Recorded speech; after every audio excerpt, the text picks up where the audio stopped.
I apologise to the court and to everyone else for keeping everyone waiting. Entirely my fault. So I won't quite finish by 10, but any time over 10 will come off my reply time in the afternoon. So my learned friends don't need to get worried about me eating into their time at all. So I was going to come on to the claims themselves. And the first point that arises is which company is the claim against, or primarily against, and that raises the question of whether there was a transfer of obligations to the DIFC or an assumption of obligations by the DIFC company, whichever way you look at it. We've dealt with that at section E of our document, and if I could just make a few points orally, there was, on any view, a major development when Liberty Steel DIFC company was set up in the DIFC as the headquarters of the Liberty Steel Group, with the executives of the group working out of the DIFC office.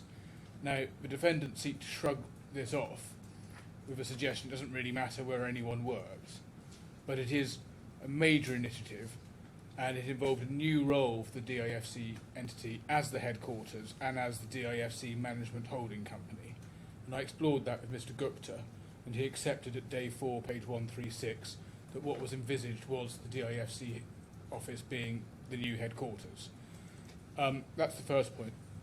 The second point is that Mr. Gupta expressly told Mr. Kahlon, in connection with the move, and on the evening of the office party, the puja, party is probably the wrong word, the celebration, he told him that the DIFC entity would be the entity employing him going forward. Now, Mr. Gupta didn't accept that when I put it to him, but we say Mr. Gupta was an unreliable witness in very many respects, and we do invite you generally to reject his evidence, save where it supports Mr. Kahlon's case or is supported by contemporaneous documents, and we do invite you to prefer Mr. Kahlon's evidence on that point. And that is one of the two bases that we rely on for our claim that the obligations were assumed by the DIFC company. The other points I'm about to make go to the second point, which is whether a transfer can be inferred or an assumption of responsibilities can be inferred. Now, on that, it's worth keeping in mind, this is my third point, that the defendant's case is that there's no written agreement anywhere, but only an agreement by conduct. So on the footing of their own case, one should be looking at which company, by conduct, was Mr. Kahlon's real employer from July 21st onwards. And on that question, we suggest the evidence points plainly to the DIFC company.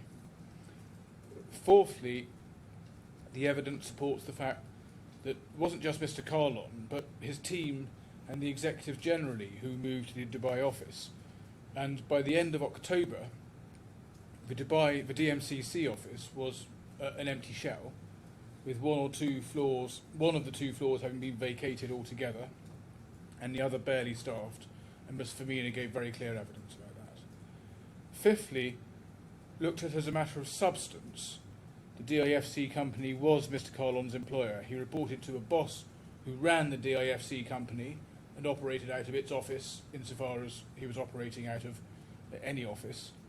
His reports were employed by the DIFC company and operated out of its office. He was managing businesses managed by executives employed by and working out of the DIFC office.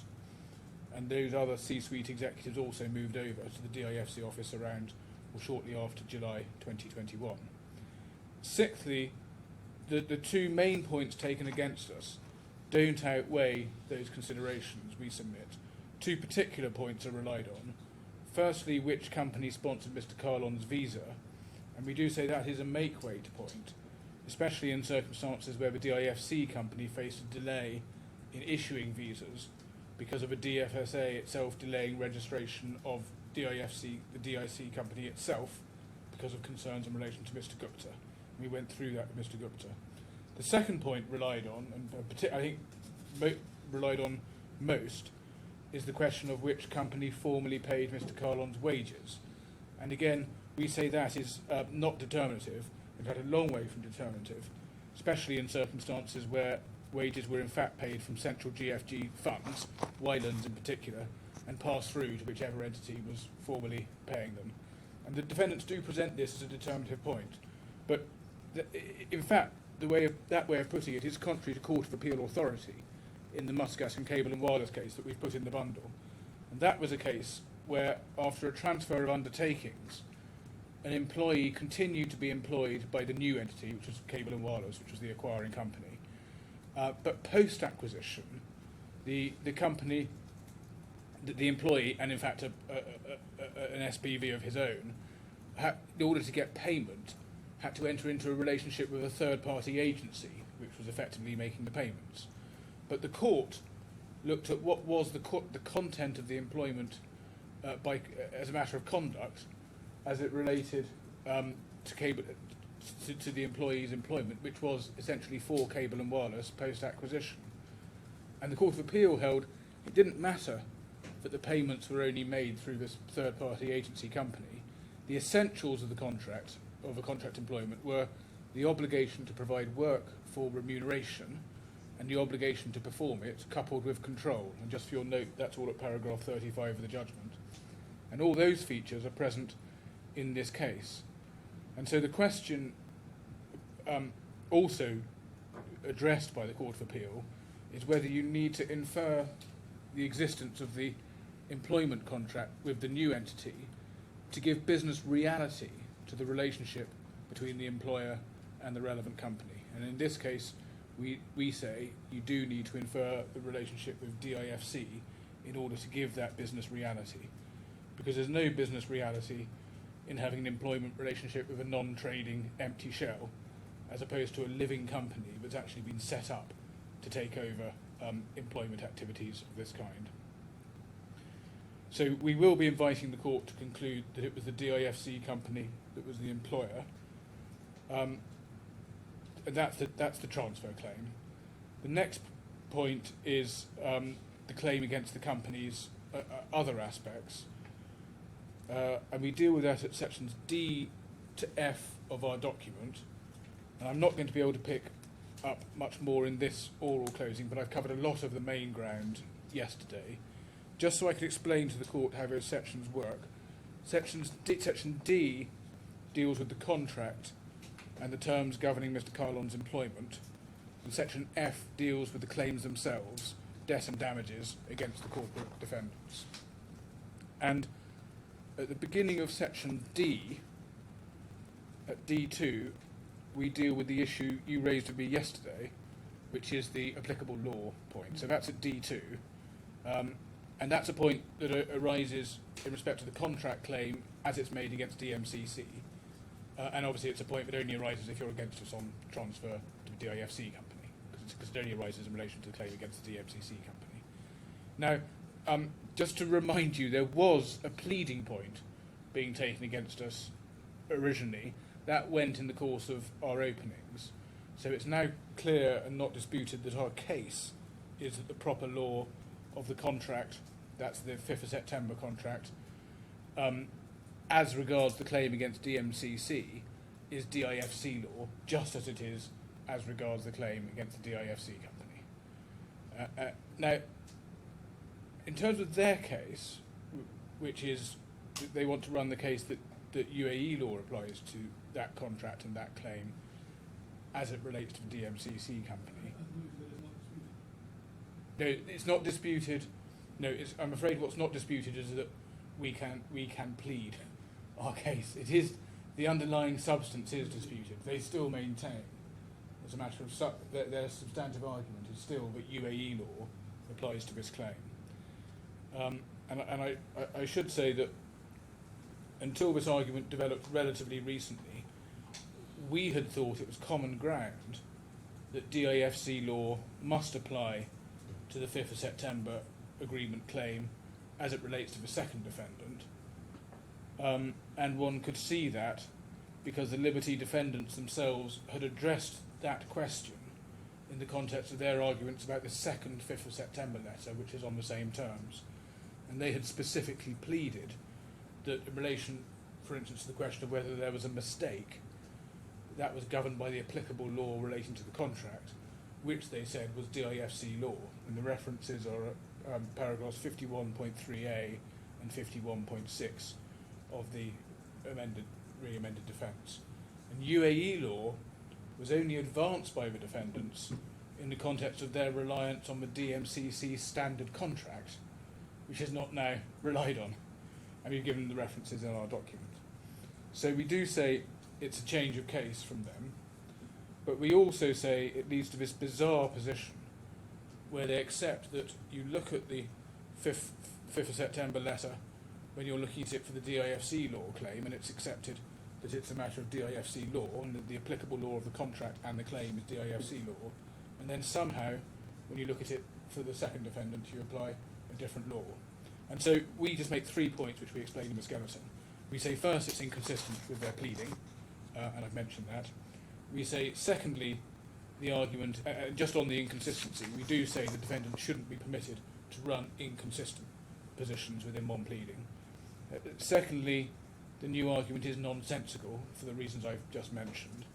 And thirdly, the argument is wrong as a matter of law, and the court won't proceed on the basis that a non-DIFC law applies, because in the absence of an express choice of law, the court would apply DIFC law because it's required to do so under Article 10 of the 2005 Applications Law. Now, that last point we deal with at some length in our document, starting at page 195, and we do say that ours is 195. page 195 of our document. It starts. Your document only goes to. Oh, in that case, my reference is wrong.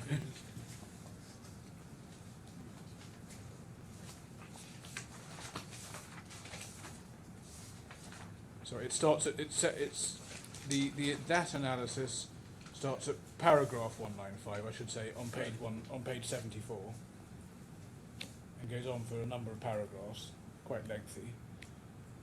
But what those paragraphs show is that ours is the orthodox analysis, and there's a massive case law to support it.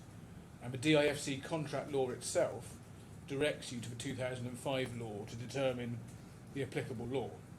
What the Liberty defendants say is you can get to a different result because instead of applying the 2005 applications law, you apply the 2004 law. That argument, for the reasons we explained there in detail, is a wrong one, and it is contrary to orthodoxy and contrary to a massive case law. Their approach is supported by one case, which is quite a recent case of Justice Michael Black,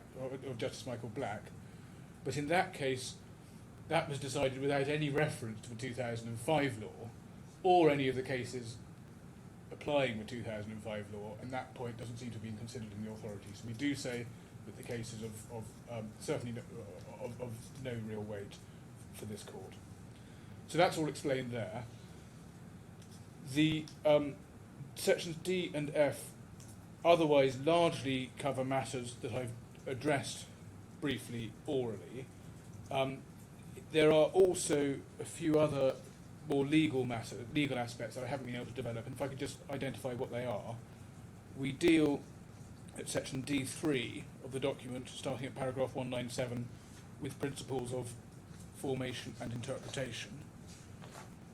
We deal at D.4.2 with the implied duty of good faith, and in that context we also deal with a fairly recent point that's emerged from the other side, which is whether the duty of good faith can be implied in an employment contract context or whether that's inconsistent with the employment law. And we say that's a bad point, and we explain that in the document. We then have a short section at D6, which I just want to mention because it's in for completeness and you can probably put a line through it. I certainly hope you can.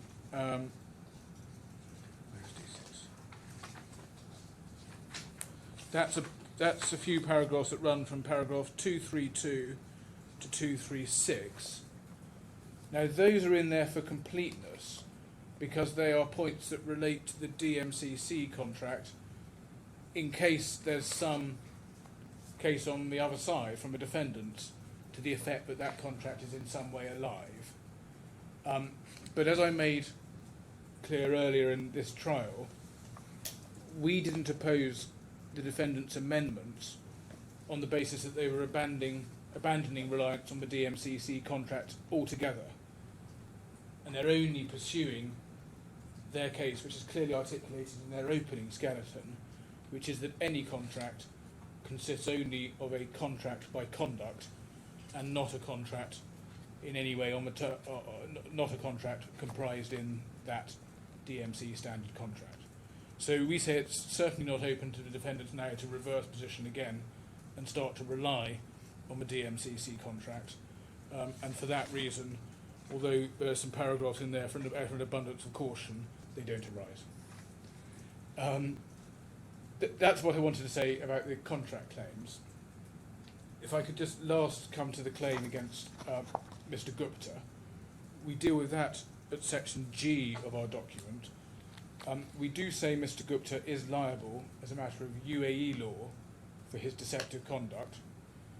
Mr. Gupta went into the witness box and swore to the truth of his own evidence, which confirmed his own recollection and position that the LTIP provisions were intentionally omitted from the documentation in the summer of 2020 because they hadn't yet been agreed. That was his sworn evidence and not changed.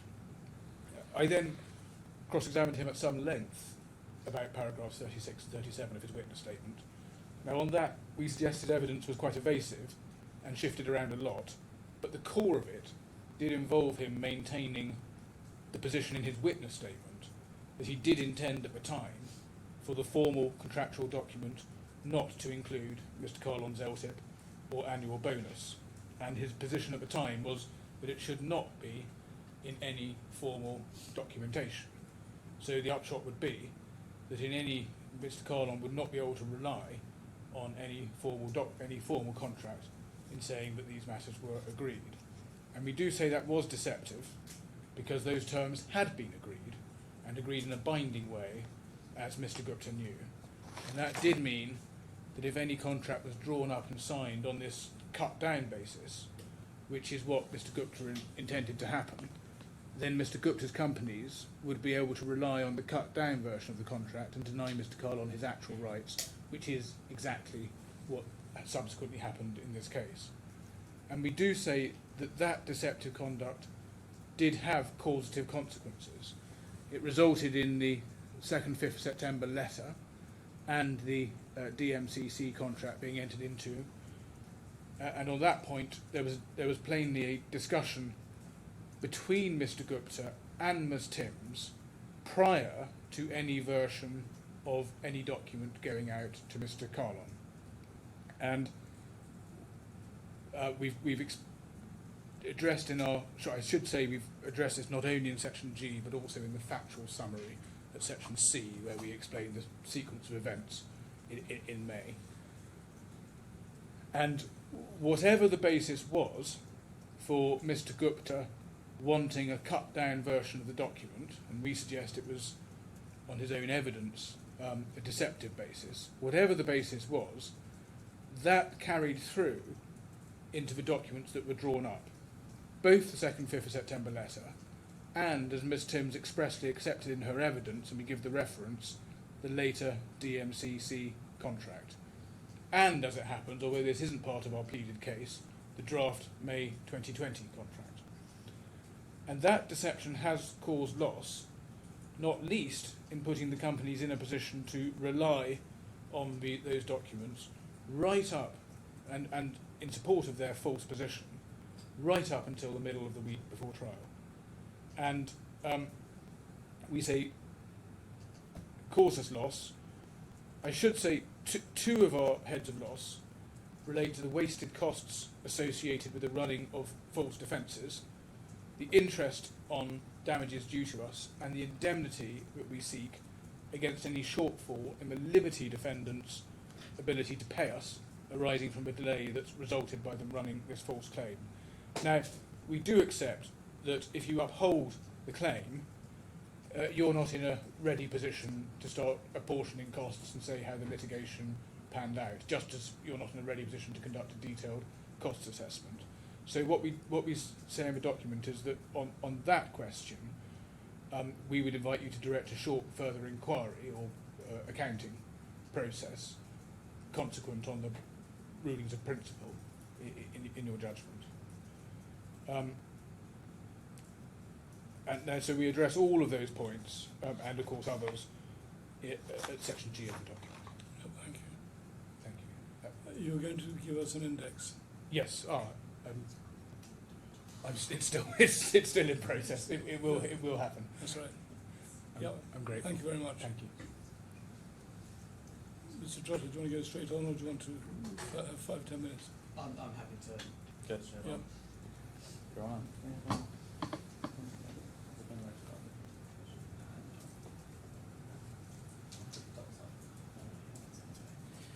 Going to hand up our contribution.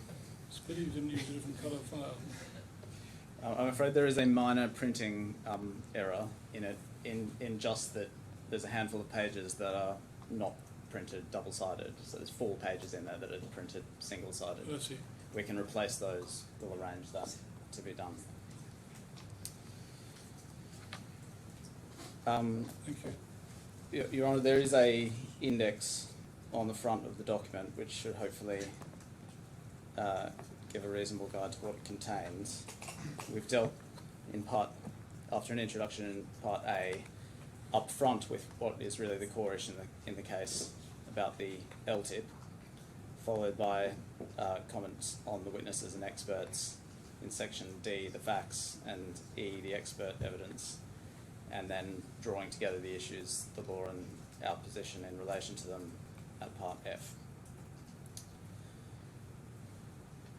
In oral closing, I'd like to adopt Ms Hill's approach of dividing the case into phases.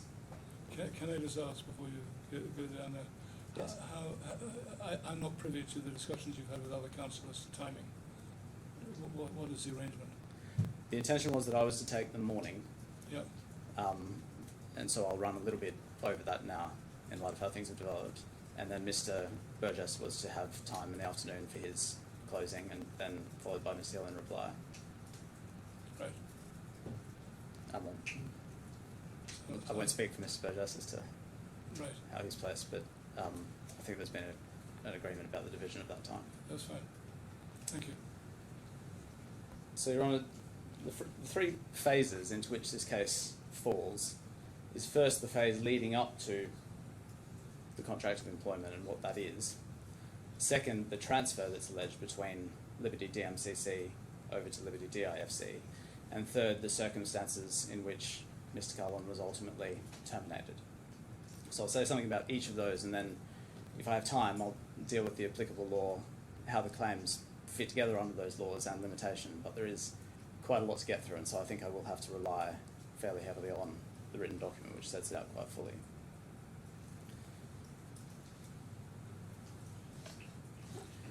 Can I start with the contract of employment, which is the first phase? There are 3 broad areas of dispute about the LTIP in particular. First, what was the growth target? Second, was there a minimum term? And third, what's the vesting mechanism? The growth target, we say, is unascertainable. Can I start with what the first letter itself says? Perhaps we just bring that up. It's J/80.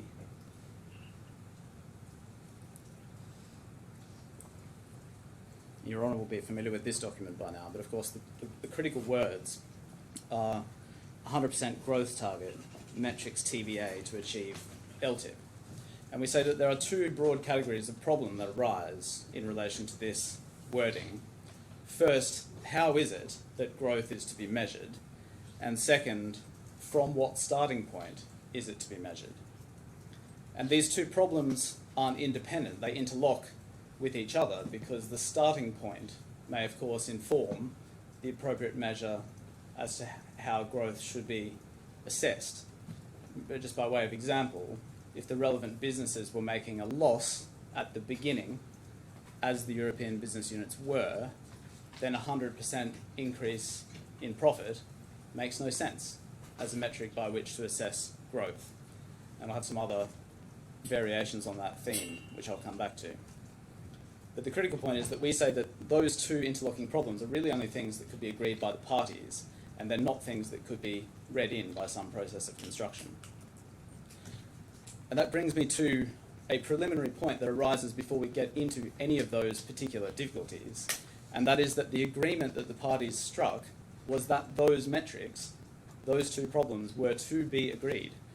So their agreement was that they would ultimately resolve those matters in further discussions in due course. And Your Honour heard clear evidence from Mr Gupta and Ms Timms about that, both of them saying that their understanding was that it was in principle agreed, but the way in which this whole scheme was to work had to be figured out in due course. And we say there's nothing surprising about that. And to the contrary, it's what we see that both parties had in mind in the course of the negotiation that led to this letter.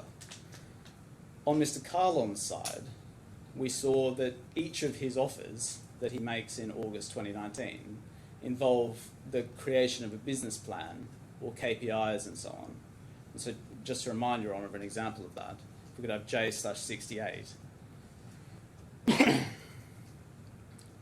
And we've seen this email a few times, but this is the email, the first wealth creation proposal that one sees from Mr Kahlon in February 2019. And at the start of his email, he says, I've got a fair idea of the business plan there in my mind. I've worked on the salient features, more refinement, clarity would be necessary when I come in. Because he needs to know what's going on in this business before he proposes how he's going to turn it around, and in turn, how his metrics are going to be assessed. If we go over to the next page, you can then see under 2A, and we've seen this again several times now, that his own proposal for his wealth creation scheme was that it was to be based on the achievement of a business plan, mainly EBITDA, worked out smart KPIs with the leadership each year, and so on and so forth. Now, there are many things about this proposal that are not consistent with the evidence that Mr Kahlon gave Your Honour in the course of his evidence in trial. But for present purposes, the point I'm highlighting is that even he had in mind that he would come into the business, work out how it operated, and then these metrics would be set. On the company's side, Your Honour saw an early iteration of the offer yesterday, which Ms Timms had sent. Perhaps we could bring that up as it's J/71.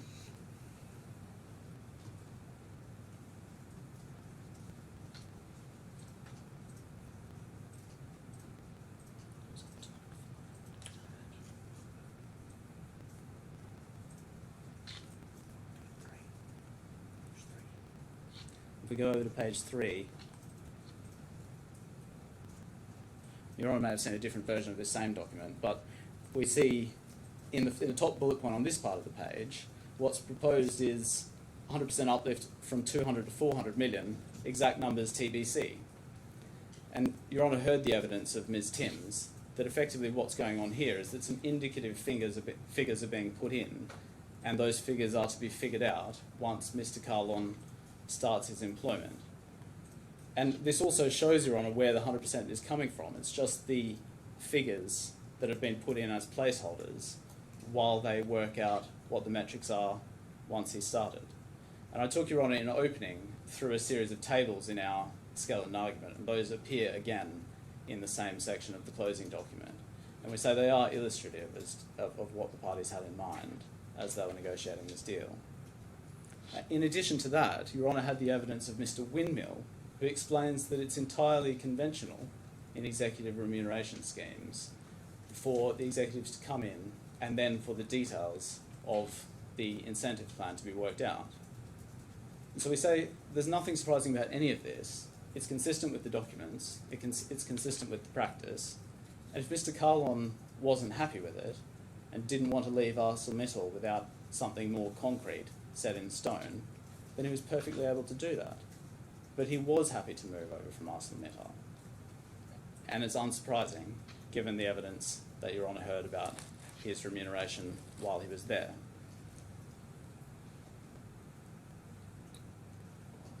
Now, Mr Kahlon's case, in response to that, is that he would never have moved over from ArcelorMittal without the kind of detailed assurances and the detailed discussions that he says he had with Mr Gupta, first in Mumbai and then in London.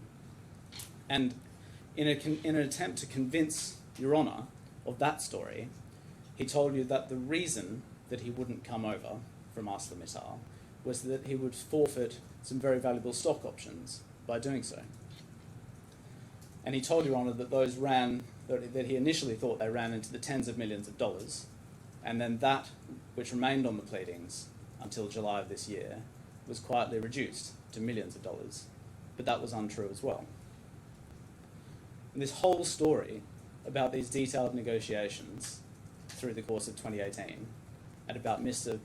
Kahlon's ultra-valuable ArcelorMittal stock options that he was letting go was all the tissue of lies. It had all been woven together by reference to diary entries and call records, and then just made up to suit Mr. Kahlon's case about the gaps that he needed to fill in order to make this scheme work. The supposed conversations that Your Honour heard about, completely uncorroborated and contradicted by his own bargaining position when he comes to deal with Ms. Timms in August 2019. Now, in relation to the stock options, I went over with Mr. Kahlon in some detail in cross-examination, and the documents, I say, really show without a shadow of a doubt that what Mr. Kahlon stood to lose when he left ArcelorMittal was not millions or tens of millions of dollars, and he wasn't worried about giving that up in return for an LTIP. He said himself in the spreadsheet that he exchanged with Mr. Marwar that we were talking about a loss of about $500,000, and it was clear from his own messages to Mr. Marwar that, and to Ms. Timms, that it was the sign-on bonus in the same amount that would make that loss good. Now, in the course of that evidence, Mr. Kahlon gave what I say was a series of increasingly ridiculous explanations for the mystery income and the mystery stock options, which were to be found nowhere in the documents. I won't go through all of those again, but they are set out and broken down in detail in the written document which we've given Your Honour. And we say that those were all lies. Now, in opening, and then again in closing yesterday, my learned friend told you, well, this is just all by the by. And indeed, yesterday he went so far as to say, well, if Mr. Kahlon was bluffing, then it just doesn't matter. But Your Honour, that entirely missed the point, because the point is not that he was lying to Mr. Gupta. The point is that he is lying to Your Honour about the plausibility of his narrative, and he is lying to Your Honour to convince you that he must have had these conversations with Mr. Gupta back in 2018-19, because otherwise he would never have left these very valuable stock options by moving over. It was also, I say, a surprisingly casual approach to Mr. Kahlon's lies in his evidence, because Mr. Kahlon did not say in evidence, oh, I was just bluffing. He doubled down on his false story, and as he did on many topics, he stuck to the completely untenable position that didn't reflect the documents at all. I made a point. You detailed all that in our note. It's also, one needs to break it down in some detail, and the documents require close analysis. We've done that in the opening and again in the written closing, together with analysis of what Mr. Kahlon said about them. It's in section D4, I'm told. The other point we made about these documents is that they had to be dragged from Mr. Kahlon.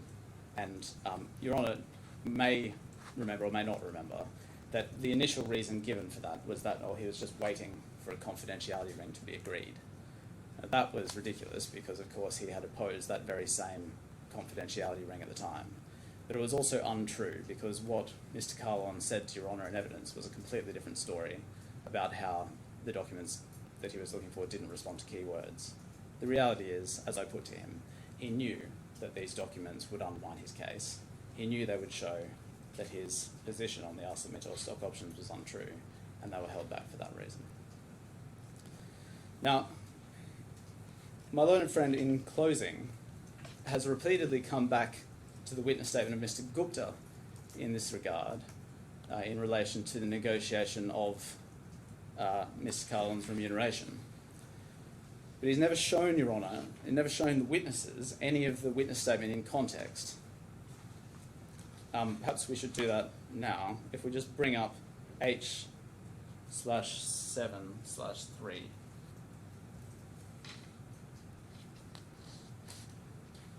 This is the witness statement to which we've returned several times. Now, paragraph 13, we see a heading, the LTIP and bonus terms. And there's here a discussion in broad terms of the negotiations, which of course Mr. Gupta says himself, quite fairly, he doesn't remember all the granular detail of. He says in paragraph 13, we planned that Mr. Kahlon might be eligible for an LTIP once we were able to agree that what value creation would mean precisely in practice, and what his role would be in that process. And that's entirely consistent with the documents that I've shown Your Honour this morning. He then explains this at some length. If we go over to page 4, at paragraph 16, at the bottom there, he says, in my experience, any final agreement could only have been reached after the employee began working at Liberty. That's because it would be impossible to know the appropriate set of metrics against which to assess the employee's performance. He then discusses the nature of the discussions he had. If we go over the page to page 5, at paragraphs 20 and 21, paragraphs that have never been shown to any of the witnesses, he says quite clearly, Mr. Kahlon and I never discussed any specific terms for the LTIP or bonus, or the LTIP metrics or growth targets. All of our discussions in relation to his recruitment concern the general matter of what his role would look like and what I would expect from him. The transfer from ArcelorMittal and the headline commercial aspects of his employment terms, not the specific terms of his package. And that's entirely consistent with what Your Honour heard from Mr. Gupta in evidence. And he continues to explain why that is at paragraph 21. He says, I'm sure about that because the nature of my relationship with Mr. Kahlon was hierarchical and respectful. And based on my interactions with Mr. Kahlon, he would have felt uncomfortable discussing salary, bonuses and LTIPs with me. If we discussed those matters, it would have been a divergence and I would have remembered it. And again, consistent with his evidence, but also consistent with what we see in the documents, where in August 2019, there's then an exchange about the figures in writing through HR. And Your Honour might think that's unsurprising, that the head of a global steel company is not descending to the detailed figures with a new executive around a table in the Four Seasons in Mumbai. Again, I'm sure it's familiar to many of the people in this courtroom, at least in the front row, that one doesn't necessarily descend oneself to negotiating all of those individual figures. Now, then over the page is the paragraphs to which Mr. Gupta was taken, and it's in particular paragraphs 25.1 and 25.2. And of course this is under a different heading. We're now talking about the period in August 2019 when Mr. Gupta is negotiating through Ms. Timms for these specific terms. And the subparagraphs are referring to the particular terms that are being proposed.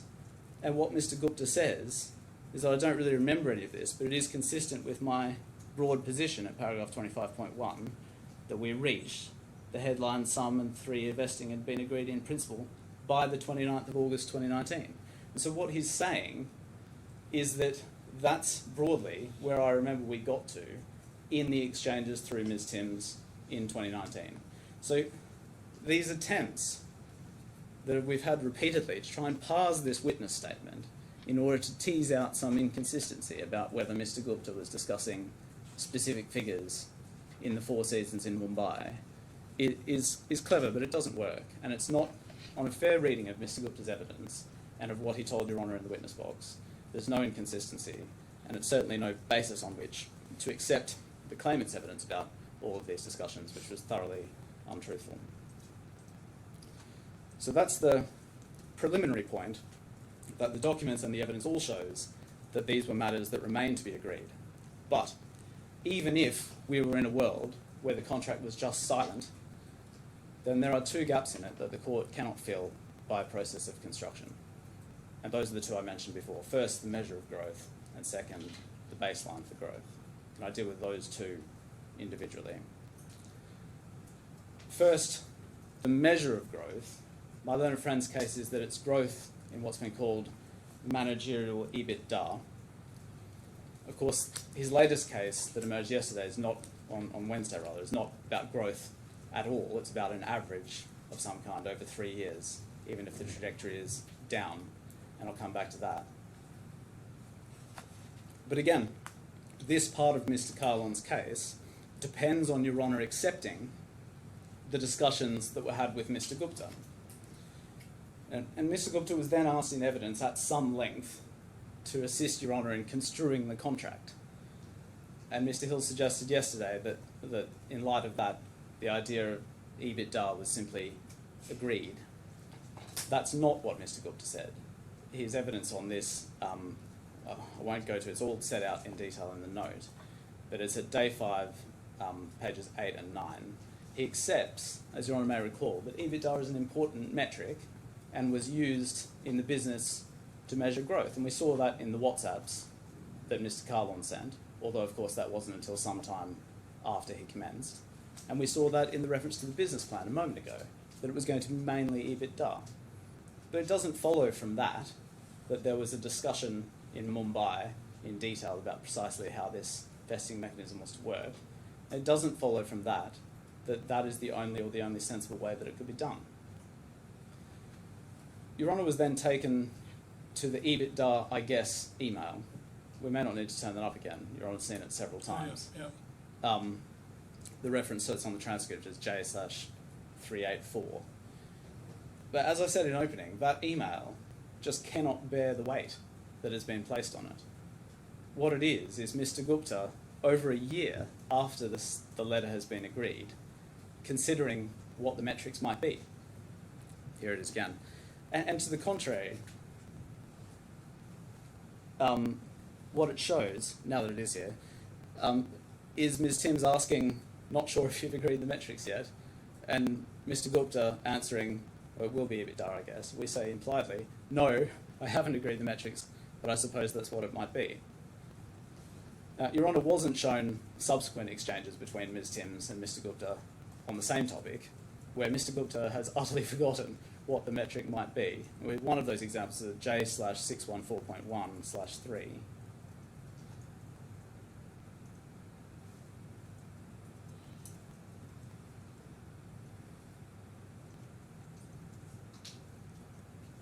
Sorry, I said J/614.1/3. There's a WhatsApp chat between Mr. Gupta and Ms. Timms in August 2021, so some time after the email that we've just seen. And we see Ms. Timms sending, again, that extract from a spreadsheet where these terms have obviously been saved, and then an exchange at the top of the page where Mr. Gupta says, is there a different definition of 100% growth annually for 3 years? Is that in the paperwork? And Ms. Timms says, let me check, and then says it says metrics TBA. So we're now in August 2021, and clearly there's been no progress in resolving this uncertainty. And Mr. Gupta is not saying that it's obvious what it would be. Now, Your Honour also had expert evidence about this, and that, of course, it's an obvious proposition, really, that there are many, many and varied ways to design these schemes. Yes, well, I can see that, but it is of some relevance that Mr. Gupta would just throw out as a casual reaction EBITDA, I guess. Yes, but really all that indicates is it's of course a reaction from Mr. Gupta in late 2020. One has to remember by that stage, Mr. Kahlon's come into the business. He's sent the WhatsApps that we saw about moving away from a traditional reporting mechanism. Your Honour will remember then various measures of financial health that we used and then used in various updates after that. Yeah. It's not an indicator. It's certainly not evidence that there were discussions of the kind leading up No, to the document. but leave aside whether it's evidence of discussions. Yes. The evidence of someone's reaction to an agreement, filling in the gaps, is quite relevant, isn't it? Well, Your Honour, it's not even a communication that crosses the line. No, It's- all the better. It's not evidence of a meeting of minds of any kind. To the contrary, it's an off-the-cuff comment from Mr. Gupta that shows that it hasn't really been thought about at all. And if he had paused to think about it, gone and looked at the data, looked at what the baseline was, and so on and so forth, he may very well have come to a different view about what was appropriate. One imagines that there had been negotiations with Mr. Kahlon. They sat down and said, all right, let's work out these metrics, get out the books, see what the businesses look like. It would have been an entirely different process. And it wouldn't be right to take an off-the-cuff email from Mr. Gupta and to say, well, that's what would have been agreed if only they'd got around to it.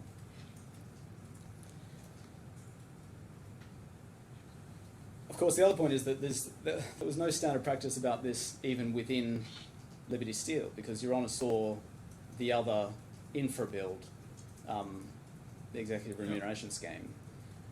We went back to that a few times. Again, just the reference for the transcripts is J/473. And in that case, the measure was EBIT rather than EBITDA. So we have there another variation. Really, that was a point against my learned friend. And it's material, of course, because EBITDA, EBIT brings into account depreciation and amortization. And so it means that it brings in some of the cost of capital investments that were made. And Your Honour has seen the evidence of Mr. Ashton that there were indeed substantial capital investments made during this time. And none of that was challenged in cross-examination. In fact, Mr. Lazarevic mentions in his report that Mr. Ashton had considered that, but plainly wasn't instructed to do so himself. The reference to that is I/39/7. It's paragraph 2.2.9 sub 4. So that's the metrics problem. Yes, that's in a part of his report that's been struck out as well. So that's the metrics problem. The second problem, which was identified repeatedly in the evidence that Your Honour heard, is that there's no baseline. And both Mr. Gupta and Ms. Timms asked rhetorically, 100% growth on what? And again, we see that in contemplation in the first offer that Ms. Timms makes. Perhaps if we just look at that again. It's at J/69. This is a better version of the document that I clumsily showed Your Honour a moment ago. And we see here, and in fact Mr. Hill drew attention to this, is that the indicative calculations that Ms. Timms has dropped into this email say 200 up to 400 million, and then the quantum of 20 million plus the fixed income. We see at the bottom, she says that would be 12.25% of the uplift value. And so what's going on here is that Ms. Timms is obviously, or Mr. Gupta, through Ms. Timms, is thinking about the proportion of the bonus that's going to be paid versus the value that's going to be returned, which is entirely unsurprising. Because if the baseline is starting from a very low figure, if one imagines that the suppose it is EBITDA, starting at 10 million, an increase by the executive of EBITDA to 20 million is hardly going to justify in commercial terms paying a bonus of 30 million. And that was clearly in contemplation by Ms. Timms in this email. Now, my learned friend said to you yesterday that none of this really matters because the target has been met many times over. And Your Honour has seen several times what I say are some quite ridiculous figures with 2,000% increases in one year and then dropping down to negative losses in the next. And really, when one says that the target has been met many times over, the problem with that is that it begs the question. Because when the parties came to settle the metrics, they discovered that the baseline from which they're working is very small. There's absolutely no reason to think that they would have then agreed that it would be 100% uplift on whatever it happened to be at the particular time. So again, one imagines Mr. Gupta and Mr. Kahlon sitting down a month into his employment after he started work on the European business units, or at some subsequent point after he started work with the Australian business units, looking at the figures and saying, oh, well, actually, when you combine it all, it's only 74 million, which is the figure that Mr. Ashton came up with and Mr. Lazarevic agreed with. And they then say, well, 100% increase on that gets us another 74 million euros. That's okay, Mr. Kahlon, we'll pay you 30 million of that. I mean, it's totally uncommercial. It's not what would have been done, and one can imagine. One needs to think about all the different circumstances that could have arisen if those negotiations were to take place. And so it's just not the answer to say, well, as it happens, the figures have been met 1,000 times over, because, as I say, it just illustrates the uncertainty and the fact that it hadn't been agreed in the first place. Now, my learned friend's answer to this yesterday was, again, to go back to the infra-build example. And we'll just bring that up once again. It's at J/473.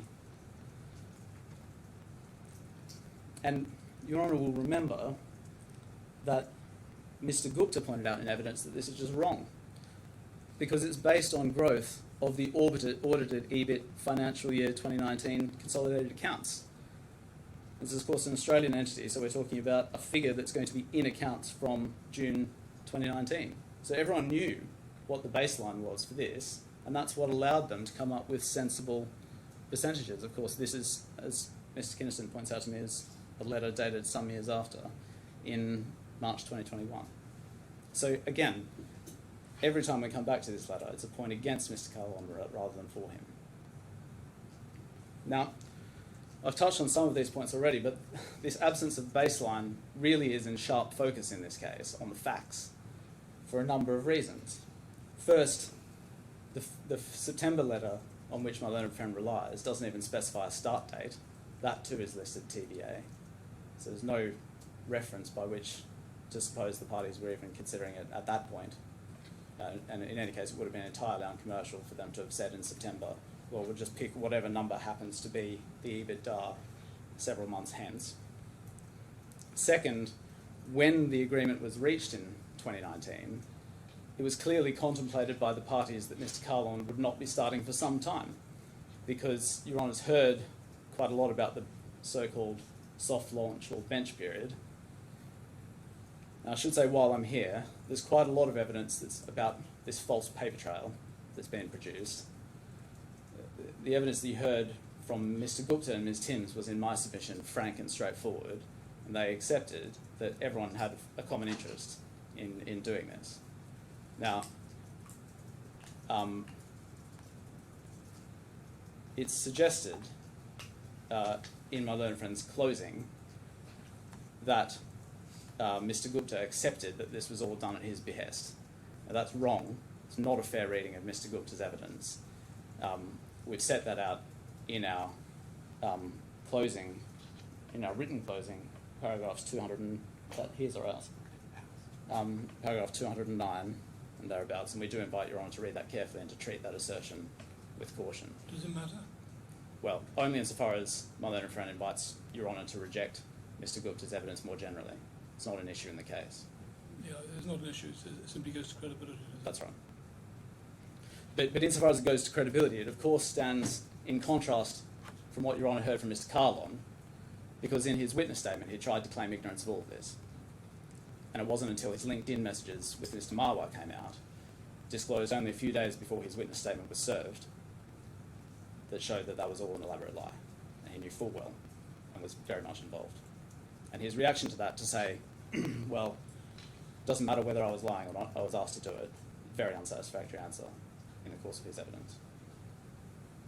The third point why the baseline issue is squarely in focus is that the business units that Mr. Kahlon was taking over were very much an unknown quantity. The European business units had only just been acquired when the letter was signed, and we saw that the EBITDA from those European business units, which were the ones that he was going to be running initially, were all negative. So it makes absolutely no sense for the parties to be agreeing the 100% uplift would allow him to earn a $30 million bonus, because as Mr. Lazarovich agreed, 100% increase on a negative number is a bigger negative number.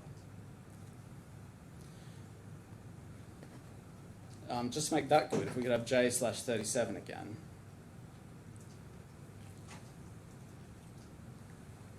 This is an email from Mr. Marwar setting out the contents of his discussion with Mr. Kahlon. And Your Honour will remember that we've seen this a few times now. But he says that he wants to, in paragraph 2, start with Galati and Strava, wants assurance to expand his territory and role once he achieves his business goals.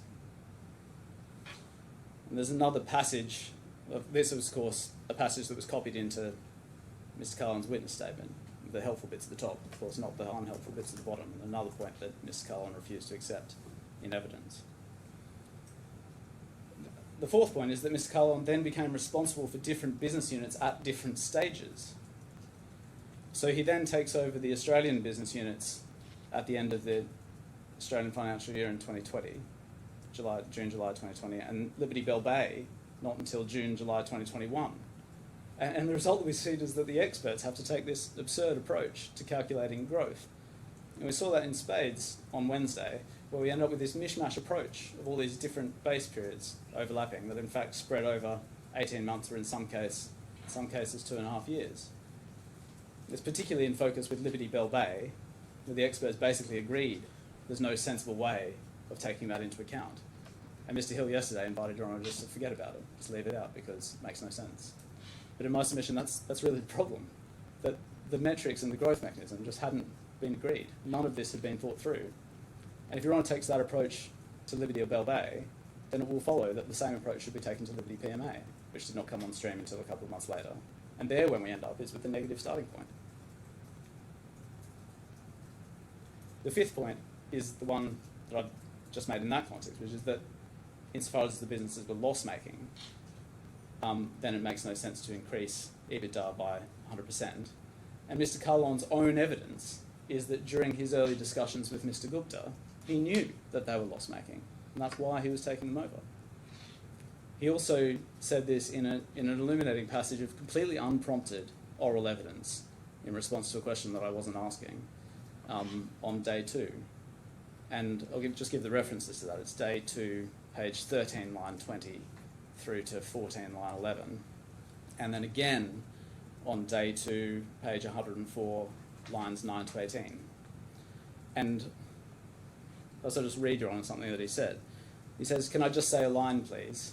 When I gave him an idea that all of the businesses are negative, and they're negative because of what? I need to do a due diligence. And I don't know if 100% could be feasible.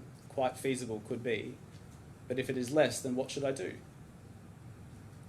And later in the same passage, he says, I told him, what if this goal of 100% growth? Because awakening a dead steel plant where there is negative EBITDA is near to impossible.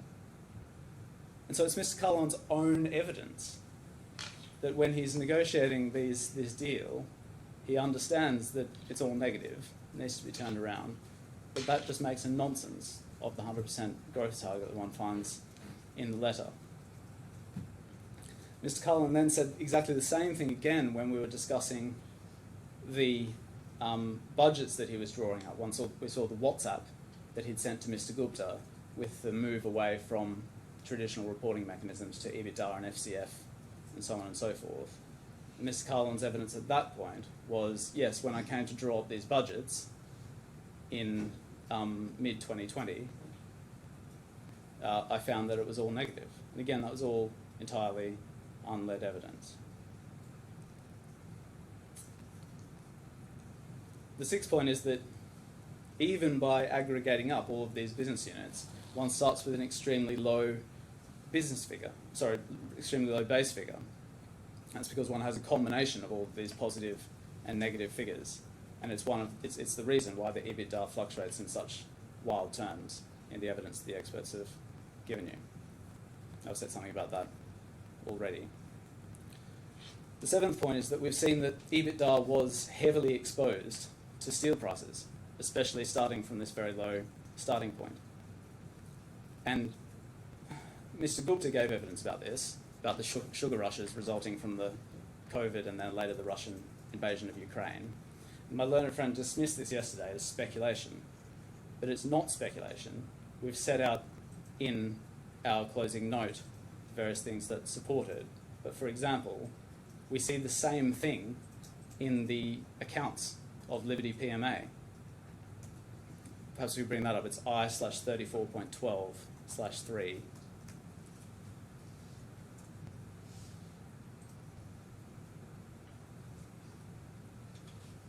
We see beneath business review, we have on the 11th of March 2020, and there's a reference to the COVID pandemic, led to the softening of commodity prices continued into the early part of February financial year of 2021 with some historical low prices, especially for coal. The introduction of COVID-19 vaccines led to the partial reopening of the global economy, and with it the resurgence of the steel markets as key markets like China opened up. This led to a strong demand for iron ore and a surge in commodity prices, most notably iron ore, which peaked at historical prices towards the end of the financial year 2021 and early into financial year of 2022. The prices then came off a historic high during 2022 but stayed fundamentally strong, and then there's a reference to the impact on the Ukraine war also leading to higher global steel prices in the 2022 financial year. It's also supported, of course, by the evidence of Mr. Ashton, who has conducted an analysis of this and noted the correlation, the obvious correlation, between steel prices and the revenue of companies of the relevant business units. So it all tells the same story. It's obvious, but that massive fluctuations in commodity prices obviously affect the EBITDA of these units. It was suggested at various times that Mr. Kahlon had outperformed the market, but Your Honour is just really in no position to assess quite to what extent any performance by Mr. Kahlon is responsible for the fluctuations in percentages that we've seen. But so for all of those reasons, in the end, the key point is that without a baseline, the reference to 100% growth makes no sense. Your Honour can have no confidence that if the parties had actually come to negotiate this deal and found out what the baseline is, that the agreement would have been 100% EBITDA growth from any particular date. And it's not possible to fill that gap by a matter of construction. I take your point on that. I understand your point on that. Let's assume for the moment that the 5th September letter represented a point where both parties were determined to be bound by a contract. You may not agree with that, but let's assume once you've found that, doesn't the court take a more benevolent view of the uncertainties in the details of the deal? And the Supreme Court authority, quoting New Zealand case, that the court is neutral about whether there is a contract, but once you've found there's a contract, you don't worry too much about things which aren't quite clear and have to be discussed and whatever. We're on. There's really 2 points about that. First is just for references, the Carlisle case, Carlisle against Bank of Scotland, 2015, I think. There's really 2 points about that. First is that the court would give effect to what the party's bargain was, and the party's bargain in this case was expressly that he'd be paid this fixed remuneration, and that the details of his LTIP scheme were to be agreed and would be agreed in due course. And it would just be contrary to that driver coach and was through that bargain for the So court. you say TBA trumps that, really? Yes, that's right. Okay. And I don't have the references, but it's in our skeleton. There's a reference to chitty on contracts and the cases that support it that indicate that where the parties have specifically indicated that a particular matter is to be left over to be agreed, then it's just inconsistent with that to write the bargain for them. What's your second point? The second point is that even if that weren't so, the court still needs to be able to give meaning to a contractual term by reference to something. Yeah. I mean, it's not possible just to write what the party's bargain should have been. It has to be done by reference to the factual matrix, by reference to some general practice. And if that can't be done, then the term is irretrievably uncertain. Okay. And that's where I say we are. And again, there's some cases in our written closing that give some quite good examples of where that was the case. In fact, one of them concerns, for example, I think it's a case called Blue and Ashley, the negotiation of an executive remuneration scheme. It's an interesting case because it's a conversation in a pub about lifting the share price of Sports Direct up to, I think, £8. But at least in that case, they had an absolute target. They knew exactly where it had to get to, and they knew where it was starting. The uncertainty in that case was they didn't know how long, there was no specified time within which the executive was meant to do that. Now, in our case, we've got a similar problem, that we don't have an absolute target at all, we don't have the measure, and quite what it was that Mr. Kahlon was expected to achieve is irretrievably uncertain on the documents. Yep. So that's the first point about the target. The second area of disagreement is the minimum term. There is no minimum term described in the letter. Ms. Timms, for her part, Your Honour will recall, thought this was a totally bizarre proposition. She explained repeatedly, and I say clearly, that one has to separate the vesting period, which is the time that the executive has to remain employed, because there's a tenure condition. One saw that as well in the ArcelorMittal remuneration scheme. And some idea that the contract is for a fixed term so that the employer has an obligation to keep them there come what may, in order that they might earn that remuneration. It's not suggested come what may. It is suggested that keep him there, but of course if there are proper reasons for dismissing him, so be it. Yes, well I think what Mr. Hill says is that notwithstanding the fact that there are, of course, statutory termination rights to allow the employer to terminate, or the employee to terminate employment without cause by giving a notice period, that there is in this case a specific contractual obligation which is said somehow to oust all of those statutory rights, to require Liberty Steel to employ Mr. Kahlon for 3 years. But then I think it said that, well, termination for cause could come back in, so you could still exercise that statutory right, but not your statutory right in the immediately preceding article to terminate him without cause. Now, I think there's some conceptual difficulty with how all of that fits together, but putting that to one side... You've got that written down in the note, have you? Yes, Yeah. yes we do, yeah. But putting all of that to one side, the evidence in this case doesn't come anywhere near suggesting that there was some such obligation.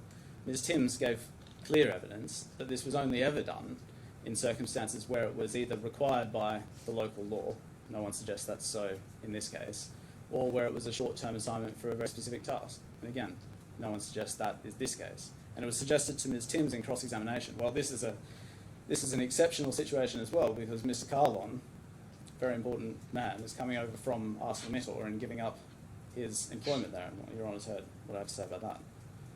But Ms. Timms' answer to that shot that down in flames anyway, because she said, well, we've got lots of executives coming from lots of places, and Mr. Kahlon's not in some different category. Now, this is again an area where it's asserted, I think in the written closing of my learned friend, that Mr. Gupta accepted that there was a minimum term.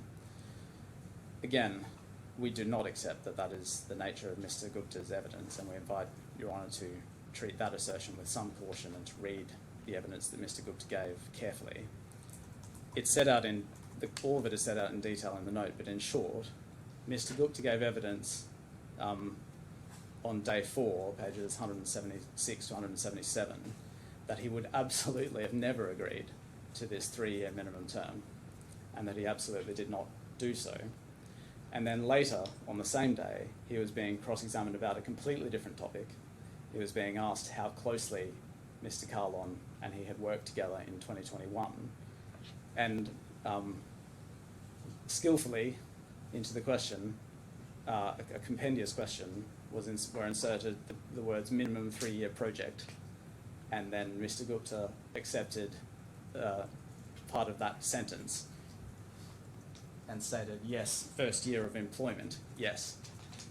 Now, it's just impossible, when Your Honour reads that evidence together, it's impossible to read it as a concession of any kind by Mr. Gupta of a proposition that he vehemently and repeatedly disavowed in evidence that was specifically on the relevant topic. The experts, for their part... Does it follow, if there's no minimum term of employment, does it follow that any LTIP is effectively unenforceable? Because an employer can always just terminate the day before 3 years are due. We don't know. Or a year before. Well, one of the points that was put to the experts was, well, what sort of protections does the executive have, but just against just being terminated immediately before their LTIP falls due? And the answer that was one of the answers that was given was, well, there's statutory minimum terms that they're statutory minimum notice periods that they can't be terminated in advance of. Yeah, but that only takes you back a few months. Yes, that's right. And then the other way my learned friend puts his case to overcome this problem is to say, well, there was bad faith in terminating him, so a breach of an implied obligation of good faith. I'll come on to deal with that later. But in order to make this part of his case good, he needs to show that the companies were acting in bad faith, where they terminated Mr. Kahlon, and that they did so in order to deprive him of this entitlement. Now, on this topic, Ms. Femina also accepted in the end that what she discussed with Mr. Kahlon, initially that all she was doing was summarising the WhatsApp messages that they'd exchanged, and then that the earlier discussion that they'd had was just that Mr. Kahlon needed to stay for the 3 years in order to get his LTIP. So that leaves, I say, Mr. Kahlon in a minority of one on this point, but his evidence in relation to it was once again all over the shop, because he said to Your Honour first that it was agreed in Mumbai, then he said it was agreed in London, and it was then also contradicted by his own proposals, which we saw forthcoming. We've seen these a few times now, but where his initial LTIP proposal is for a 5-year scheme. And then when confronted with those documents in evidence, Mr. Kahlon said, well, Mr. Gupta had in fact been pushing for him to stay for 5 years when they met in Mumbai. So the 3-year minimum is then also nowhere to be found in Mr. Kahlon's August 2019 offer. And when asked about this, his comment in response was on day 2, page 49, lines 9 to 12, and then again on 55 to 56. He said, well, this was just a very random email. But Your Honour, it wasn't a random email. It was his proposal for his bonus scheme running into the tens of millions of dollars, and which he says was the whole reason for him coming over to Liberty Steel in the first place. So, in short, there is no trace anywhere of this minimum term until this litigation begins. It's been dreamed up as a necessary part of Mr. Kahlon's damages claim. That's the second area of dispute. The third is the vesting mechanism, and quite when it was, even if all of this was agreed, the LTIP was going to fall due. And on this, again, if we just go back to J/80, we say the words, and in this respect, are crystal clear, because they say performance over a 3-year period and fully vested at the end of the 3-year period. And my learned friend has put together various cases on how this vesting is to be approached in the course of this litigation, and I'm going to address them chronologically in the order that they have been advanced. The first case that was pleaded is that it was necessary to measure growth over a 3-year period, which is effectively what we say. That, I need to show that to Your Honour, because it was suggested yesterday that this was just our case, and that it was, I'm not sure if this one was suggested to be a new case, but that it was uncommercial and wrong for all sorts of reasons. But it's if we just bring up A/2/15, the trouble with the pleadings in this case, you can find everyone has pleaded every proposition. well, I won't descend into that arena, at least not at the moment. but certainly my learned friend's current case is not tethered to this document. But what we see So what is this that I'm looking at? Re-amended particulars of claim. this is the re-amended particulars of claim, and at paragraph 37.3.1, we were told, and this is at the outset, the reference to 100% growth target was to growth of the EBITDA in the business units for which he was responsible. So we're talking about an increase in the EBITDA, and then if we go down the page, at the bottom of the page, to 37.5.2, we see that growth is to be assessed over a 3-year period. So by way of example, with the pro rata mechanism, if he achieves 70% growth over the period of that 3 years, he'd be entitled to 21 million at the end. Now, So the 21 million is made up of the next, what does the next page say? the 21 million is just the 70% of the 30 million. And then over the page, we see at the top there that it was set to crystallise at the end of that 3-year period. Yeah. Now, of course, as Your Honour identified yesterday, it's entirely commercial because in the sense that whatever this LTIP scheme is, one certainly wants to see improvement over the course of 3 years and to end up in a better place than when one started, if you're paying your executive $30 million to do that. Now, on this version of my learned friend's case, he has a problem because all of the experts agree that at the end of the 3-year period, EBITDA was in fact negative from where it started. Now, in order to patch that... It was positive but lower than base. Yes, I put that inelegantly. So the change was negative, Yeah. so that it was lower than where it started. It was about 40% lower or something, thereabouts. Something like that, yeah. Now, in order to deal with that problem, Your Honour has been invited in the course of this litigation to look at various WhatsApp messages, see how terribly well Mr. Kahlon was performing, and to form the view that if only Mr. Kahlon had remained in the saddle, that all of this would have been different. My learned friends yesterday were that but for his dismissal, Mr. Kahlon would have worked his magic. But Your Honour, can I just remind Your Honour the sorts of figures we're talking about here? If we just get up Mr. Lazarevich's figures at I/39/17.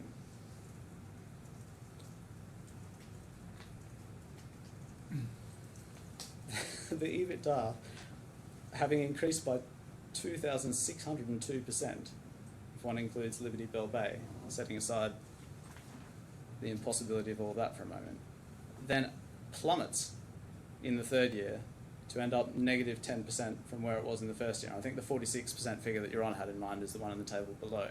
Yeah. But it doesn't really matter whether it's minus 10% or minus 46%. The idea that Your Honour is going to give judgment on the basis that if Mr. Kahlon had remained employed, this all would have been different, is just completely unreal. And that's especially so where Your Honour does have expert evidence about the correlation with steel prices from Mr. Ashton, as you'll have seen, and there's the graphs that are in our written closing, and Your Honour will have seen them in our written opening as well. Your Honour will have heard from Mr. Hill yesterday that Mr. Ashton was only talking about the correlation between revenue rather than EBITDA and steel prices. That is also wrong. One of his analyses concerns revenue, but he also then speaks to the correlation between steel prices and EBITDA movements, and specifically looking at the EBITDA in the document that was provided to Mr. Kahlon of the European business units just before he resigned, and on which Dr. Cowley had based his report before it was withdrawn. And again, that's dealt with in the note and requires a bit of dissecting. And we've seen also, of course, the accounts of Liberty PMA that show those fluctuations. Now, if my learned friend was going to advance a case that Mr. Kahlon's presence would have made a difference, he would have needed to support it with evidence, and it's the sort of evidence that one sees in competition litigation, for example. There could have been a regression analysis of some kind that stripped out the other impacts, analysed the before and during periods, and then presented a counterfactual to Your Honour of what would have happened if Mr. Kahlon had remained employed. But Mr. Kahlon's never sought to do any of that. And it's not that they didn't think of it, because Mr. Cowley did address Dr. Kelly, did address this proposition in his report, although he did so very briefly, only in a couple of sentences. Frankly, it was hopeless, and it's not surprising that it was withdrawn. But of all of the conclusions that were reached by Mr. Lazarevich, which Your Honour saw listed out at the bottom of his report, this was not one of them. So he did not feel able to conclude that Mr. Kahlon would have changed this story that Your Honour sees on the screen. Now, we don't doubt that Mr. Gupta had the impression, at least, that Mr. Kahlon was doing a good job in certain parts of the business. But really, that's as far as the documents go. And there's just no way of getting from those WhatsApps to a conclusion about the counterfactual situation. So that's the first way, the original way that the case was put.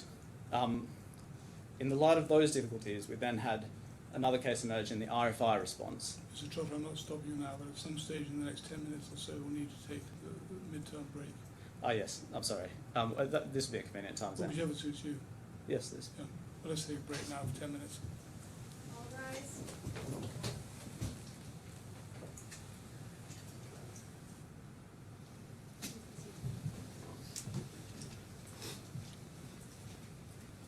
Yes.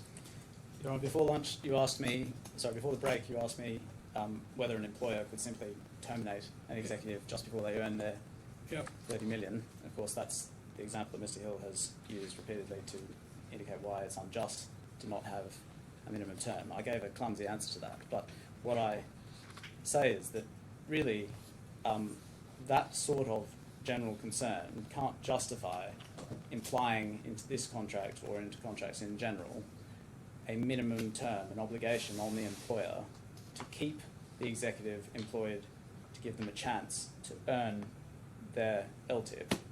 Your Honour has had expert evidence about the range of good leaver terms which can be agreed between executives and companies. Your Honour heard from Mr. Windmill that there are various ways in which an employee's position can be protected, and that expert evidence is now unopposed, but it was also intuitive and obvious. And those are all just matters which the parties have to agree as part of the bargain. And moreover, the nature of those good leaver provisions or early entitlement provisions, if they were agreed, of course, in turn affect the commerciality of the rest of the bargain. Because a favourable provision in that regard that the parties agree would have effects for what they agree in relation to the performance targets and so on. So really this is just another area of the contract which indicates its uncertainty and that the court cannot write for Mr. Kahlon. And it's far from the obvious approach, or one that is simply so obvious that it must be implied. Indeed, it'd be counterintuitive because we're dealing here with a world where executives are brought in with an expectation that they'll perform and they're being incentivised to do so. It's a high-octane business, and if they don't perform, the suggestion is then that they're brought in to clear out dead wood, but if they are themselves dead wood, then the company has this obligation to hold on to them for 3 years unless they can terminate for cause under whatever statutory provisions allow that. Now, a finding of that kind, would I say, send some ripples through the DIFC labour market if suddenly... Well, that would be something, wouldn't it? Indeed. And of course, the bargain that the parties strike is struck against the background of the employment laws in force in the relevant labour market.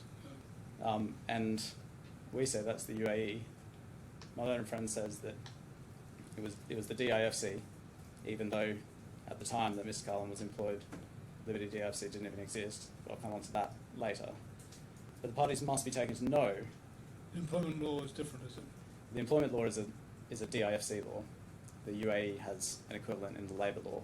And of course, they're all subtly different. Do they say the same thing? They both have rights to terminate with cause and without cause. But no doubt you've filled me in with both of them. We have, yes. Okay. But when the parties agree an LTIP scheme, they must be taken to do so with knowledge of the rights and obligations that are owed under the relevant laws. Yeah. And so we say it's not for this court to come to the aid of an executive who hasn't reached a certain bargain at all, we say, and certainly not one that contains anything indicating a minimum term, and when there's nothing in the evidence of this case, in any of the witnesses' evidence, or in the documents that suggest that that was ever their intention. So I was dealing with vesting. I dealt with the first way that my learned friend had put his case, the 3 years. The second way that emerged was in the RFI response, where it was now said, never mind 3 years, if so long as we hit the 100% growth target at any time, that'll do. Now, this case finds no support in the... Sorry, you have to bear with me. Just before the break, you took us to the first way of putting it. Yes. Just tell me in a sentence what that was. Without taking me back to the page. Yes, I won't go back to the things, at least not on this occasion. The first way of putting the case is that my learned friend, as I understand it, Mr. Kahlon needs to achieve 100% growth in EBITDA at the end of the 3-year period. Yeah, you compare the end of the 3-year period with the base. Yes, that's right. Compare Okay. the start with the beginning. Right. And that's what one sees from the terms of the letter. It's the way that both parties naturally read it at the beginning of these proceedings, and there's been various other solutions thought up since then. But that's the intuitive way of looking at it. Second way. The second way is, never mind that 3-year endpoint, as long as we hit that target at any time in the course of 3 years, that'll do. And we'll have our $30 million, please. Whatever happens afterwards. Whatever happens after it, if it plummets as it did, it's still like $30 million. And it's really that reason why it's totally uncommercial, because it doesn't involve sustained growth at all. Mr. Gupta, in his evidence, rejected this idea, and although he was just being asked at that point to comment on the construction of the contract, his reasons for doing so were sound and logical, because, as we've seen, the price is extremely volatile. Mr. Lazarevic also accepted that EBITDA is not directly a measure of value, it's a measure of profit from time to time. And when one has peaks in the market, the EBITDA does not represent the value of the company, because the relevant multiple will go down, because investors are not... To get value, you have EBITDA times the multiple. Exactly. I don't need to tell you on that, but... Sorry, but I am... I'm just making sure I understood it. Yes. Well, and Mr. Lazarevic explained this quite clearly, that at a peak in the market, there's be a level of pessimism about whether that profit level will continue in the future, and at a trough in the market, there'd be a level of optimism that would increase. And so for that reason, there's a sophisticated approach of valuing companies based on EBITDA and calibrating the models. And so it's not right that just because EBITDA hits a particular threshold at some point in 3 years, that the value of the company has increased proportionately. And that's why these schemes obviously involve consistent growth of one kind or another, in order to deliver a product at the end that aligns the value, the needs of the shareholders with the incentives on the executives. So that scheme just doesn't work. Then what we had, in my learned friend's skeleton argument, there was the new algebraic formula. I'm not sure if Your Honour remembers that. I remember the shape of it, but not the details. Yes, it's sort of R cubed and cube roots of things and so on.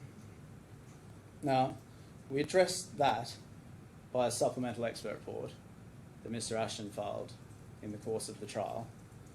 And of course, there's no trace of Mr. Kahlon ever suggesting at the time that he was entitled to 10 million so long as it increased by 25.992% and then up to 59-point-something% in the second year. Ms. Timms gave what was quite illuminating evidence about it on Monday, where she pointed out quite rightly that a $10 million annual bonus is not an LTIP, it's an STIP. It's not a long-term incentive plan at all. So it's going to vest in tranches. Well, why not just have it together with the annual bonus? And she was taken aback by the idea that one would ever do an LTIP in that way. And there's been a lot of reference to the word average as used by some of the witnesses, but what Ms. Timms was explaining was very simple. She said it many times, and it was just that it's a 3-year scheme, $30 million, and it's just broken up into 10 so you can see what the figure is on an annualised basis, much in the same way that you might break down any other figure. It doesn't mean that it vests each year. It's just an illustration. Now, yesterday, in closing, my learned friend, before I even move on to the new case, there was another new intermediate version of this case where he said, well, instead of 26, 59 and 100, it might just be 33, 33, 33. So you have a straight line that you have to meet from the starting point up to 100% at the end of the 3 years. As long as you get to 33 in the first year, 66 in the second year, then you can bag $20 million. But really that... Whatever happens in the third year. Whatever, again. And one can see why this case is being advanced, of course, because $20 million is a lot better than nothing. And so what's being said is, well, things went up astronomically in the first 2 years, so could we please have our first 2 lots of 10 million, never mind the fact that by the end of the 3 years it had all gone completely pear-shaped, and we say would have been in exactly the same shaped pear if Mr. Kahlon had been there. So that's why this case is being put forward. But this 33, 33, 33 example that was given yesterday is really just another illustration of the complete uncertainty of all of this. Because how does one chart the course from the beginning to the end of the 3 year period? Is it a straight line? Is it annualized growth with the cubic root of something? Or is it, is there a case for, well, the executive pick all the low-hanging fruit in the first year, and so more should be demanded in the first year and less in the subsequent years? Well, the experts suggested that, in fact, the work that's done in the first year might take a while to bed down, so maybe it should be more forgiving of the executive in the first year. It would be a disincentive to have too much growth in the first year, if the second year you were then having to build on that. Well, quite. And indeed, the problem that Your Honour identifies is another one, that if, it's all very unclear, because of course it's never been pleaded, so we don't know exactly what's being said, but if the position is that the whole model that's put forward in the skeleton argument is based on compounding, which rather assumes that each year you take the base period and then calculate the increase of 26% again on that. But of course, unless you follow the precise curve, that will mean that the 26% in year 2 is a very different figure to what it otherwise would be. So if the growth goes right down, then all of a sudden 26% on a small number is much smaller and doesn't land you anywhere near 100 at the end of the day. So really, that case doesn't make any sense either, but all it really goes to show is that it introduces yet further uncertainties that Your Honour's just in no position to resolve. And my learned friend says, well, never mind that, because the growth is 2,000 and something %. Your Honour's heard what I have to say about how those ridiculous figures are a point against him. But that's also not the right analysis, because one needs to try and ascertain what it is that the parties agreed, not to decide, well, they might have agreed 15 different things, and on most of them, Mr. Kahlon gets this or that. It's just the wrong way of approaching it. So that brings me to the latest new case that was put to Mr. Ashton on Wednesday. And this is the averaging. Averaging of the percentages. Well, No, that straight out. You missed that one out. yes. Well, I missed that one out because it was especially ridiculous, and it sort of surfaced, and then Mr. Lazarevich killed it off himself. I don't think anyone supports it. And I Mr. don't. Hill didn't. I think that's the end of it. No, my case is, yes, averaging works. Of course, if you're looking at averaging, there's different ways of doing it, but we accept that's not a very good way of doing it, but the best way of doing it. Yeah. Now, to start with, my objection in relation to So what is the one you're addressing now? the averaging case. Yeah. So this is the idea that you just take the base figure, and then you take the 3 figures from years 1, 2, and 3, Yeah. you average those out, and then compare that average to the base. Yeah. So never mind the trajectory over those 3 years. Doesn't matter if the first year is very high and then falls through the floor in years 2 and 3. So long as there was, So long as the average is more than 100% yes, times the base. that's right.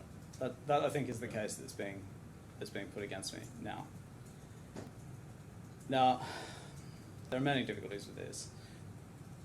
First, there's nothing in the September letter that leads to this conclusion at all.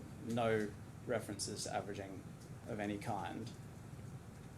As Your Honour rightly identified yesterday, it's not a measure of sustained growth at all.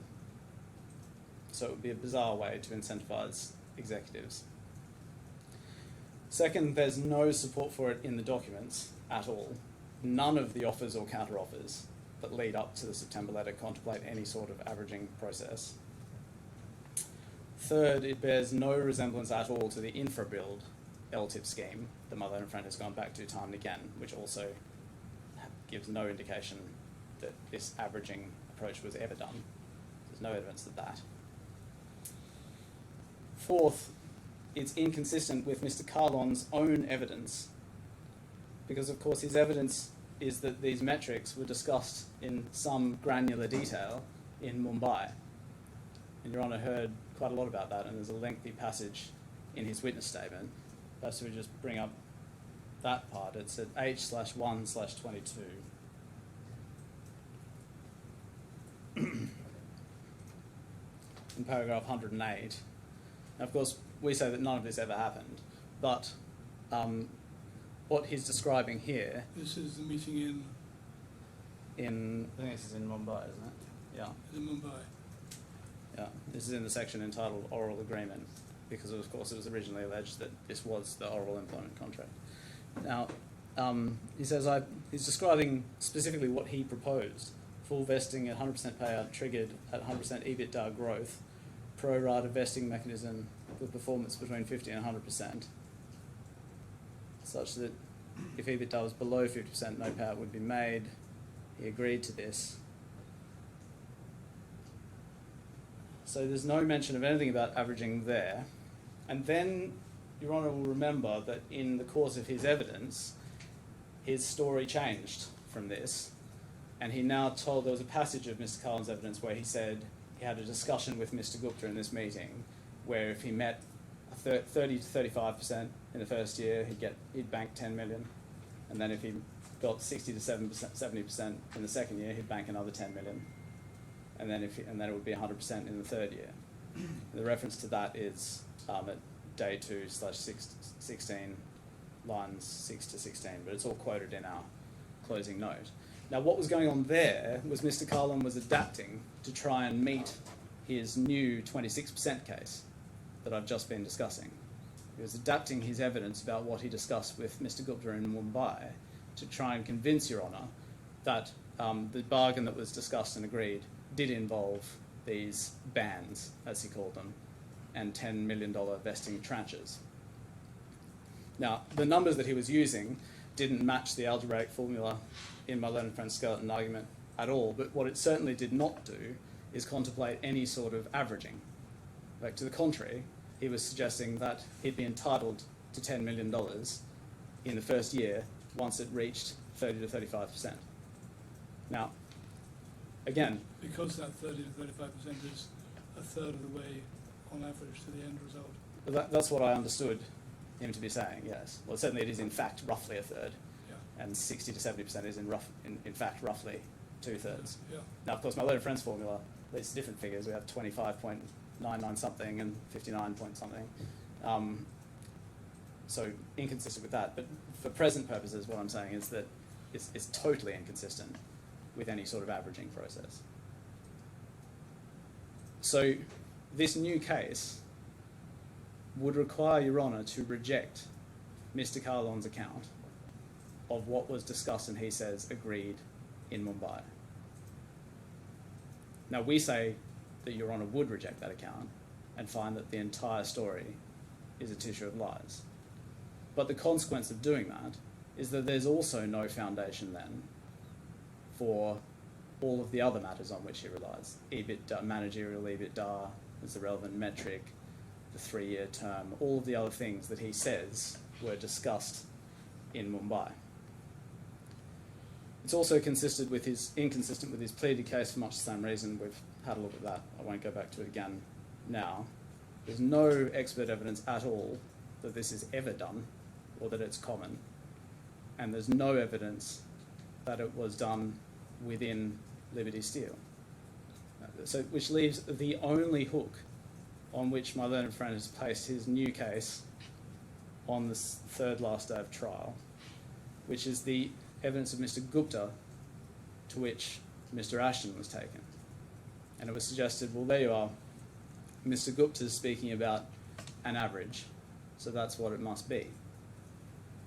But that just doesn't work for several reasons.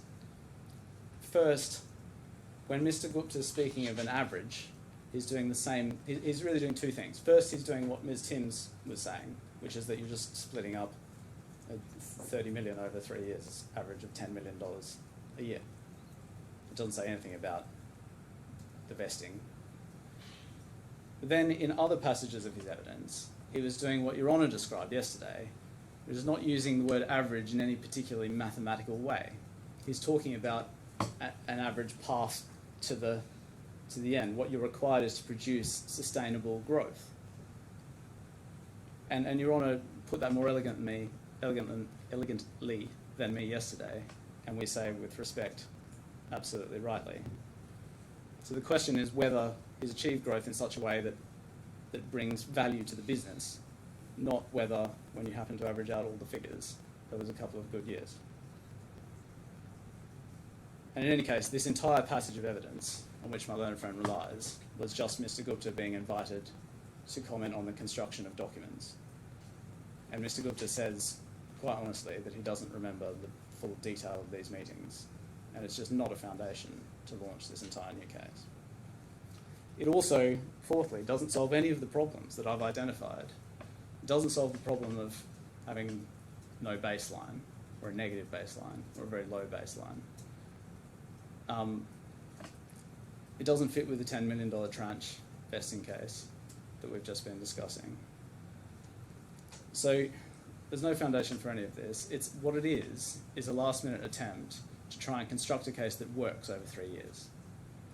Because without this case, the 3-year proposition is dead, because the experts agree that at the end of 3 years, the EBITDA growth was negative.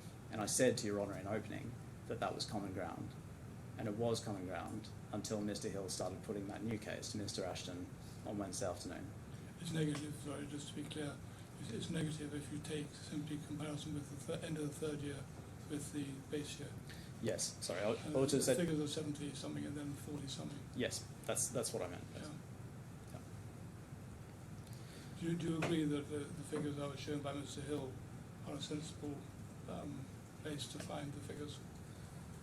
I agree that that's the right table to look at. I think it's Mr. Ashton's report. Yes, of course I don't agree there's anything sensible about those figures, but... But the figures we're all talking about. Yes, that's right. What you found there. Yes, yeah. Now, I foreshadowed on Wednesday that the companies would also object to this argument being run because it's unfair. Because there's... Why is it unfair?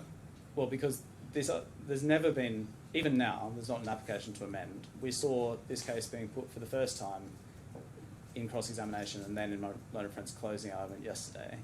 And this is a case where there's been evidence from all of the witnesses, Mr. Gupta, Mr. Kahlon, Mr. Timms, Mr. Trahan, about the factual matrix and the negotiation of this deal. And it's said that under DIFC law or UAE law, that one can take a much broader spectrum of things into account than one can under the exclusionary rule in English law. And because it was raised on the last day of evidence with Mr. Ashton... Sorry, one or both of you have given me the references to that law, have you? It's in the approach in DIFC law. Yes, it's in our note, and certainly DIFC law at least is addressed in my learned friend's note as well. So because it was unveiled at the end of the trial, Your Honour has not heard from those witnesses about this proposition, and Ms. Timms, for example, gave enlightening evidence about the absurdity of some parts of the case that were being put. But Your Honour doesn't have that in relation to this version of the case. Of course, if we'd known that this was going to be the central plank of the case now advanced, then Mr. Gupta's otherwise completely irrelevant evidence about the construction of this document would have become very important, and it would have been necessary to clarify the ambiguity that I've described in re-examination. And that wasn't done because it wasn't advanced at that point. Mr. Ashton, of course, filed a supplemental report to deal with the 26% case, but didn't address this new averaging case in the same way because it wasn't an issue at the time. And he was asked on the spot, in the course of his evidence, whether he could see a different way of doing things. And Your Honour heard Mr. Hill say yesterday, well, there you are, Mr. Ashton couldn't come up with an alternative. So that must be the appropriate way of approaching it. And with respect, in litigation that's gone on for 3 years, to be coming up with a new construction and putting it to the expert in the course of cross-examination is not a fair way to conduct things. It's also wrong that Mr. Ashton doesn't consider an alternative, because in the course of discussing a quite different proposition, he notes that one way of considering annualised growth would be to look at the average compound annualised growth rate leading to the final year, and he concludes that that figure is negative. Now, I'll probably explain that very badly, but it's explained much better by Mr. Kynaston on page 30 of our note at paragraph 92. So all of those points are set out in further detail in the note as well, but it's another reason why my learned friend can't get home on this new case. And then finally, after all of these different variations, yesterday in closing, there was an attempt to sort of mix and match all of these various options. So it was said, well, if I'm not sure if I'm going to get this right, but it was said that he needs to achieve an average growth over the whole time. But then if he hits 100% in any given year, well, then he can have everything. And I think in the closing note, it's even said that one has to overlay this somehow with the $10 million tranche vesting case as well. So that you can look at the average at the end of 3 years, but then you can also give him $10 million at a time if he increases by a certain amount each year.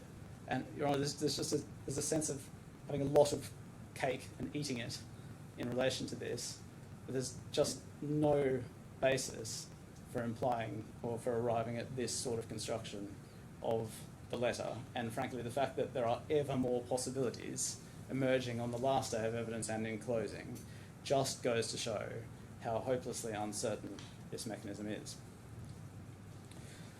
So that's the LTIP. Yeah. The STIP, I think I'm going to deal with very briefly.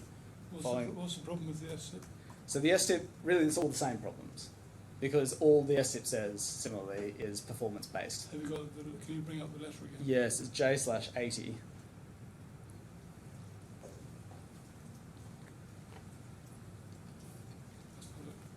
Oh, sorry. Is that right? 80. 80. 80. 80. Sorry. That's it. Thank you. And so we're now talking about the annual bonus, which just has a figure and says performance-based. And so we say, Your Honour just has all of the same problems in relation to this, because there's no guidance at all about how performance is to be assessed.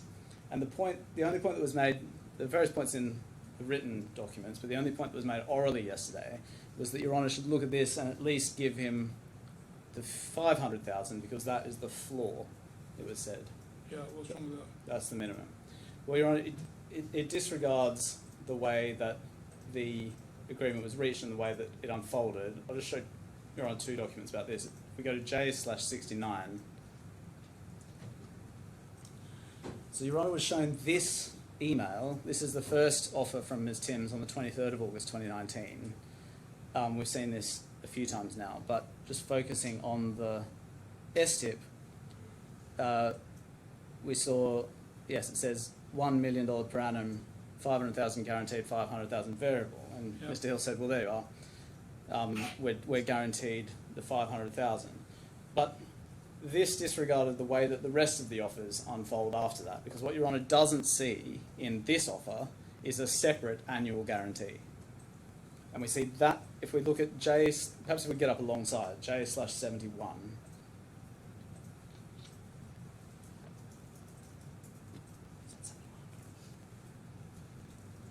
If we just go down to page 2 on that side. So we see what it was that Mr. Kahlon was suggesting in response. And number 2 on the page towards the top, about 7 or 8 lines down, US dollars 1.2 million net per annum, 60% of it was to be assured. So that's his counter offer. Yeah. Never mind that this bears no relationship at all to what he says was discussed in Mumbai. For present purposes, he's asking for 60% of it to be assured. And then if we go up a page, we see what the response was, and the figures have now shifted again, but we now have introduced this annual guarantee. So there's a separate provision now for that guaranteed portion, and that's 500,000. And in the end, where we end up in the letter is that it's 750,000 base salary and 500,000 annual guarantee. Can And I then- see that? Where's that? On the right-hand side of the screen, you want to see the email of the 29th of August 2019. Yeah. And below that, hi Paramjit, further to our conversation, we have the base salary, the annual guarantee, so that's new. That's the annual guarantee taken out of the STIP. That's right. Yes. So it's That's been- the first half of the STIP. That's right. It's been split out. Yeah. And so, whereas Mr. Kahlon started by saying, well, I'd like part of my STIP to be guaranteed, and then Ms. Timms responds and says, okay, well, this is the guaranteed portion, 500,000. That makes it ultimately into the September letter, and he is paid that guaranteed portion. And the STIP becomes a range, and it's fully discretionary. And so, Sorry, just to be clear, the guaranteed 500,000 came in the letter of at J69. that's in J71. It's also at J69, isn't it? STIP target. Yes, sorry, let me just take this a bit more slowly. So I may be missing the point you're making. that's because I'm making it badly. So in J69, in the 23rd of August Yeah. letter, we have the base salary, and then we have an STIP separately, a And short-term the STIP incentive. guaranteed Yes. 500. Yes, that's right. Yeah. But the figure that's being referred to is 1 million, and then it's separated out into 500 that's guaranteed and 500 variable. Yeah. Then in Mr. Kahlon's counteroffer that we've just seen, the figures change. And And the one with 1.2 million and 700,000. that's right. Yeah. That's right. But then what happens on the right-hand side of the screen is that we now have J71 for the transcript. J71 for the transcript. We have the annual guarantee dealt with separately. And it's the same $500,000 figure. Yeah. That's the guaranteed part. But the STIP Yeah. is fully discretionary, 500,000 to $1 million. And so what Your Honour has there is a range that he may be awarded on a discretionary basis. And it's the same concept that we see with the LTIP, because of course the LTIP is 30 million with a 50% gate. So the LTIP is also between 15 million and 30 million, but no one is suggesting that the 15 million is guaranteed. And it's the same concept in relation to the STIP. Maybe I'm losing sight of what the argument's about. So my learned friend says, when you look at the STIP in this offer as it ultimately makes its way into the 5th of September letter. Can we see that? Yes, perhaps if we, J80. if we, on the left-hand side of the screen, could we have J80? And could we have J71 on the right-hand side?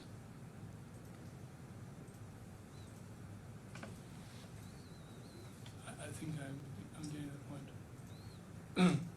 And so, Your Honour can see in J80, we have the same annual guarantee Yeah. and the same annual bonus, 500,000 to $1 million, performance-based. What you're saying, I think, then, is that the annual guarantee and the base of the annual bonus are meant to be they started off as being the same thing. Yes, in the negotiation, when the negotiations, Now they're asking for both. that's broadly right. So initially one starts off just negotiating the base salary, the LTIP, and the STIP. Yeah. Then there's a question about whether part of the STIP is going to be guaranteed. And in the end, what happens is that guaranteed portion of the STIP is called another name, Annual guarantee. annual guarantee.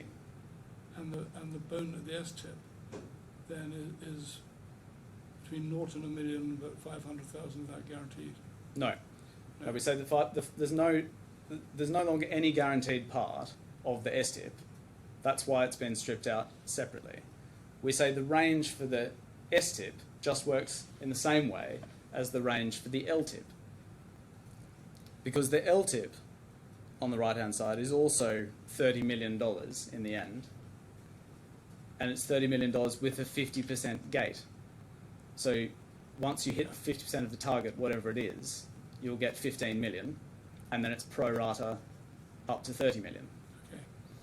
And we say the same concept is being embodied in the STIP, where you'll get something between 500,000 and a million, depending on your performance.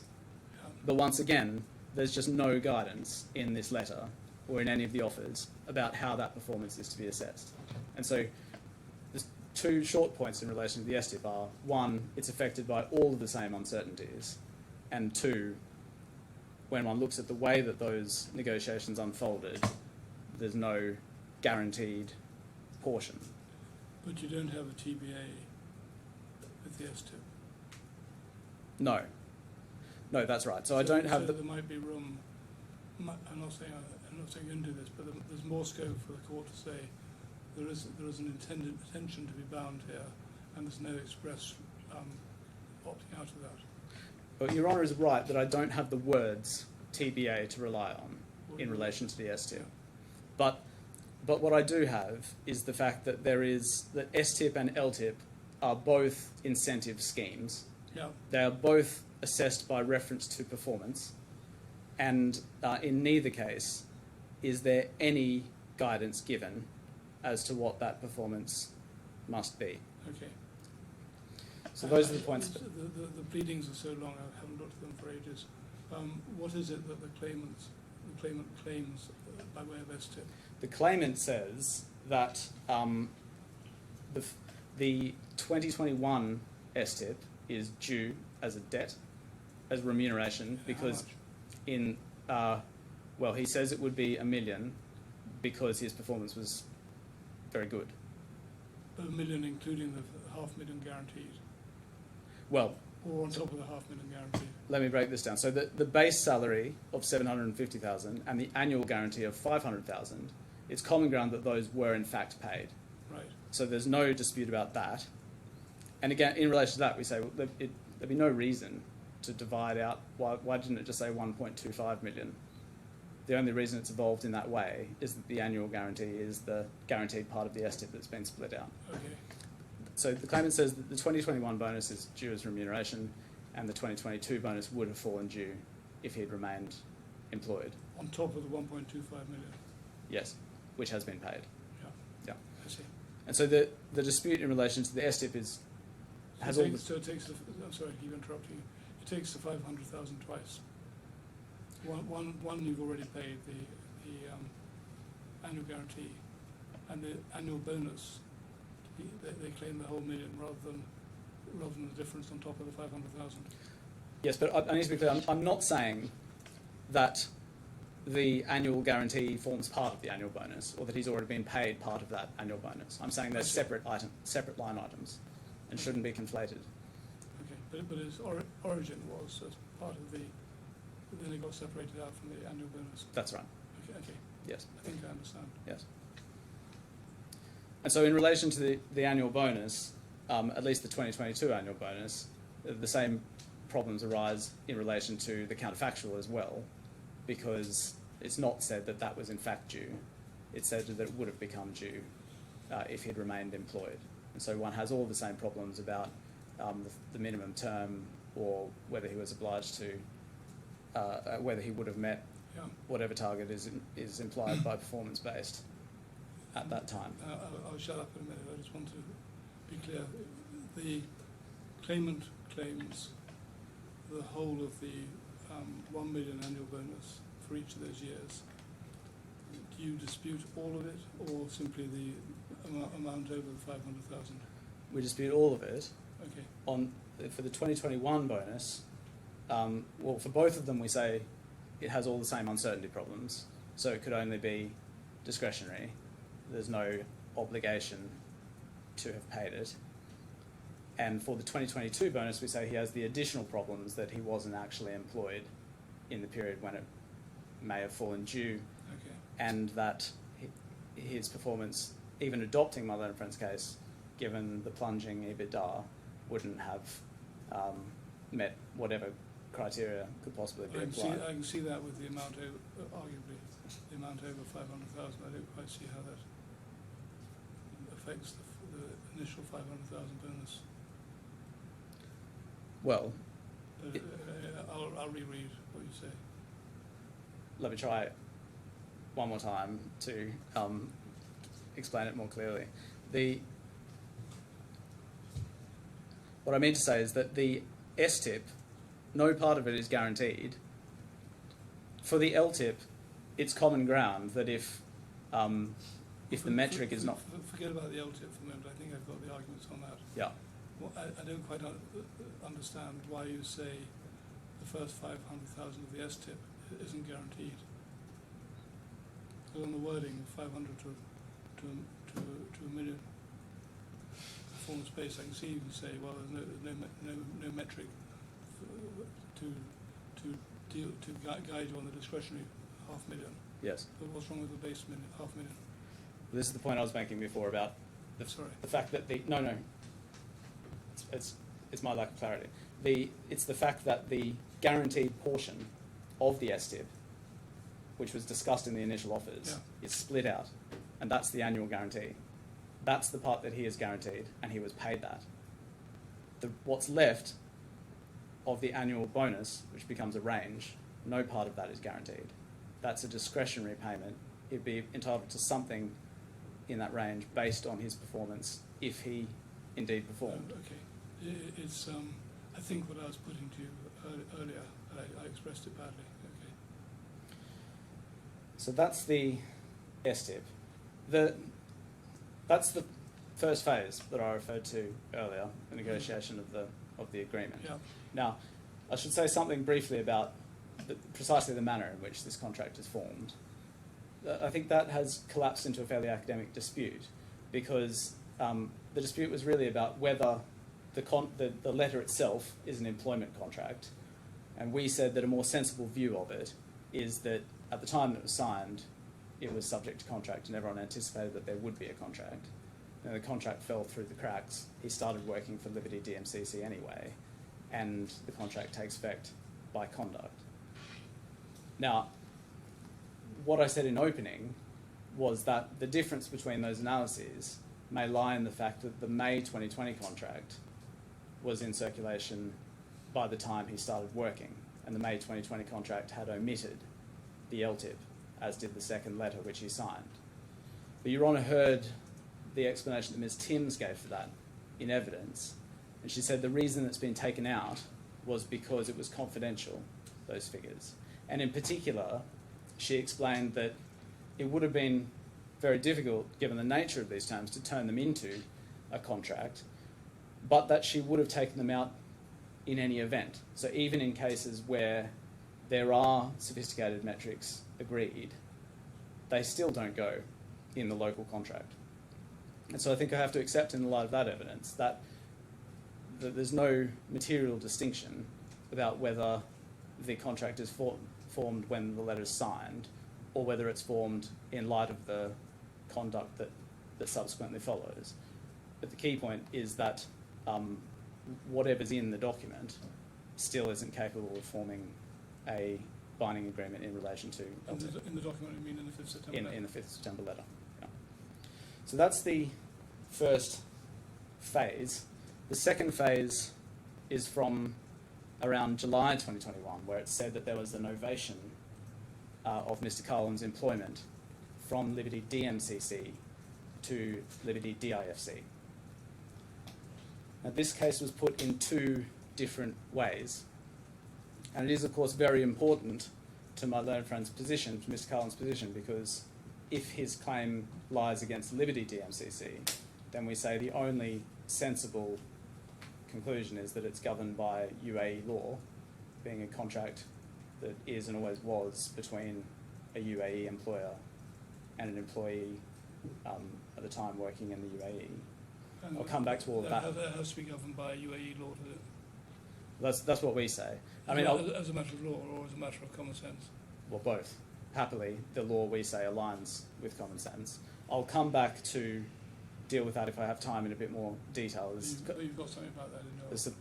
There's some quite detailed submissions from both parties on this quite interesting question, actually, that it's a tension between two choice of law statutes.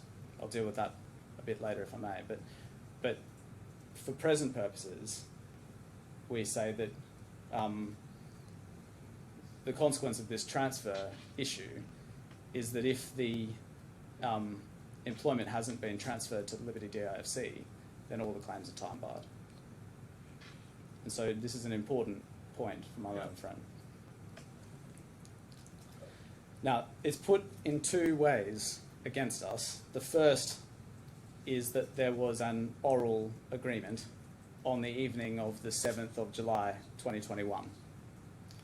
And we say that really in this part of the case, Mr. Kahlon always had an uphill battle because it was very implausible that menial matters about which entity technically employed Mr. Kahlon were discussed at a crisis meeting held at Mr. Gupta's house late in that evening. And Your Honour heard Mr. Kahlon's evidence about how it had the distress that Mr. Gupta was under in relation to this impending crisis. And indeed, Your Honour heard quite a lot from Mr. Kahlon about the various CO2 transactions, so more about that later. Your Honour also heard that Mr. Kahlon regarded the entity that employed him as an extremely menial administrative matter with which he did not generally concern himself. And in fact, there were a number of messages where Mr. Kahlon is asking, can you just remind me who it is that employs me again? And that happens again and again, even after he gets an answer. So what one takes from all of that is the very idea that the head of a global steel company and one of his senior executives addressing a crisis involving the unions late at night at Mr. Gupta's house is going to suddenly turn to technical detail of which entity employs him is an implausible starting point. And that is so, I suggest, whether the meeting started at 9:35 p.m. sharp, as Mr. Kahlon insisted, or at 10 p.m. as his Uber receipts showed.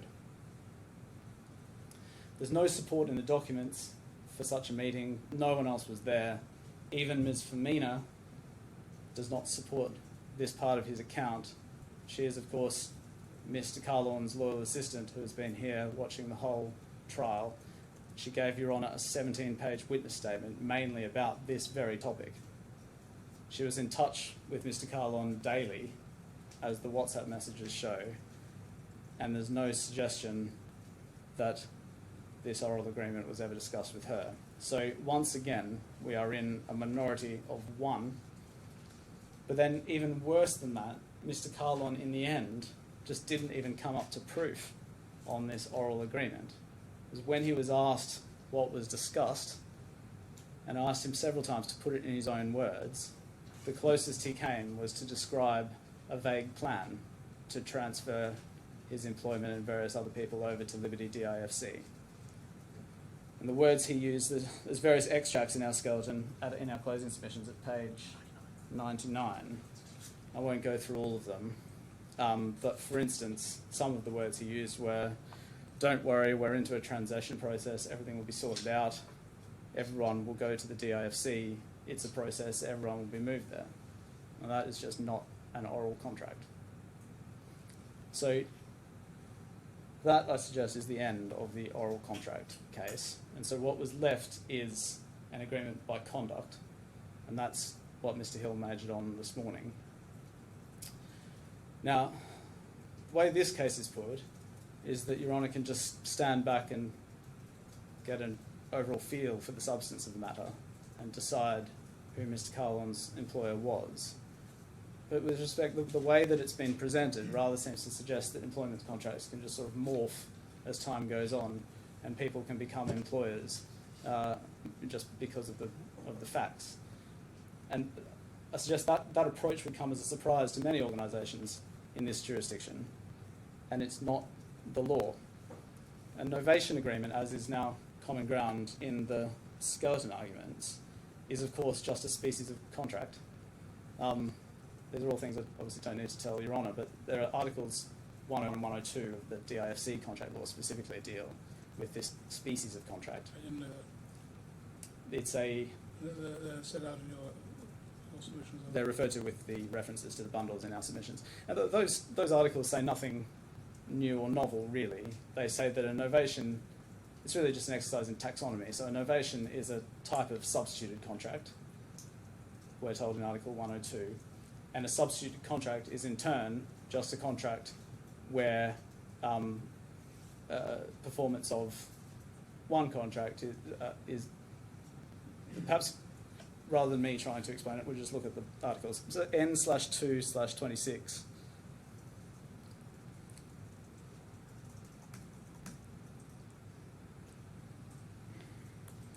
And so 102, a novation is a substituted contract that includes a party, a new party effectively, not the obligor or obligee.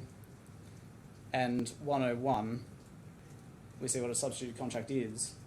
It's one that's accepted by the obligee in satisfaction of the obligor's existing obligation. So it's nothing more than the formation of a new contract with a new party. Are those different? I think a substituted contract is potentially broader in that it may involve a substituted obligation but not a new party. I see. But it's a novation specifically that we're concerned with.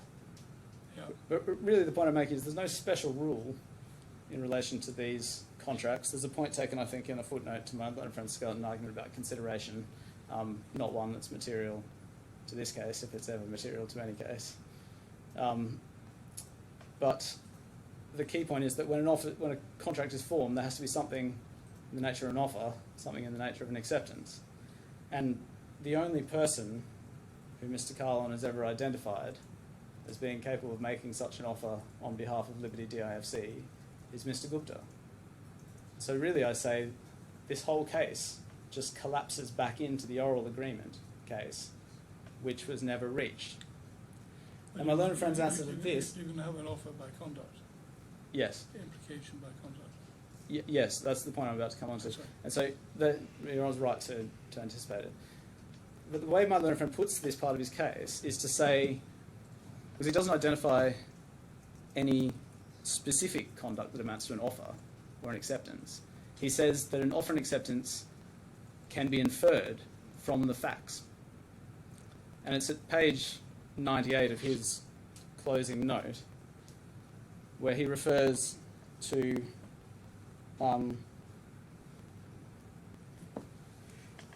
Chitty, I think, and says that the... Is it Chitty?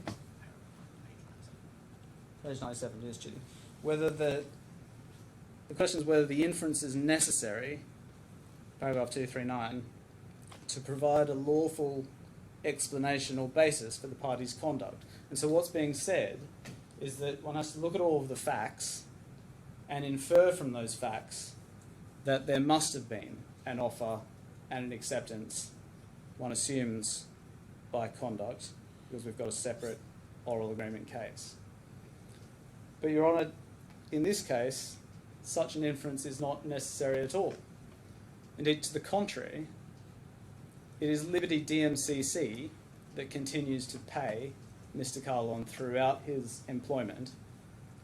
Now, on this point, I should say there's been reference to a bonus letter that was on Liberty DIFC letterhead. Your Honour might remember that being put to Ms. Timms. Ms. Timms' evidence about that letter, just for the transcripts, is at J/730. But Ms. Timms' evidence about that was clear and consistent. It was just an administrative mistake that had affected various employees. It was put to her that that evidence was false or rehearsed, can't quite remember which, but it was entirely plausible and exactly the sort of thing that happens. No reason to disbelieve that. But in any event, what really matters is who paid the $1 million. And tucked away in paragraph 240.1 of my learned friend's closing argument is an assertion that it was Liberty DIFC who actually paid the bonus. Now, that didn't surface during the trial, but I need to show Your Honour that that is wrong. If we bring up J/1137, this is a payment record of that bonus, and next to it, if we bring up J/1138/3,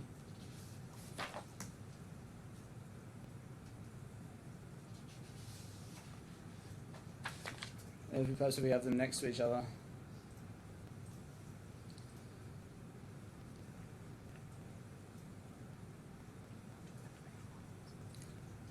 And then in J1138, if we go back to page 1, just to see what this is. This is a bank statement of, see in the top right-hand corner, Liberty FE Trade DMCC. So that's Liberty DMCC. Sorry. So sorry. The screen keeps changing. Yes, that's my fault. At the top of the left-hand side of the screen, that's J/1138. Yeah. Does Your Honour see it's an account statement generated in October 2025? Yeah. And the account name is Liberty FE Trade DMCC? Yeah. That's the second defendant, Liberty DMCC. And then if we just go over to page 3, we can see that that's the bonus in the same amount and on the same date being paid to Mr. Kahlon. And on the right-hand side, the payment record records, one sees in the beneficiary code, Paramjit, and likewise the account number has been redacted, but it's Paramjit's AED account, and that 5901 account is, I think, an Emirates NDB account in AED, just somewhere else in the bundle amongst the bank statements that he has disclosed. So that we thought wasn't really an issue until closing. It may just be a late night oversight, but the point is that the bonus was paid, like all of Mr. Kahlon's other salary payments, by Liberty DMCC. And of course, Liberty DMCC continued to sponsor his visa all the way through until very near the end of his employment, where he obtained a separate golden visa. Now, without these things, Mr. Kahlon's employment could not have continued. So it's not necessary to infer a novation to Liberty DIFC. In fact, to the contrary, it would be very surprising indeed if Liberty DMCC was paying the employment, the debts owed to the employees of a different company. And that is exactly, there's a certain irony about that, because it's exactly the sort of thing about which Mr. Kahlon, in various contexts, complains. Now, my learned friend's written closing then suggests that the funds used to pay Mr. Kahlon, although they were coming from Liberty DMCC, were ultimately coming, he says, from Wyland's capital. He asserts that on page 100 of his closing, paragraph 240.8. We don't necessarily need to turn it up, but when Your Honour does read it, Your Honour will note the conspicuous absence of any references in support of that proposition. And the reason there are no references is because there are none. My learned friend, the closest my learned friend got was fishing around for an answer from Mr. Gupta. That was on day 5, page 154, lines 6 to 14. That didn't go anywhere. Unsurprisingly, Mr. Gupta does not know precisely which company made which payments to whom several years ago. And there is one email that Your Honour has seen before at J/137, where Ms. Timms is asking Mr. Gupta where the money is to come from. That's in May 2020. At the top of that page, Your Honour's seen this email several times now because it's relevant to the case that Mr. Burgess will address. But one of the questions being asked to Mr. Gupta is where should the funds come from, Wyland's capital, and I think this whole case is built on that. But, of course, there's no response from Mr. Gupta and no evidence at all that that is where the money ultimately came from. There has never been an issue in this litigation about where the money ultimately came from. There has therefore been no disclosure about this question at all, and that is because it has never been pleaded. And so this is grasping for points at the last minute that are just not and have never been an issue in this litigation. So that's the payment point. The next it was said that, well, the reason that Mr. Kahlon's visa was sponsored by Liberty DMCC was because there was an issue with the licenses. And that's why Mr. Kahlon's visa, it was said, wasn't transferred over to Liberty DIFC. But this was a point, I say, that's both irrelevant and a point against Mr. Kahlon. It's irrelevant because there were never any steps to actually transfer Mr. Kahlon's employment over. The email to which my learned friend referred concerns issues that arose in November 2021, I think, and that's, of course, quite a long time after the July conversation is alleged to have happened. It also stands in contrast to the evidence about Ms. Femina's visa, where there was an exchange with Ms. Julie Duffy about arranging a new visa for her, but didn't eventuate because Ms. Femina was going back to Kazakhstan for a while. But more fundamentally, this is all a point against Mr. Kahlon, because if there was a regulatory reason why Liberty DIFC couldn't become his employer, then it just would explain why his contract was never transferred over to Liberty DMCC and why it was that Liberty DMCC continued to employ, pay him, and sponsor his visa.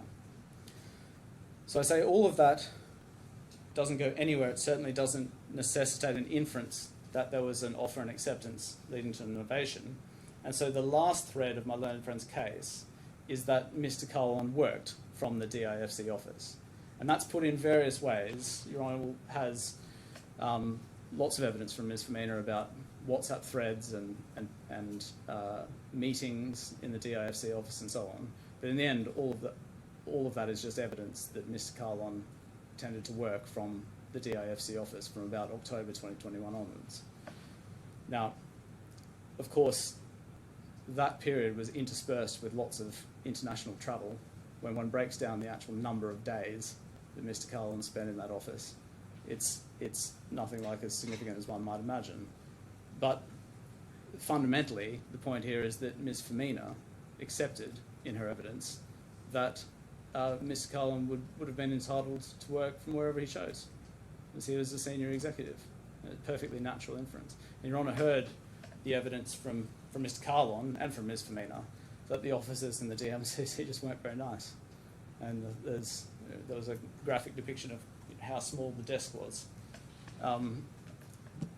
It's unsurprising that a new office was opened and the executives who did a tour and were impressed by it decided to start working there. But none of that is enough to amount to an innovation of employment. So we say that part of the case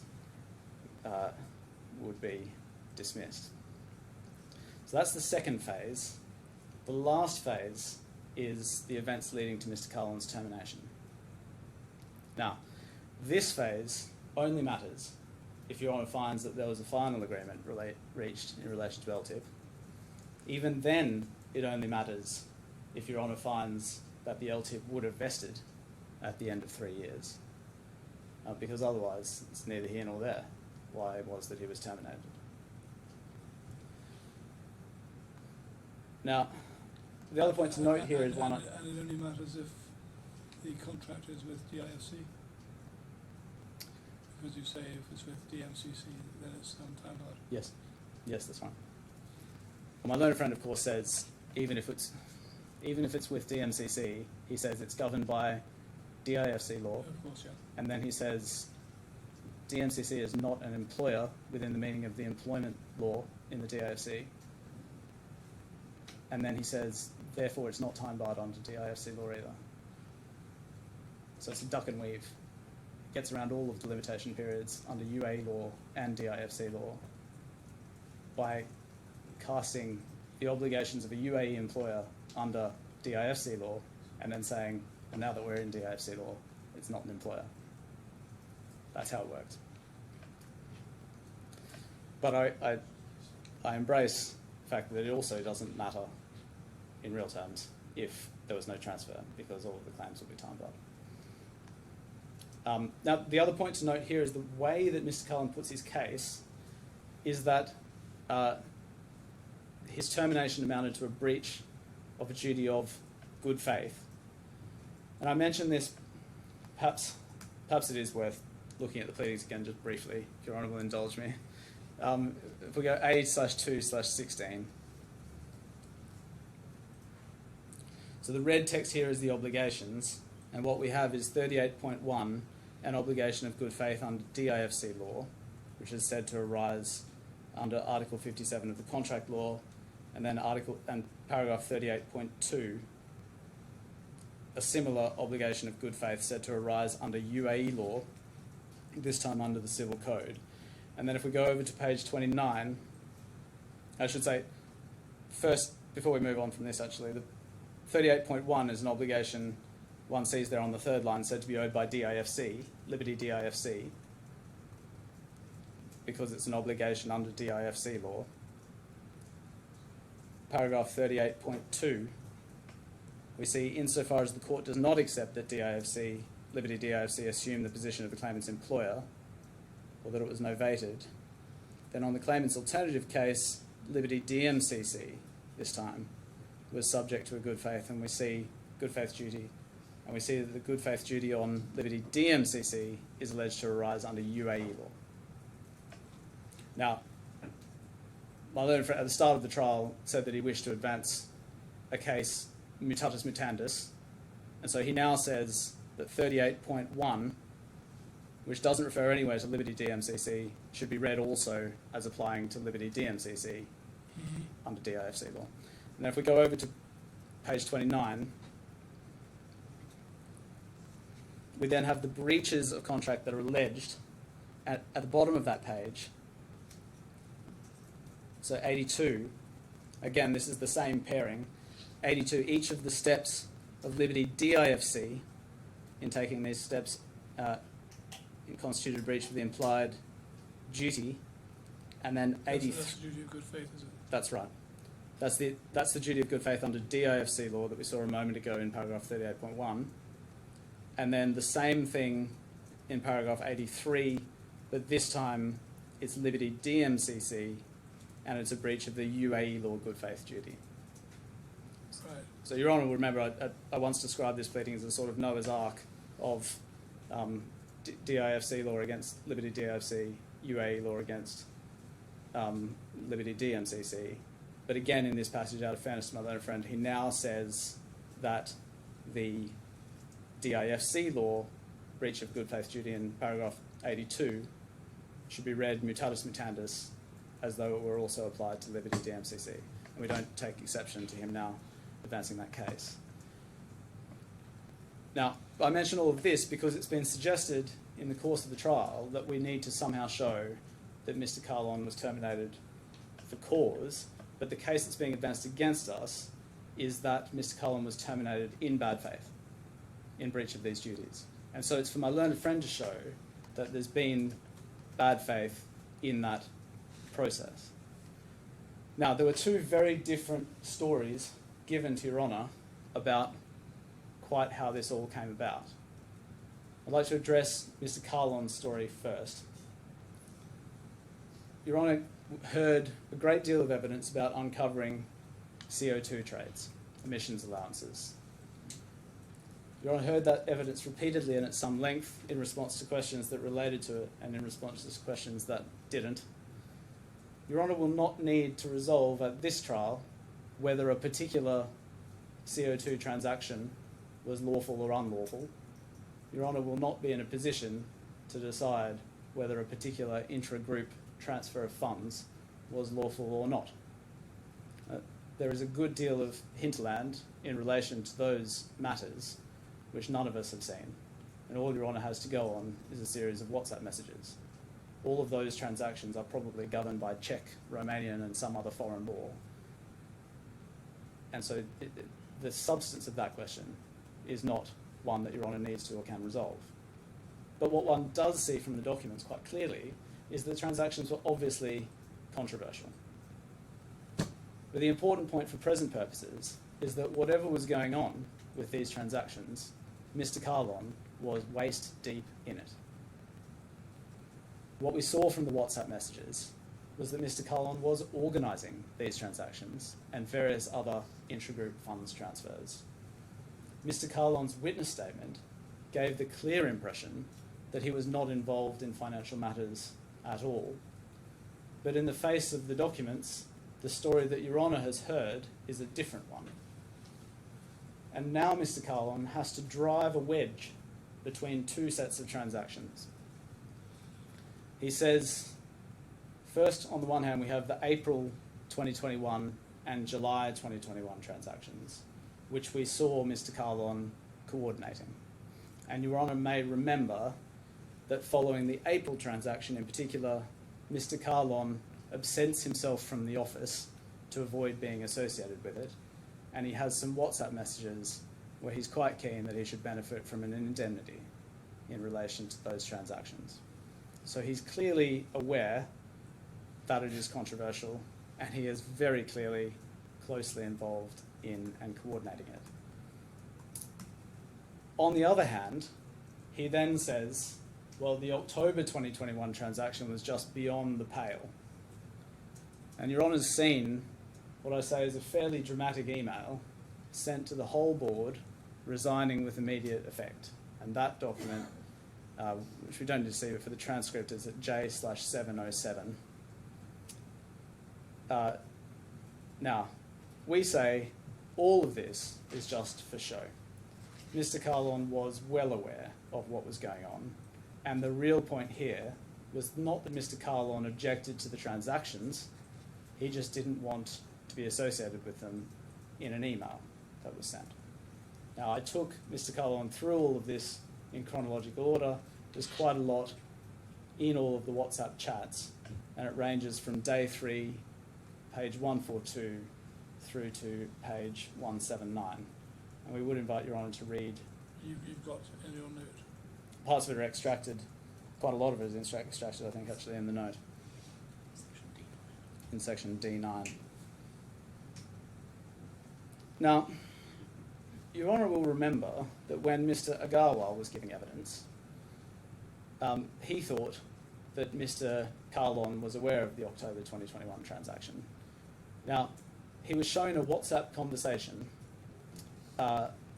where, perhaps we should bring that up, is it J/429/63?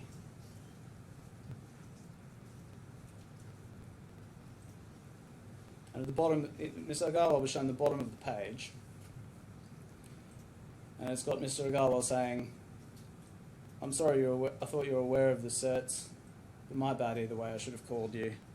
You gave me so little notice that I was just running around trying to organise it." Now, Mr. Agarwal was half right about this.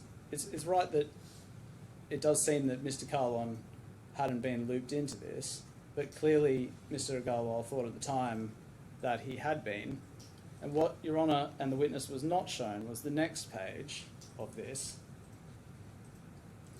And this is part of the run of WhatsApps that I put to Mr. Kahlon, where we see what Mr. Kahlon's reaction is. And all he says is, at the top of the page, putting a word across to me was going to avoid all these mailing. Let's catch up later. Agree. Sorry for that. The usual madness, as you know. I see. And then more messages about Happy Diwali and so on. And so this idea that Mr. Kahlon was deliberately excluded from the process of this October 2021 transaction, and that made all of the difference, in my submission, just does not emerge from the documents. There's been various attempts to distinguish between the circumstances of the transactions, but what one sees very clearly is that all of them were controversial. Mr. Kahlon was well aware of that, and he had no such issues when it was all being done by WhatsApp back in April 2021. So what's really going on? Well, the real tipping point is not some difference between these various transactions in April and July 2021 on the one hand, and October on the other. Rather, we say it was the critical event that occurred between those two things. And that is the August 2021 meeting, where Mr. Trahan sat down with Mr. Kahlon and made an effort to get him to soften his ways. Now, there'd long been a conflict between Mr. Kahlon's ways and the GFG culture, and Mr. Gupta acknowledged that that was a tension from an early stage in the WhatsApp messages that Your Honour saw with Ms. Timms.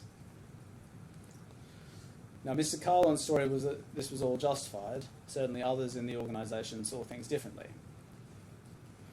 But on these misconduct points, the issue is that Mr. Kahlon's evidence and my learned friend's cross-examination and submissions are all aiming at the wrong target.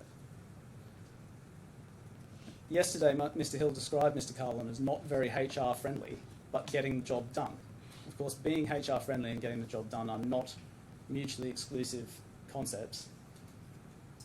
Now, under cross-examination, Mr. Kahlon repeatedly sought to justify the public character assassinations and so on by reference to the underlying incidents. But, Your Honour, as with the CO2 transactions, Your Honour will just not be in a position at this trial, and it's not necessary to resolve whether the correct procedure was followed in relation to a particular shipbuilding contract, or whether a particular coke supplier was corrupt, or what cost implications that had for a particular plant, or whether certain employees were underperforming or not. What Your Honour can safely find is that Mr. Kahlon was in the habit of attacking people publicly with such allegations. And indeed, Mr. Kahlon and later Mr. Hill have embraced this dictatorial management style, which Your Honour sees emerging from the evidence, and they've embraced it as a virtue. Now, there are some other incidences which are contested on their facts, and we invite on those points Your Honour to reject Mr. Kahlon's evidence, as with the rest of it, and we've dissected all of that in the note. I'm not going to go through all of that now because I don't have time. But what I would like to show Your Honour is the WhatsApp thread that you've seen a few times, but in fairness, both Mr. Hill and I have emphasised different parts of it, and one does need to see the whole thing. Right. If we have J/563.1/10,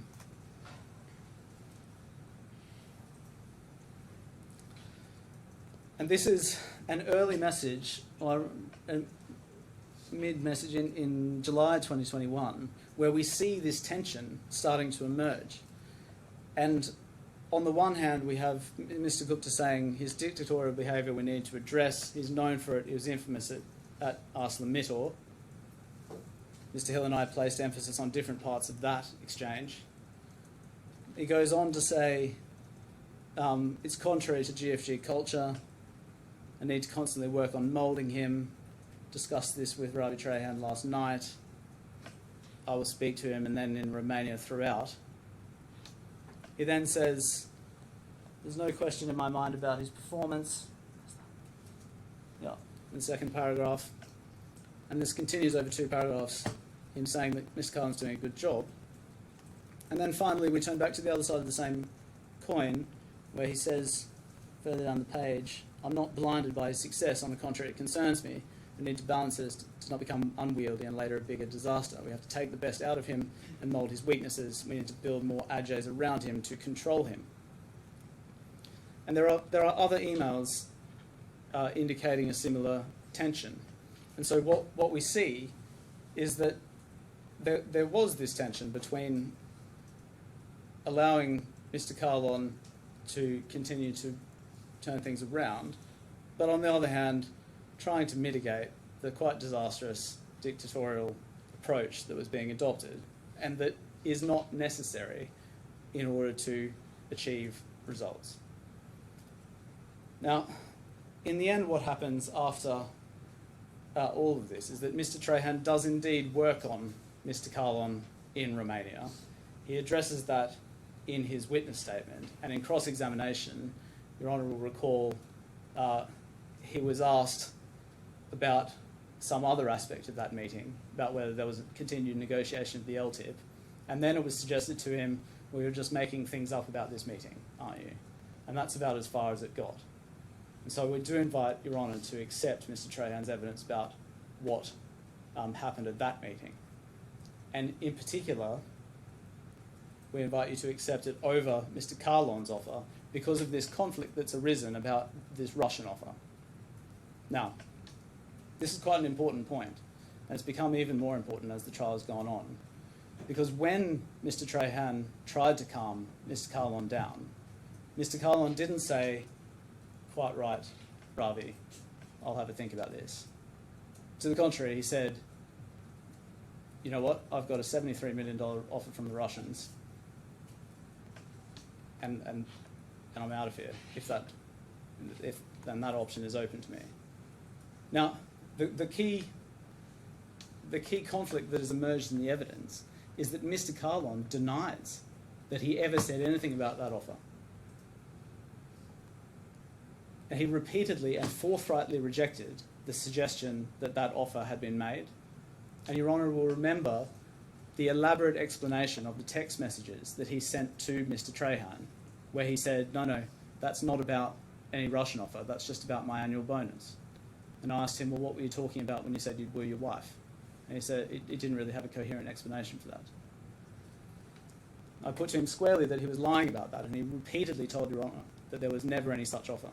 And that transcript is at day 3, pages 116 to 123.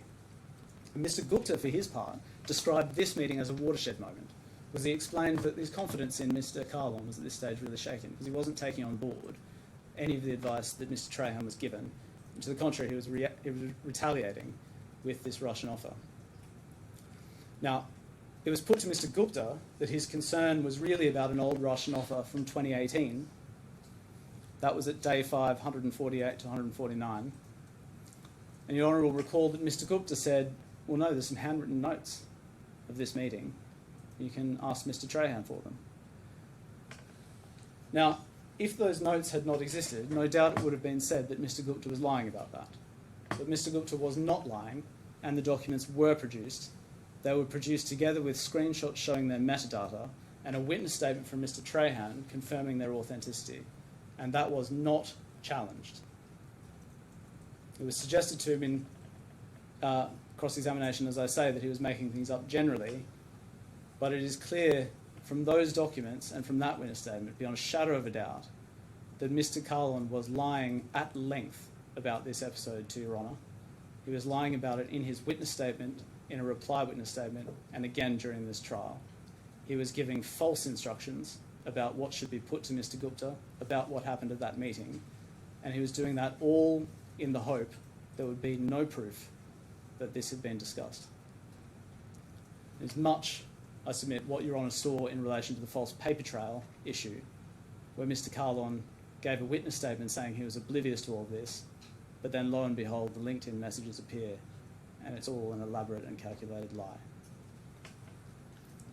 Which section of your document is this dealt with in?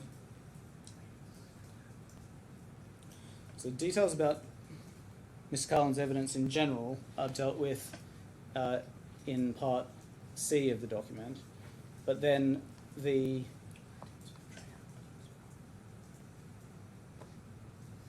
narrative relating to Mr. Kahlon's termination is dealt with in part D8, including this issue about the Russian offer, which is at paragraph 368. It's also dealt with in relation to Mr. Trahan's evidence at the outset when we're assessing the individual witnesses. Yeah. Now, that episode in August 2021, one has to remember, is preceded by the meetings. Trotter, I don't know. It's after 1 o'clock. Yes. How long are you going to be? Are you on your last stop point? Can I just have a couple more minutes just to finish this Yeah, sure. train, and then I won't be very long after lunch. Right. Just to finish off this episode, it really explains a lot of what follows, because then we've had all the meetings with Ms. Timms that Ms. Timms explained to Your Honour, where she tries to calm him down. You heard Ms. Timms say that he reacted aggressively to that, not when other people were around, of course. And then we have an attempt by Mr. Trahan in August 2021. That all goes south. And then we see when there's another CO2 transaction a couple of months later that Mr. Kahlon is all of a sudden taking a very different approach to these things. And so when that inflammatory email was sent, we say it had nothing to do with the particular CO2 transaction and everything to do with the deterioration of the relationship and the fact that Mr. Kahlon was being copied on an email rather than just dealing with all of this by WhatsApp. Ultimately, all of this leads to the May 2022 meeting, which, as you heard from Mr. Gupta in his witness statement and in re-examination, was the culmination of these issues. And it's notable that although he was cross-examined, Mr. Gupta, about the options that were put to Mr. Kahlon, no questions were asked of him in relation to what was actually discussed at that meeting regarding Mr. Kahlon's conduct, which is notable in circumstances where it's been repeatedly said that none of these issues were ever raised with Mr. Kahlon before his termination. But as you heard from Ms. Timms, in the case of a senior executive, it's hardly surprising that the minutiae of disciplinary procedures were not followed, and the particular policy to which Your Honour was taken indeed commences with the words, generally speaking. So that's what we say about termination. That may be a convenient time, and I'll try and wrap everything up quickly after lunch. Yep. Very well. 2 o'clock or just after. All rise.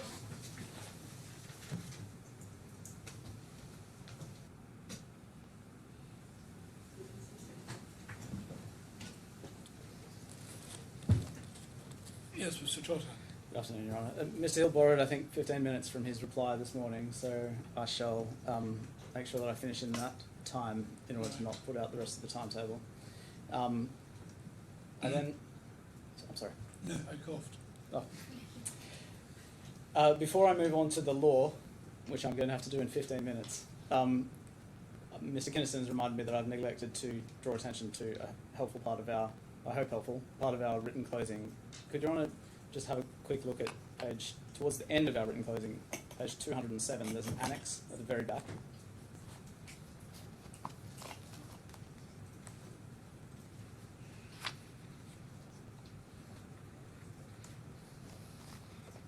Yeah. It's in landscape, it's a table. And I just draw attention to this because in the context of the termination story that I was just going through, this is a table of statements by Mr. Gupta to Ms. Timms in candid WhatsApp exchanges, starting in 2020 and running all the way through to the time of Mr. Kahlon's termination in 2022. And it's instructive because what it shows is that tension that I described earlier between advancing the business and the difficult management style of Mr. Kahlon needing to be tempered, evolving over time. And so, for example, if we just look over at page 208, Yeah. does everyone see in the middle of the page there's a row, 3rd of August 2021, and that's the meeting in Bucharest. Mm-hmm.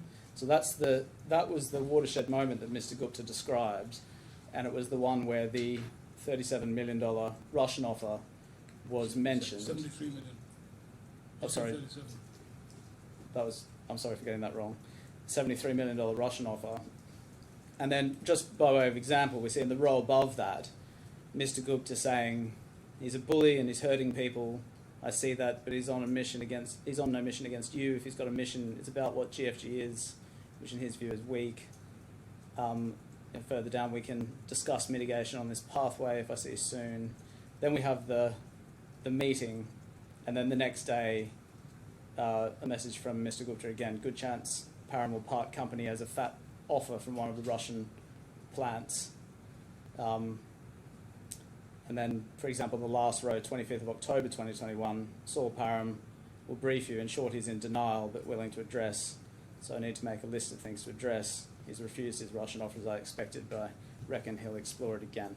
And so we do commend this schedule to Your Honour just to see how Mr. Gupta's thinking progresses in these candid WhatsApp exchanges. Yeah. Now, turning to the law, obviously I'm not going to be able to canvass this in the sort of detail that one would need to give it justice. And so what I'll do is try and deal at a high level with the principles, but in particular I'm going to focus on the applicable law question Yeah. and the way that all of the claims are put together is dealt with in some detail in the closing, as is the applicable law.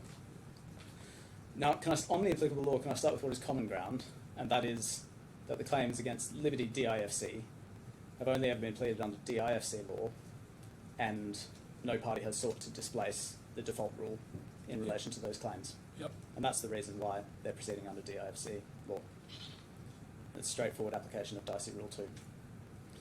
Now, the dispute about the governing law is about the rights and obligations as between Mr. Kahlon and Liberty DMCC.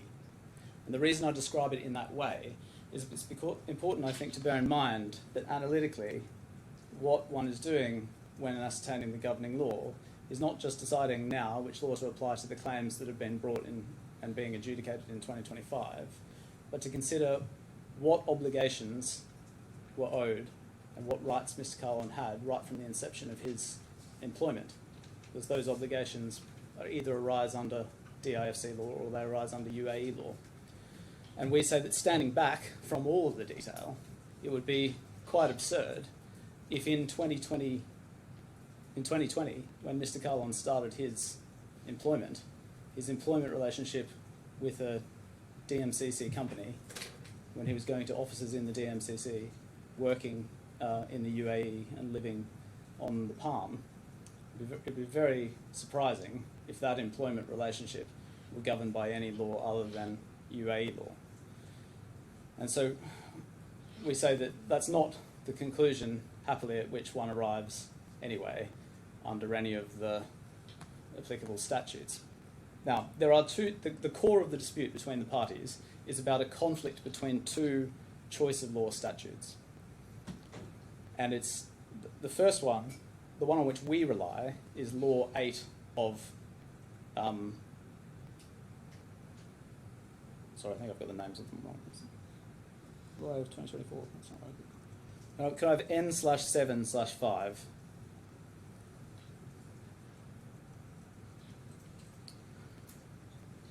It's, they don't have the easiest names to commit to memory, but the law on the application of civil and commercial laws in the DIFC. Amendment law. And the reason I'm going to the amendment law is because this is in Article 8, is the amended version of this waterfall. And when I mentioned ago Law 8 of 2024, that's the amendment law because this waterfall has been revisited quite recently. Now, what one sees, first of all, is that the amendment has changed the title from application to choice of applicable law. And the reason for that is that Your Honour may be aware of the well-known decision in Industrial Group and Hamid. Don't assume anything. Well, it's dealt with in detail in our note, but the short position is that prior to that decision, there was some uncertainty in the law about precisely what this article was. Was it a choice of law provision, or was it just determining the content of DIFC law? And that hinterland is perhaps not that important, but it does explain, we say, a shift in how the authorities have treated the conflict between the two statutes. But just starting with this waterfall, so we have the choice, it's now clearly entitled the choice of applicable law. Subarticle 1, the rights and liabilities between any person in any civil or commercial matter are to be determined according to the laws for the time being in force in the jurisdiction chosen under paragraph 2. And then in paragraph 2, we have a cascading waterfall of options for selecting the applicable law. And A, we start with a law of regulatory content, if there is one, in a DIFC statute. And the effect of that is effectively to insert any regulatory laws at the very top of the waterfall so that they become mandatory overriding provisions. Then B, and this is quite an important provision, the law of any jurisdiction other than that of the DIFC expressly chosen by any DIFC statute. That's quite an unusual provision. Certainly not one that exists in England, or one I've seen in any other jurisdiction. But it's obviously a very deliberate policy choice. And what this waterfall is doing in paragraph B is regulating the application of other choice of law statutes. And so if there's no regulatory content under paragraph A, then one goes down to paragraph B. And in paragraph B, if there's another DIFC statute which selects the law of a jurisdiction other than that of the DIFC, then one applies that law. So just by way of example, in the other application law on which my learned friend relies, and perhaps we could bring that up alongside if we have N/5.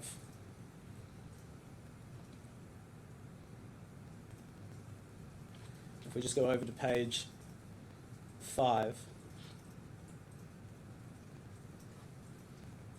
So this is the law relating to the application of DIFC laws. It's a different statute also determining the applicable law in relation to certain issues.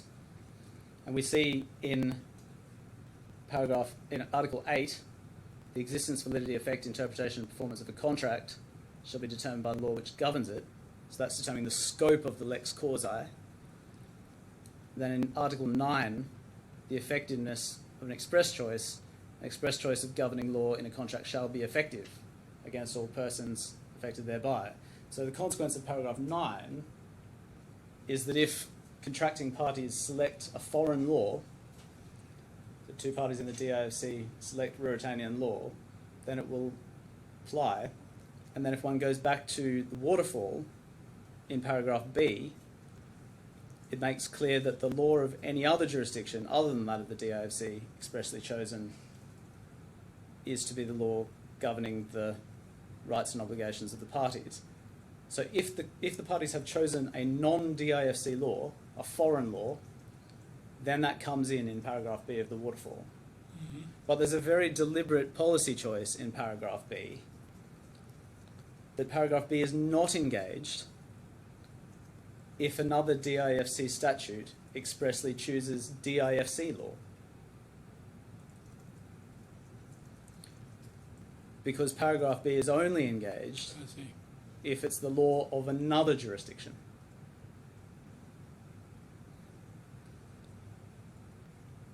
It's only if a DIFC statute chooses the law of any jurisdiction other than that of the DIFC. Mm-hmm. Now, that means, and it can only mean, that if there is another statute in the DIFC that selects not a foreign law, but DIFC law, then paragraph B does not apply. It's the only way of reading that paragraph. Right. That means that one has to continue down the waterfall. Yeah.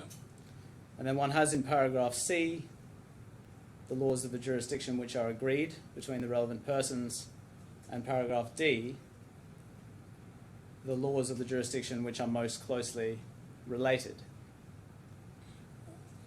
Can I ask an idiot question? A, B, C, the waterfall is all about the law, Yes. but the heading, the introductory wording, paragraph 2, is relevant jurisdiction is to be the one first ascertained. Yes. So what it's referring to there is the law of that jurisdiction. And jurisdiction, I think, is defined in the statute.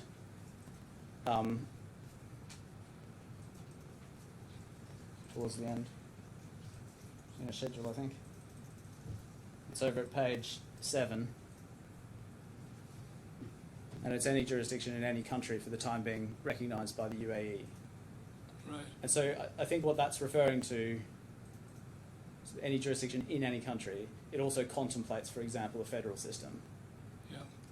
And one has the same outcome under, for instance, the Rome II regulation in England, where a state, for the purposes of the Rome II regulation, includes a sub-autonomous governing entity such as the state of the United States or of Australia, or indeed within the UAE. So there's nothing surprising about that. Right. Now, if we just go back on the left-hand side to where we were. Now, on the other hand, if the law chosen by another statute is not a foreign law, but it's DIFC law, then as I said before, paragraph B is not engaged. And that is exactly what happens in the DIFC application law 10 of 2005 on the right hand of the screen, if there's no choice of governing law in a contract. So under Article 10, there's express provision for what happens in the absence of a governing law. And it says if the parties do not specify the governing law of a contract, the contract should be governed by the law of the DIFC. Now that's the provision on which my learned friend relies. But the problem is, it's subsidiary to the waterfall, which is the master provision for applicable laws in the DIFC. And Article 10, if it applies, doesn't engage paragraph B of the waterfall. And so one needs to continue down that waterfall, ultimately to decide which law is more closely connected.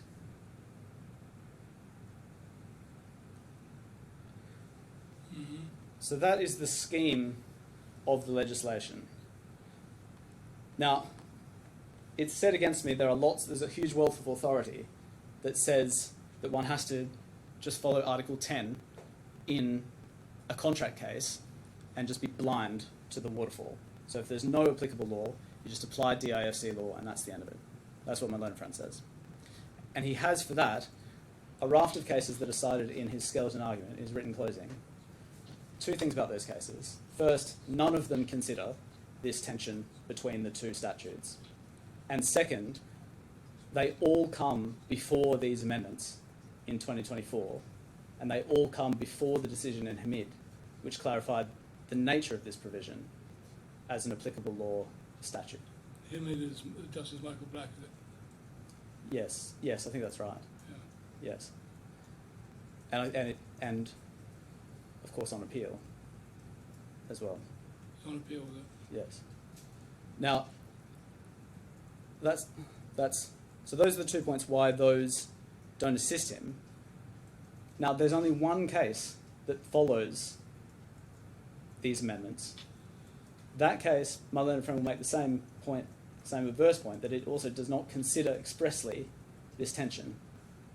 So Your Honour may be the first one to actually consider this, but we say actually it's quite unlikely, because when one looks at al-Buhaira, which is the decision on which we rely, one has there Justice Michael Black being addressed by two eminent leading counsel and supported by very well-resourced firms. And it's inconceivable that this argument just didn't occur to anyone. The reason it wasn't argued is because it wasn't a good argument. Now, that sort of submission never gets very far, does it? Well, the case, when Your Honour looks at the case, I'm out of time, so I'll just do this very briefly. But when Your Honour looks at the case, it's about a reinsurance contract. There was no governing law in the contract. And that issue about whether there was a governing law or whether one was implicitly agreed between the parties is considered at some length. And there is then a discussion about which law should apply, that being so, which law should apply under the waterfall. And that process of reasoning is only compatible with the analysis that we have proposed, and which we say is the natural approach, both as a matter of construction, but also just as a matter of common sense. Because otherwise, we will end up with employment contracts between any employee and any foreign entity that come before this court being governed by DIFC law if there's no express choice of law. Yeah. And it's important to remember that one can come before this court simply by alleging, as was done in this case, that the employment was transferred to a DIFC entity. So it's very much a real situation, not a hypothetical one. Now, there's a good deal of further detail about all of that in the written closings and about the claims as they're formulated, but Can't wait. I'm out of time. Thank you very much. Thank you. Mr. Burgess, are you happy there or do you want to move to the middle? If I may just briefly move across.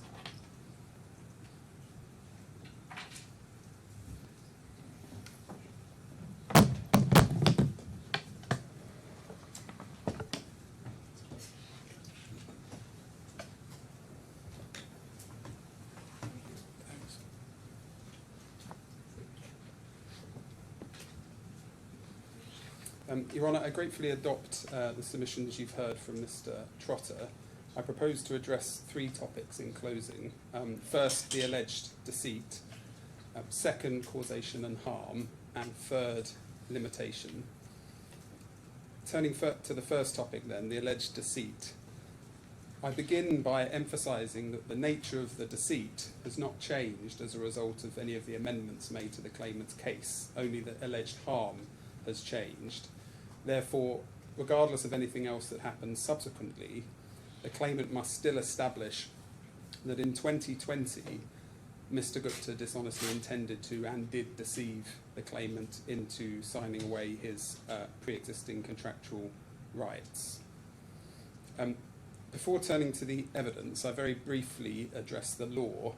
Having now seen the claimant's written closing, there may be nothing actually substantial between us. We agree that deceit in UAE law is essentially the same as deceit in English law, and we both cite the judgment of Justice Sir Richard Field in Larmag on that.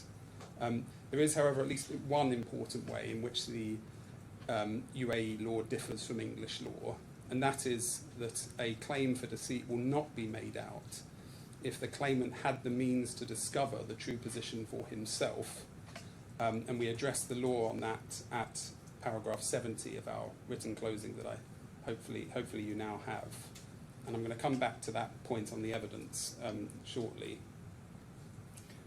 Both parties also refer to the commentary on Article 285. For the transcript, the commentary itself is at N/74/9. We say that the commentary shows that there are essentially 4 elements of the cause of action. In summary, there must be a false or misleading statement, deed or omission, a dishonest intent to deceive, reliance by the claimant, and causation of harm. I want to address the first 3 of those elements in turn, and then I'll deal separately, if I may, with the 4th, causation and harm. Turning then to the first element, a false or misleading statement, deed or omission. The particular misleading act or omission relied on is not particularly clearly articulated in the claimant's pleading, but there appear to be 2. The first is a positive representation in respect of the second 5th of September letter, and that's in the amended particulars of claim at paragraph 53.6.1. In short, Mr. Kahlon alleges that the second 5th of September letter was structured and backdated to represent that it was an unamended version of the first 5th of September letter. We say there was no such positive representation. Mr. Kahlon cannot possibly have thought that it was the same document.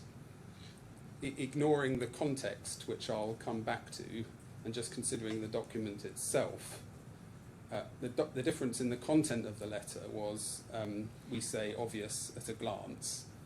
The terms of the first 5th of September letter were contained in a single page, as Your Honour knows, and with the removal of the LTIP and the bonus, the terms on the page were almost half as long. In addition, the file name of the second 5th of September letter also clearly distinguished it from the original. It added the words Dubai contract version, and just for the transcript, that's at J/178/1. The second alleged representation, and this appears to be the real thrust of the case, is that Mr. Gupta made an actionable omission by failing to make Mr. Kahlon aware that the LTIP and bonus had been removed.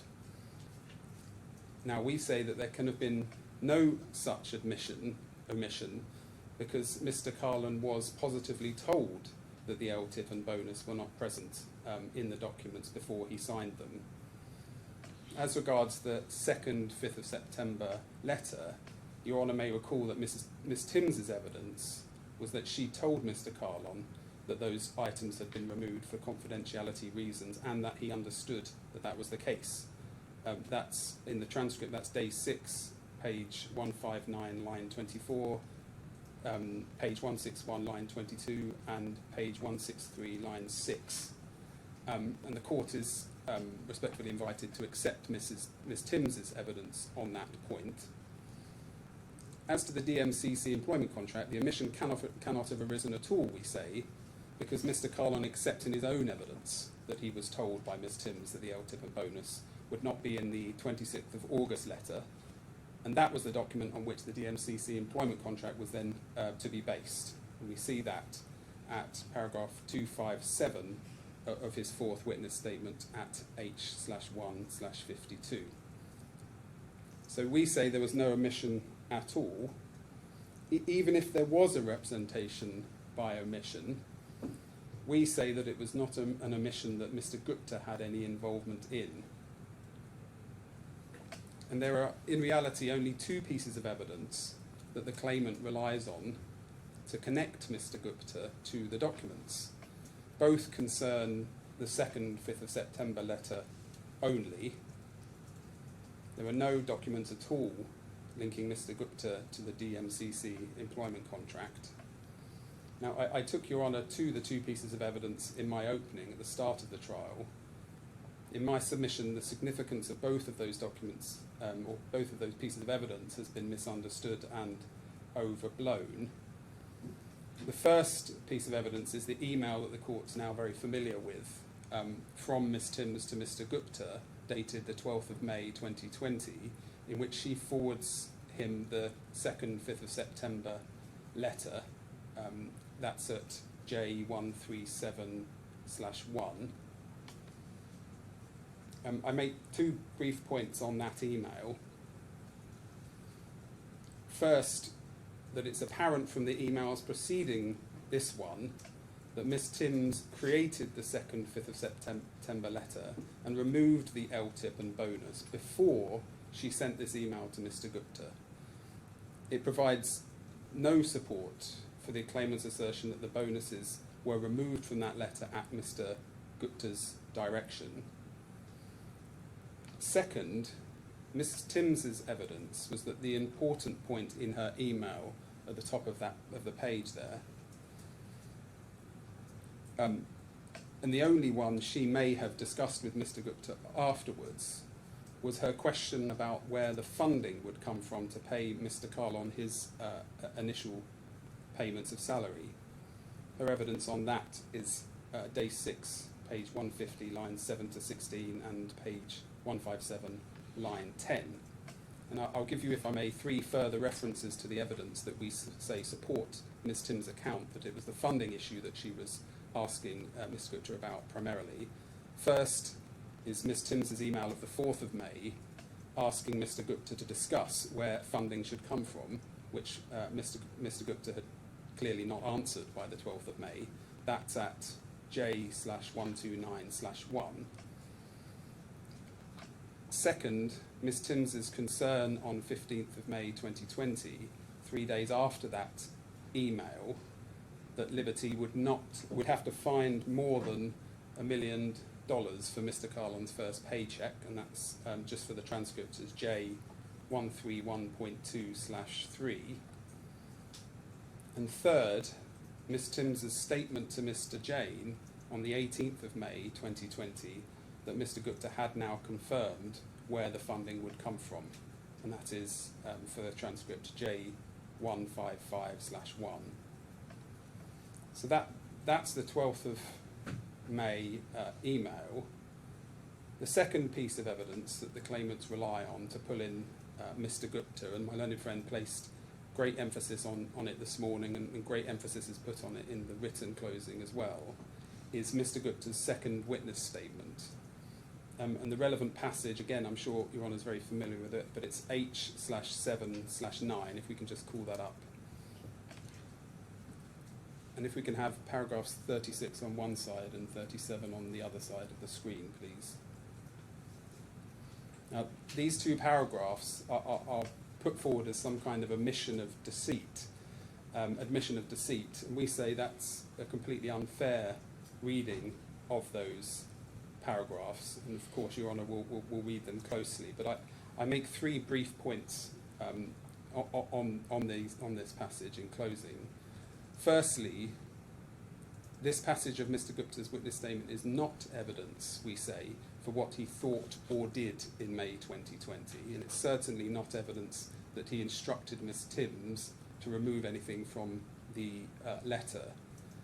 It is simply, we say, Mr. Gupta's retrospective attempt to explain a document which he expressly did not recognise based on his general understanding of Mr. Kahlon's terms and Liberty's practices more generally. That characterisation is consistent with what Mr. Gupta himself said about this passage of his witness statement in his cross-examination. And the transcript references day 5, page 54, line 20. Could we just perhaps call that up, please?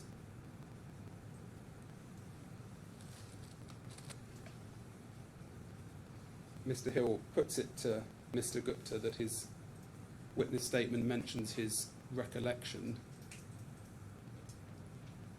Where's that? Line 20? Yes, at the bottom. So he must have spoken to Miss Timms about this matter at the time. Mr. Gupta replies, no, I've done it on reflection based on the documents provided to me.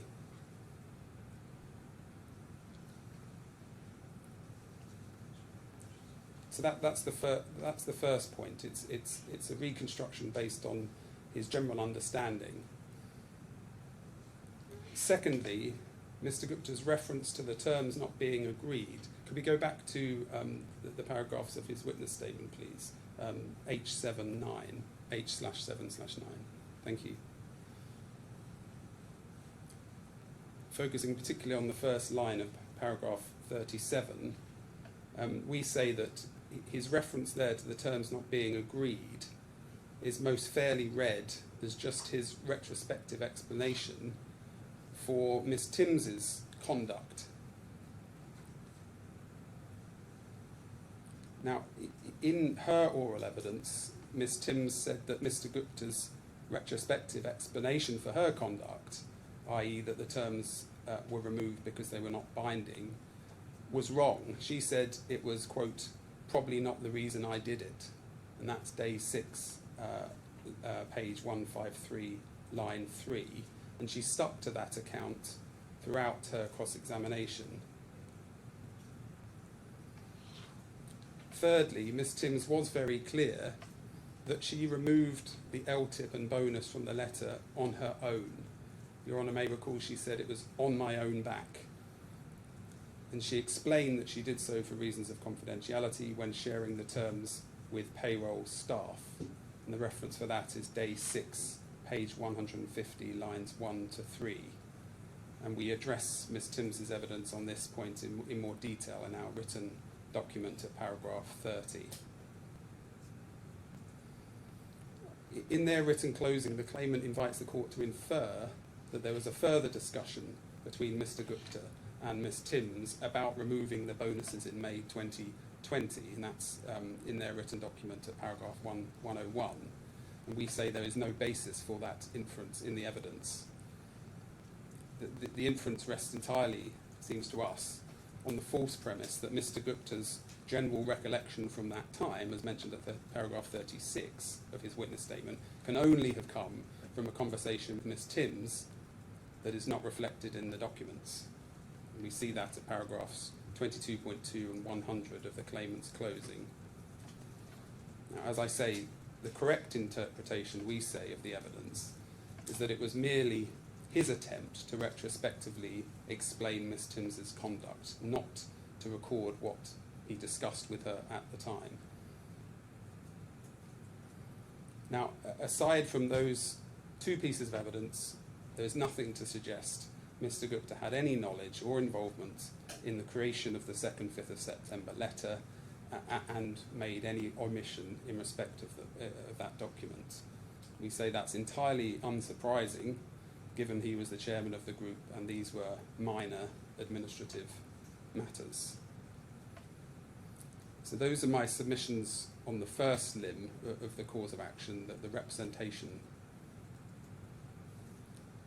The second element of the cause of action requires there to have been a dishonest intention on the part of Mr. Gupta to deceive Mr. Kahlon.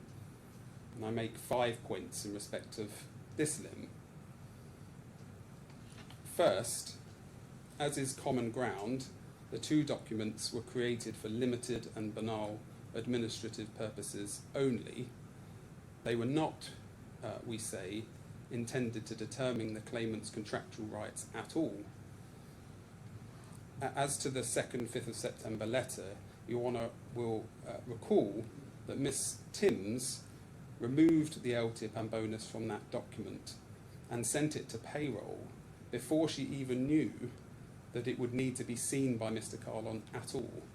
And that's evident from her email at J/132/1. She considered it as an internal document only.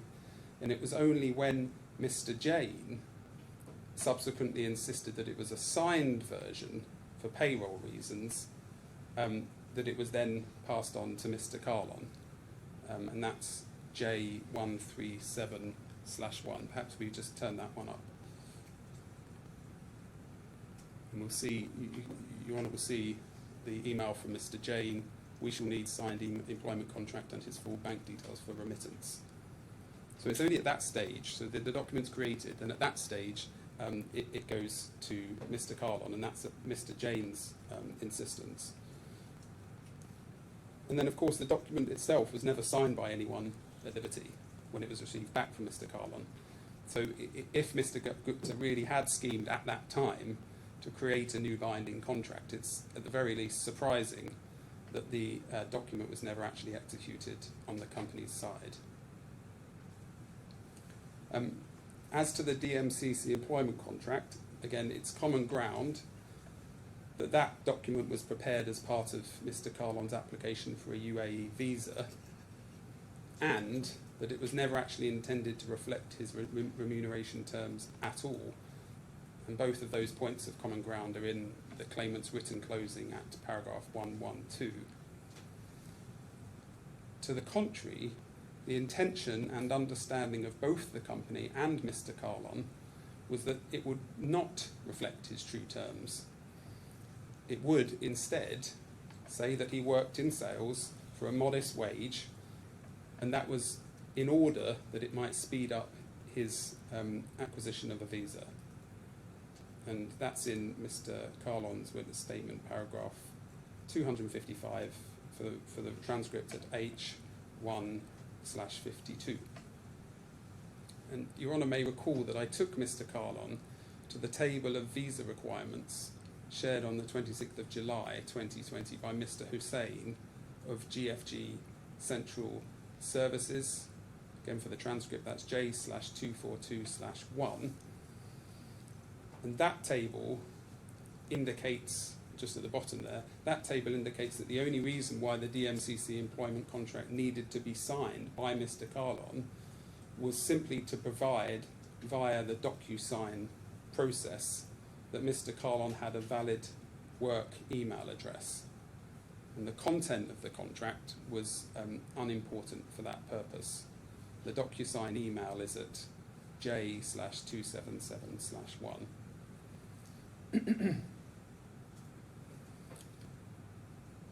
My second point as regards the lack of dishonest intent is that even if Mr. Gupta or Miss Timms had expected the 2nd, 5th of September letter to have some contractual force, there is no evidence that they considered it to contain Mr. Kahlon's complete terms of employment to the exclusion of earlier documents. The evidence the court has, in fact, indicates the opposite of that.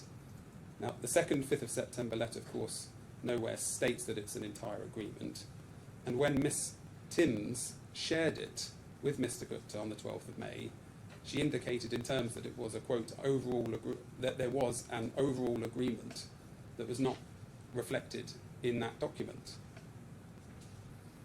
Then, three days later, when Mr. Gupta asked Miss Timms by WhatsApp to remind him of Mr. Kahlon's terms, Miss Timms included the entire list from the 1st to 5th of September letter, including the LTIP and bonus. So clearly, we say neither Mr. Gupta nor Miss Timms believed at the time that obtaining Mr. Kahlon's signature on the 2nd, 5th of September letter would deprive him of entitlements that were contained elsewhere. My third point, as regards lack of dishonest intent, is that there was an obvious and entirely innocent reason why the terms were absent from each document, which had nothing to do with deceiving Mr. Kahlon. Regarding the 2nd, 5th of September letter, Miss Timms' clear and consistent evidence was that she removed the LTIP and bonus just to keep them confidential from the payroll staff. That's in her witness statement at paragraph 45 at H/8/10, and in the transcript, day 6, page 148, line 24. And she explained to the court that that was an entirely standard practice on local contracts, on any senior appointment, where she didn't want the local staff to see what she said called the quantums that may be involved. And that's day 6 of the transcript, page 149, line 22.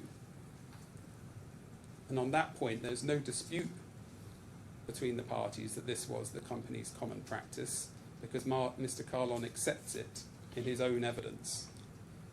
That's Kahlon 4, his fourth witness statement, paragraph 217-218 at H/1/45.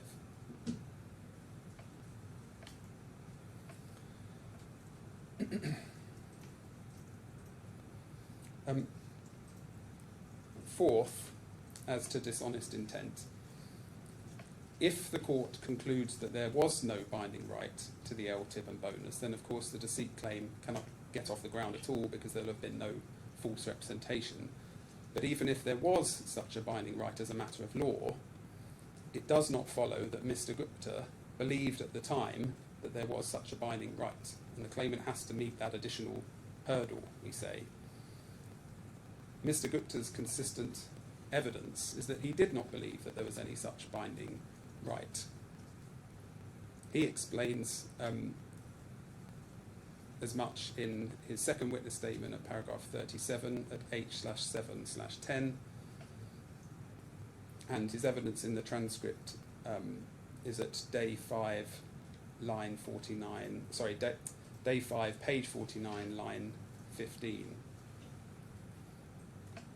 Now, given that Mr. Kahlon's LTIP conditions had not been determined in anything like the detail as appeared in, for example, the infra-billed CEO's LTIP, on which Mr. Hill relies heavily, it's perfectly understandable, we say, that Mr. Gupta thought that no final agreement had been reached. Now, whether that's right or wrong as a matter of law is not in any way determinative of whether he was acting in good faith at the time.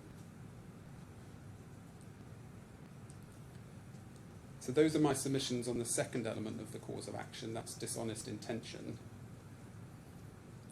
The third element of the cause of action is that Mr. Kahlon must have actually relied on the representation.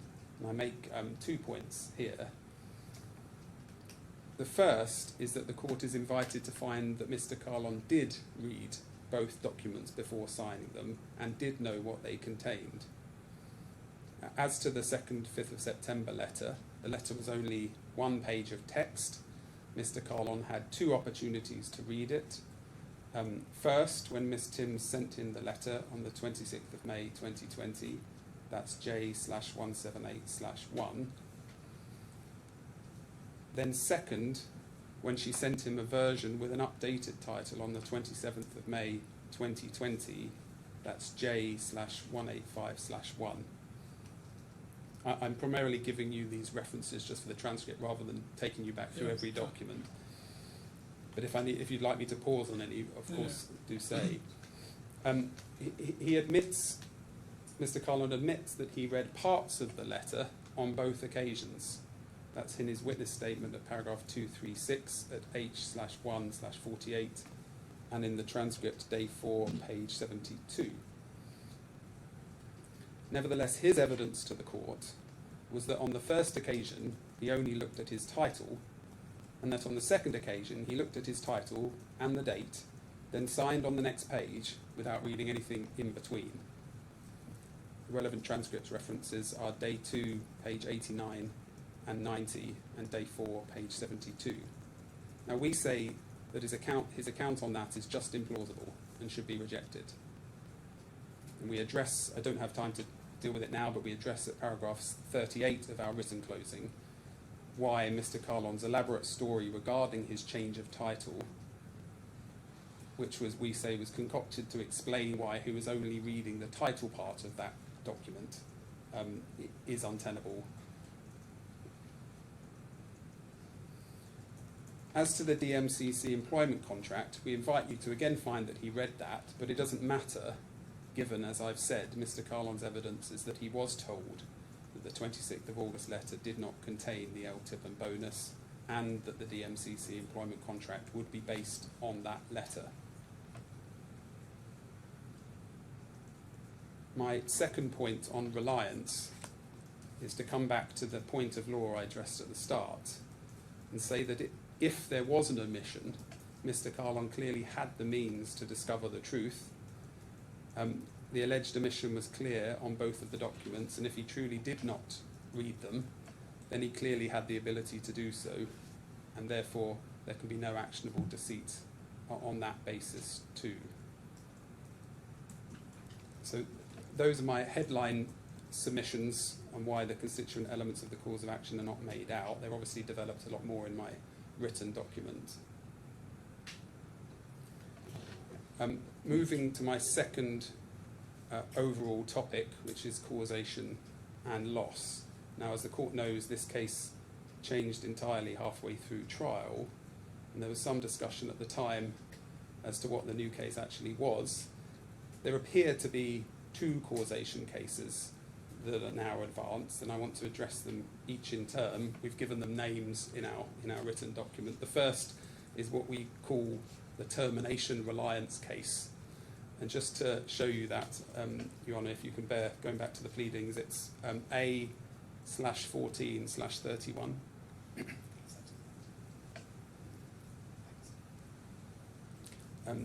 It's the paragraph right at the bottom, 86.3.1. Could we have the next page up as well, please?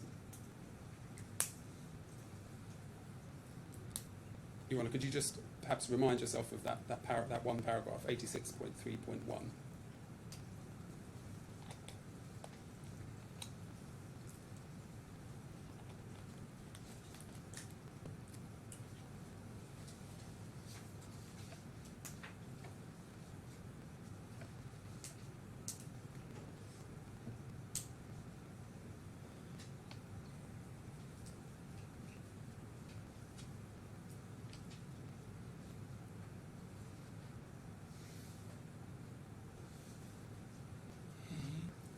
So we say there are essentially three elements to that case.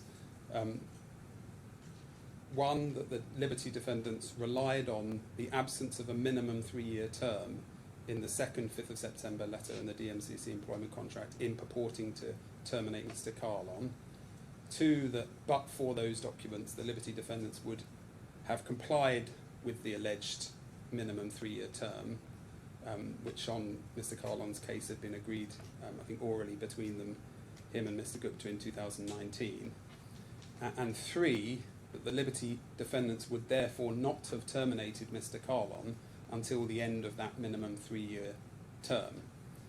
Now, before coming on to the substance of that case, the first important point to note on it is that notwithstanding the substantial effort of the claimant to retain the case in the amended pleading, the case was not then put to Mr. Gupta at all in cross-examination.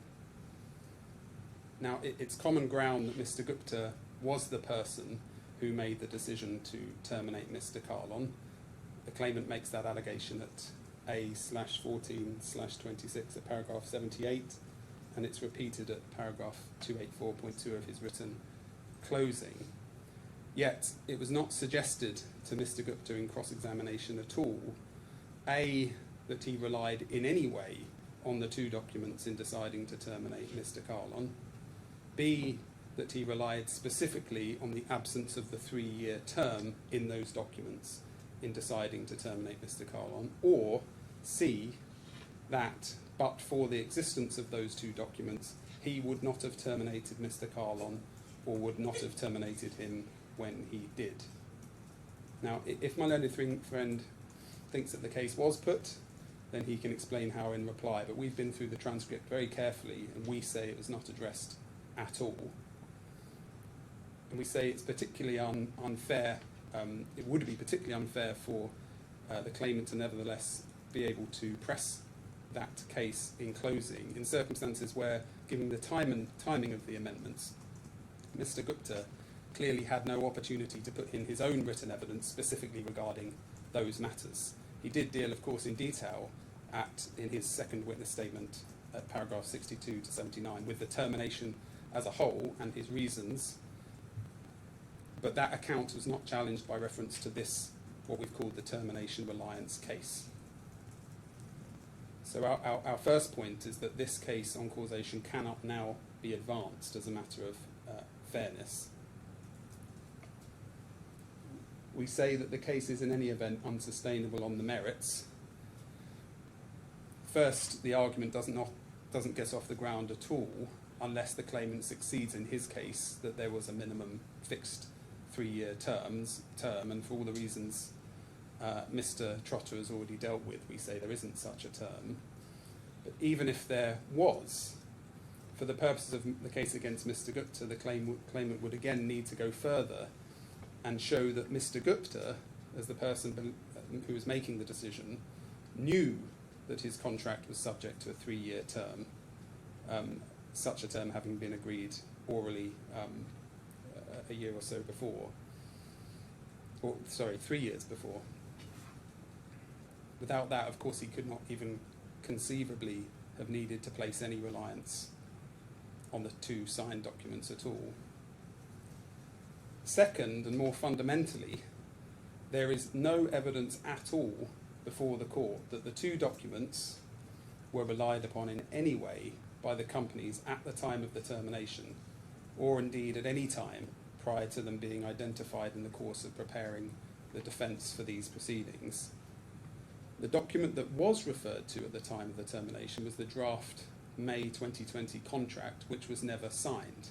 That's in the termination letter for the transcript at J/1052/1. Now, there's no case in deceit against Mr. Gupta in respect of that document. Your Honour will recall that an attempt was made to add it, and that was rejected on day 4. Your Honour may also recall that I specifically raised on day 4 this issue of reliance with my learned friend, and the response I received was that the companies had relied on the notice provisions in the DMCC employment contract in these proceedings. The transcript reference for that interaction is day 4, pages 33 to 34. Now, firstly, that was wrong. As Mr. Trotter pointed out at the hearing, the companies rely in these proceedings on the statutory notice period, not the DMCC employment contract. But secondly, and in any event, it's irrelevant to the case against me because that concerns only the position taken by the companies in these proceedings and not the position taken at the point of termination in May 2020. And it's reliance at that time that is the only thing that matters for the purposes of this causation argument. So there's just no evidence at all, we say, that those 2 documents were relied on at the time of termination. The third fatal flaw in this termination reliance case, just stepping back, is the contention that but for these 2 entirely administrative documents, Mr. Gupta would not have terminated Mr. Kahlon when he did at all. Now, in my submission, that is wholly unrealistic. Mr. Gupta's decision was not based in any way on the absence of notice terms in these 2 documents. They would have made absolutely no difference at all. So we say that this termination reliance case cannot be relied on and should be dismissed on the evidence in any event. The second case on causation we have called in our written document the litigation reliance case, and this is the case that was always understood, at least on the amendments. It was the case pleaded in the amended particulars of claim at paragraphs 86.3.2. For the transcript, that's at A/14/32. There's no need to turn that one up. And that case, as Your Honour knows, is that the deceit caused the signed documents to exist, and those documents were then, of course, relied on by the companies in this litigation. And that is said to have led to additional costs and also delay, from which Mr. Kahlon is said to have suffered further loss. As to causation, we do say that there's an insufficient causal link between the alleged deceit and the loss. It's necessary as a matter of law that the deceit was the but-for cause, and that the loss suffered was its natural consequence. That's Article 292. And also that there was no extraneous cause, such as the act of a third party, and that's Article 287. Here, we say the decision to rely on the documents was one taken by the companies on the advice of their lawyers. And it would be quite unfair and unrealistic, we say, for the court to conclude that that was not an independent act because Mr. Gupta is the ultimate owner and director of the Liberty Defendants. As Mr. Gupta explained in his evidence, he was not involved in conducting the litigation or the pursuit of any particular defences. That's day 5, pages 43 to 44. The fact that Mr. Gupta signed one of the iterations of the defence cannot fairly be taken to be an endorsement, we say, of all the legal arguments that were run in the document, and the signature confirmed only the truth of the facts, not the viability of any contentions as a matter of law.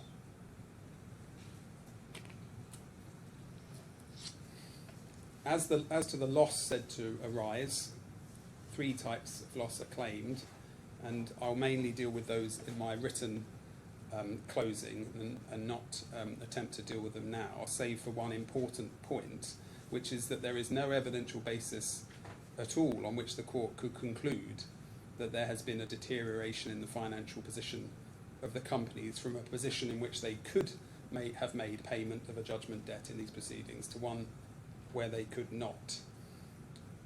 And it seems the claimants acknowledge that now, because it said for the first time in written closing that the court should order an inquiry into damages. And we say that's completely inappropriate. That relief isn't pleaded. It's far too late to amend to seek it now. It amounts to a request for another split trial on quantum so they can have another go at proving their loss. If there was a good claim here, it could have been made at any time, and then evidence could have been adduced in the ordinary way. They may not have thought it worthwhile previously, but that didn't change the fact that it could have been brought. And in any event, in order to determine that there is some basis for an inquiry, some evidence would be required as to the change in the company's financial position, and there is none, we say. It's just speculation. So we say the court should not entertain that proposal at all.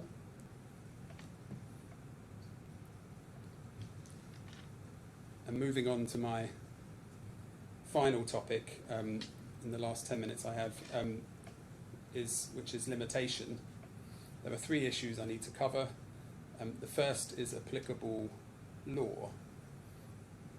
Now, at the jurisdiction hearing, it was common ground that the applicable law of the limitation period was UAE law, as the lex causae. Mr. Kahlon's position on that point changed just prior to trial. And this change of position was prompted by something said by the Chief Justice in the decision refusing the jurisdiction application. If we could just call that up, please. It's C/39/9 at paragraph 37.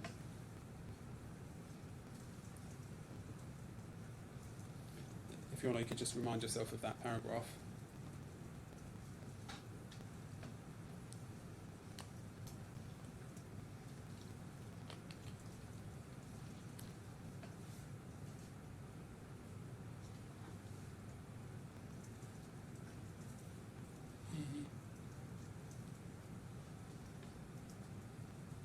So there are 3 answers to the issue that the Chief Justice raises, we say. The first is that the question raised, whether UAE law is substantive or procedural, does not in fact arise, given that the matter is determined by the IFC statute law. And that I think, that much I think is common ground between the parties, because and I think the parties just differ as to what the applicable statute is. Mr. Gupta's position is that the relevant statute is the 2004 statute and the waterfall that Mr. Trotter took you to. If I just briefly turn that up again, it's N/7/4.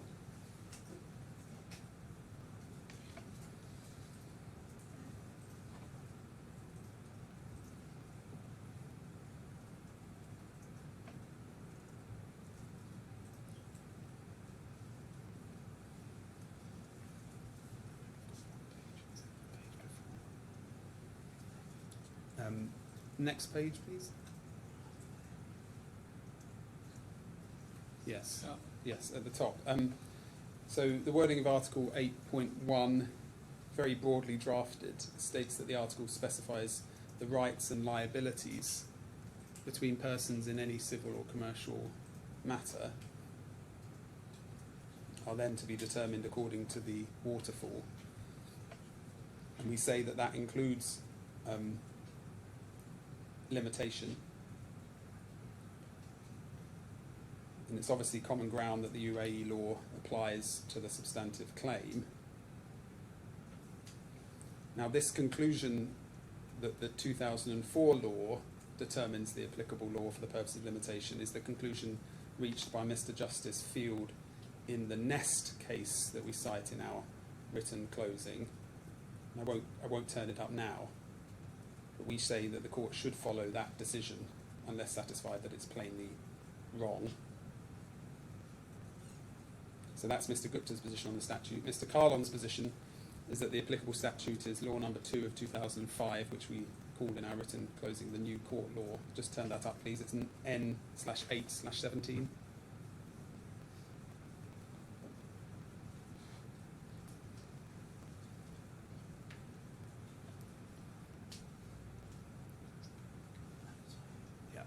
Yeah, Article 28. You'll see there.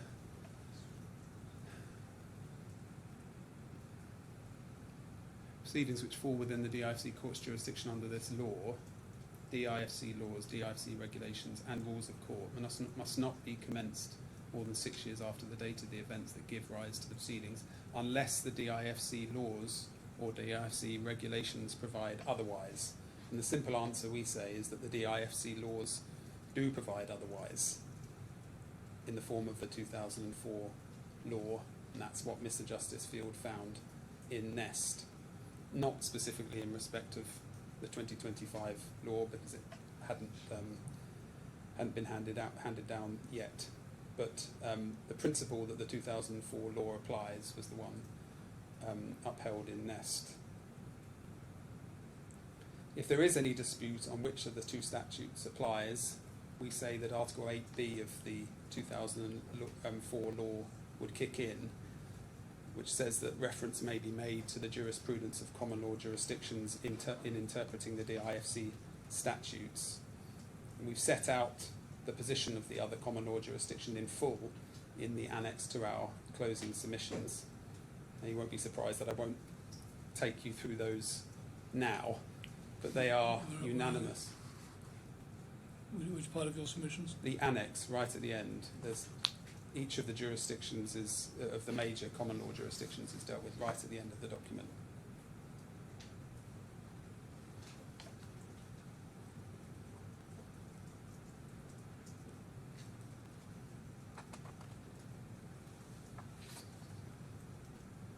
Yeah. And we say those common law jurisdictions are unanimous in adopting the position that limitation is a matter for the lex causae, either as a matter of legislation or common law. So that we say is the end of the matter on applicable law. It's just determined by statute. You don't deal with Scotland. That is a terrible omission, which I apologise. I'm reliably informed by Mr. Trotter that it will be the same because Rome 2 applies. Article 15H, off the top of my head. So we say that's the end of the matter. It's determined by statute. The second answer, if the question is not resolved by statute and it becomes a matter for the common law, then the DIC should have regard to the common law of the jurisdictions that are set out in our annex to our written note.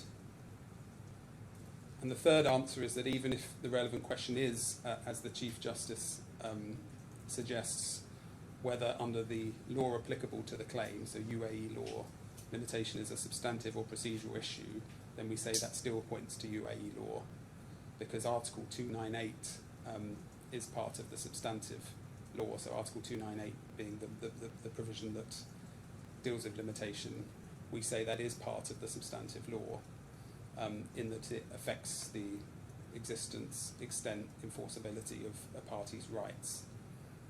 I don't propose to address that further now, but we set out the full explanation for that in our written note at paragraphs 125 to 129. So we say UAE law determines the relevant limitation period. As to the content of the law, I think Your Honour is aware that Article 298 has two requirements for the time to run: knowledge of the occurrence of the harm and knowledge of the identity of the person responsible for the harm. Harm here means the unlawful act, so it's Mr. Gupta's alleged deceit, the removal of the LTIP and the bonus from the documents. That's common ground. Claimant's closing, paragraph 290. The knowledge required is actual knowledge, but that is to be determined objectively. It's not a subjective test. We explain that at paragraph 132 of our written closing. Turning to the application of Article 298 then, Your Honour knows that the only remaining dispute is whether Mr. Kahlon knew that Mr. Gupta was the individual responsible for removing the terms from the two documents. And the simple answer to this, we say, is that as soon as Mr. Kahlon discovered the harm, he also knew who the person responsible for it was. And we say Mr. Kahlon stated as much, in effect, multiple times in his oral evidence. And we set out the relevant transcript references, because there were quite a few, at paragraph 143, 1 to 4 of our written closings. Just to provide one illustrative example, if we could have day 4, page 89, please.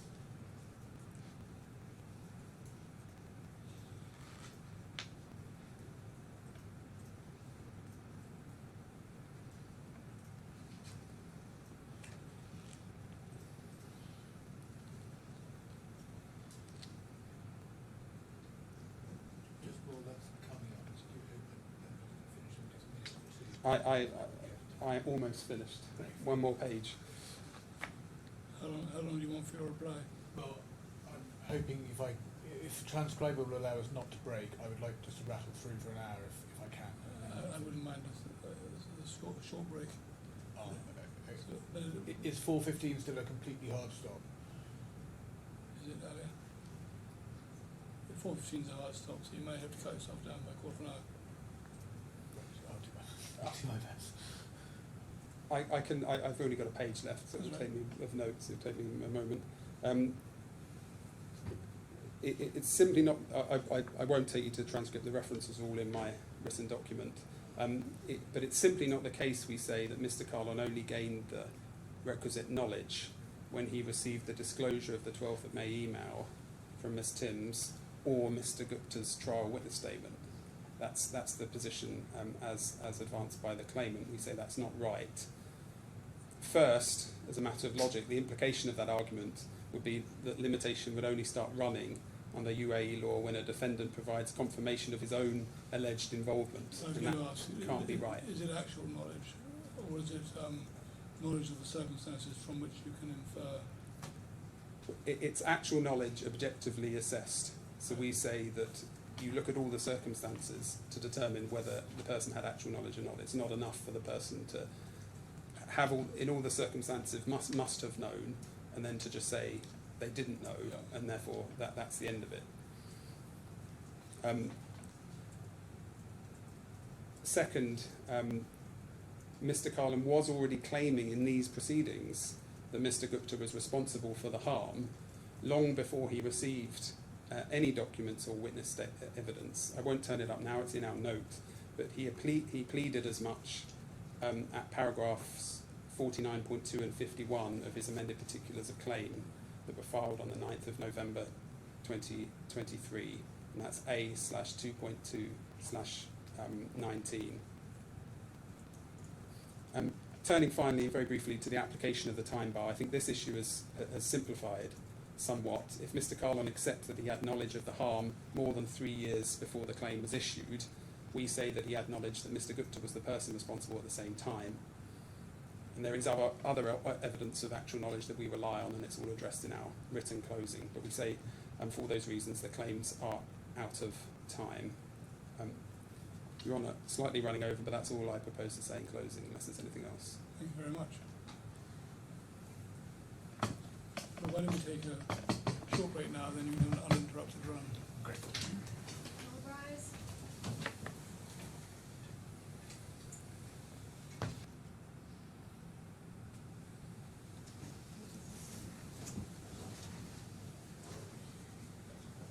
Yes, Mr. Hill. I'll try and rattle through.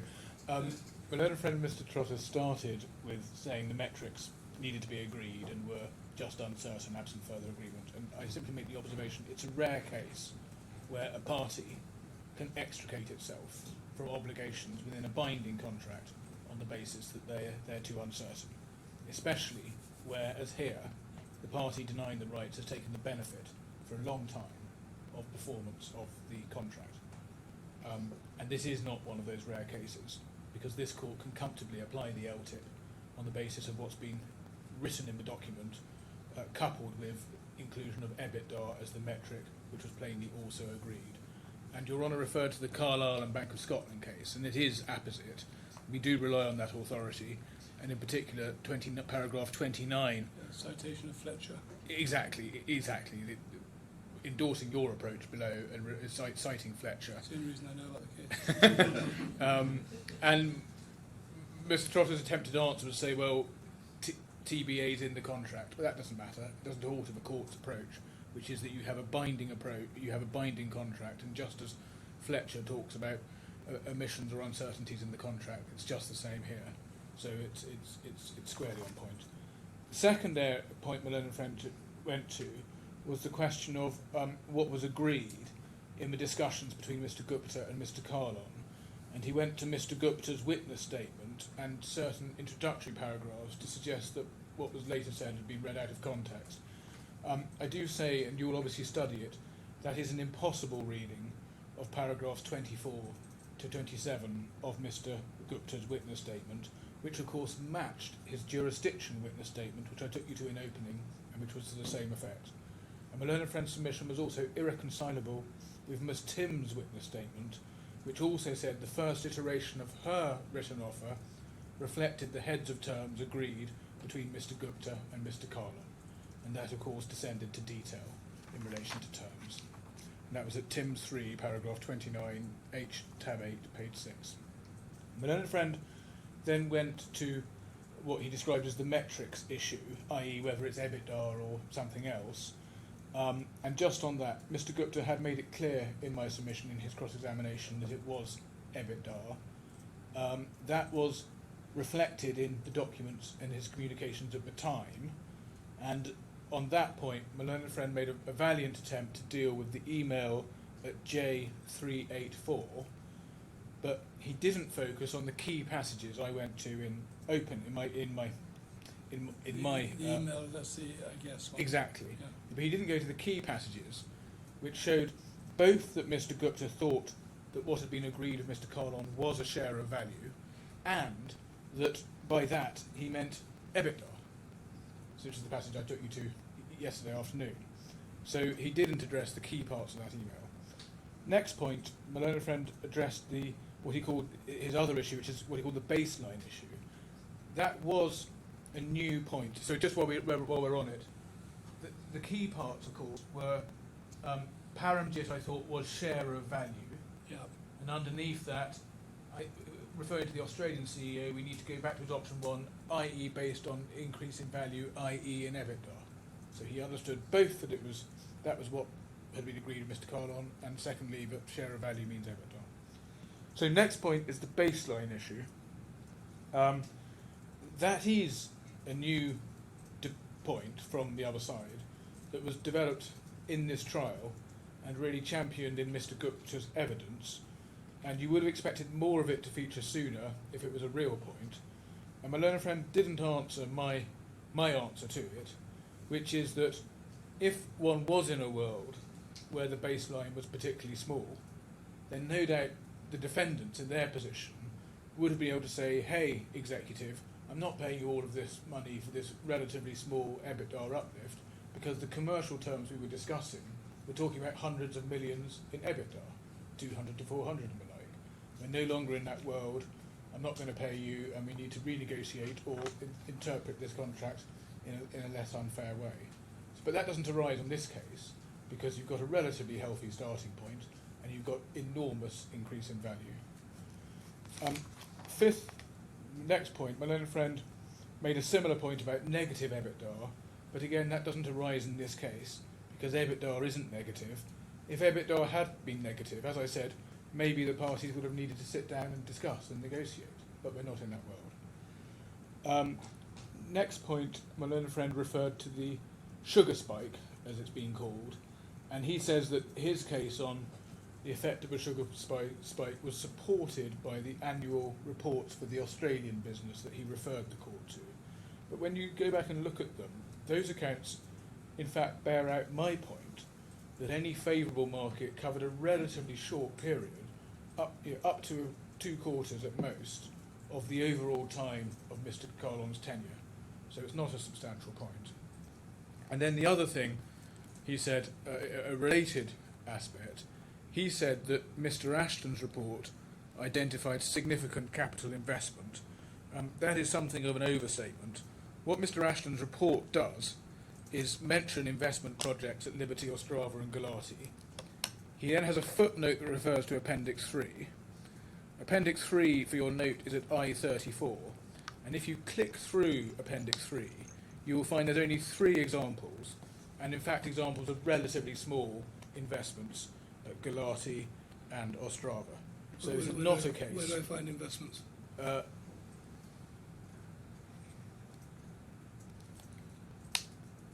Yes.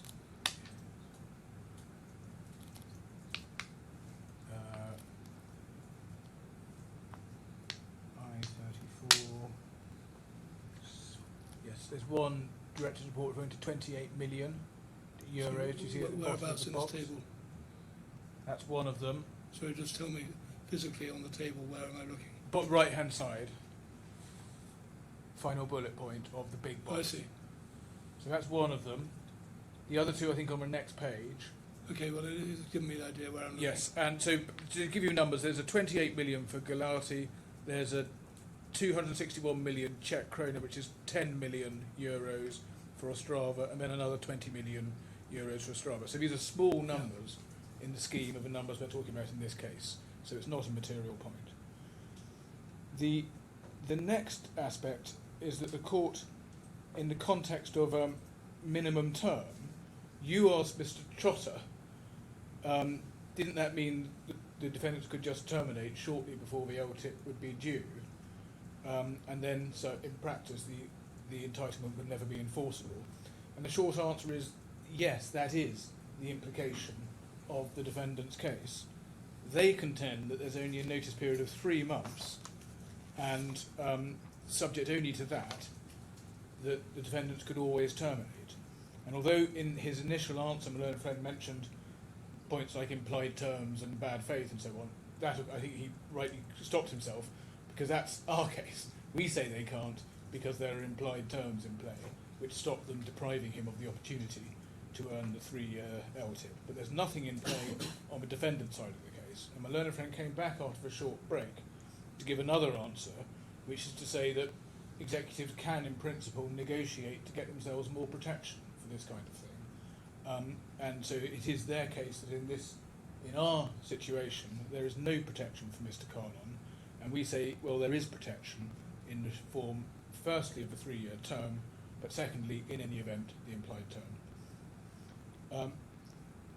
Next point, my learned friend referred to the absence of a regression analysis or similar dealing with the third year and why criticising us for not having one. And all we say is that's quite a bold submission to make when they haven't produced the management accounts, which would be the starting point for any kind of analysis of this type.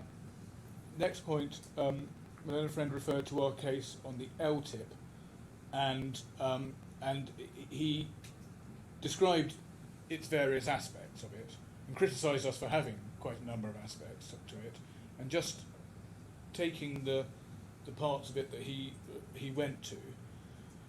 He first said that what he described as the first way of putting our case did involve, in our pleaded case, a comparison between year 1 and year 3, and that is not a correct reading of our pleaded case. We've never been saying there's a simple comparison between year 1 and year 3.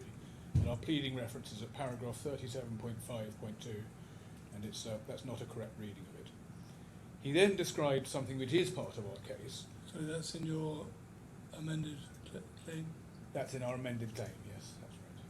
He then described, the second way he described us as putting it, is part of our case, and had always been, which is that if you do hit the target on an annualised basis within the period, then you've succeeded you have hit the target, and therefore one's entitled to the 30 million. That is part of our case, but it's not the only part of our case.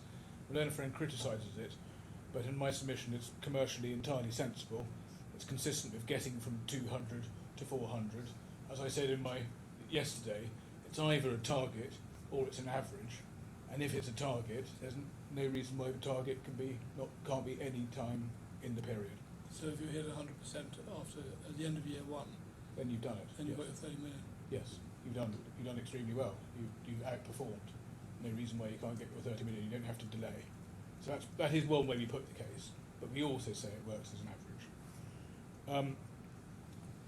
But then Ben raised a point about another aspect of our case, which is we do say you should give effect to the 10 million per annum. It's not a meaningless expression, and we do say the effect that you give to it is that there's partial vesting if you're on track, as it were. And that is our case that part of that case is you don't actually have to hit 100% each year.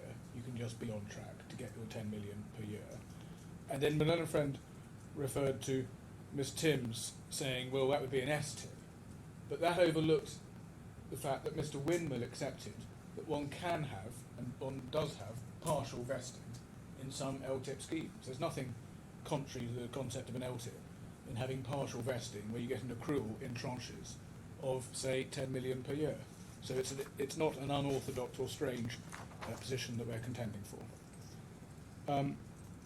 He then said, in relation to the same argument about hitting targets on an annual basis, he criticised us. You all will recall that when trying to explain this, we gave a formula in our skeleton.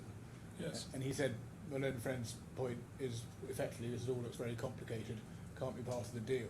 There's nothing particularly outlandish in it. All we're saying is if the deal is that you get your 10 million tranches, if you are hitting the benchmarks on the way to 100%, then there's nothing wrong. You can either do it 33, 33, or you can do it as an implied growth rate. And we just gave the formula for the implied growth rate. So there's nothing particularly strange about that. Then my learned friend made a number of submissions in relation to averaging. And that's the point that was, in my submission, endorsed by Mr. Gupta in his cross-examination. He first said, well, it doesn't show sustained growth, but it does, because it is average growth over a 3-year period. That is a good mark of sustainable growth, because in contrast to my submission on a simple target, you've got a 3-year period over which you earn the growth, and you could have your bad year in year 1 or 2 or 3, but as long as you achieve it over the 3-year period, then that is sufficient. He then said there's no support in the documentation, but there is, because J67, which was the first offer from Ms. Timms that we looked at, if that could just be pulled up.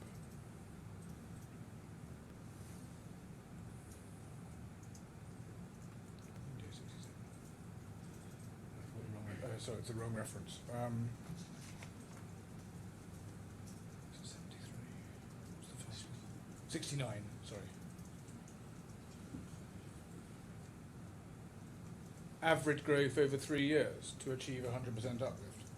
So that is the first document from her, which, on her own evidence, reflects the heads of terms that Mr. Gupta says were agreed with Mr. Kahlon.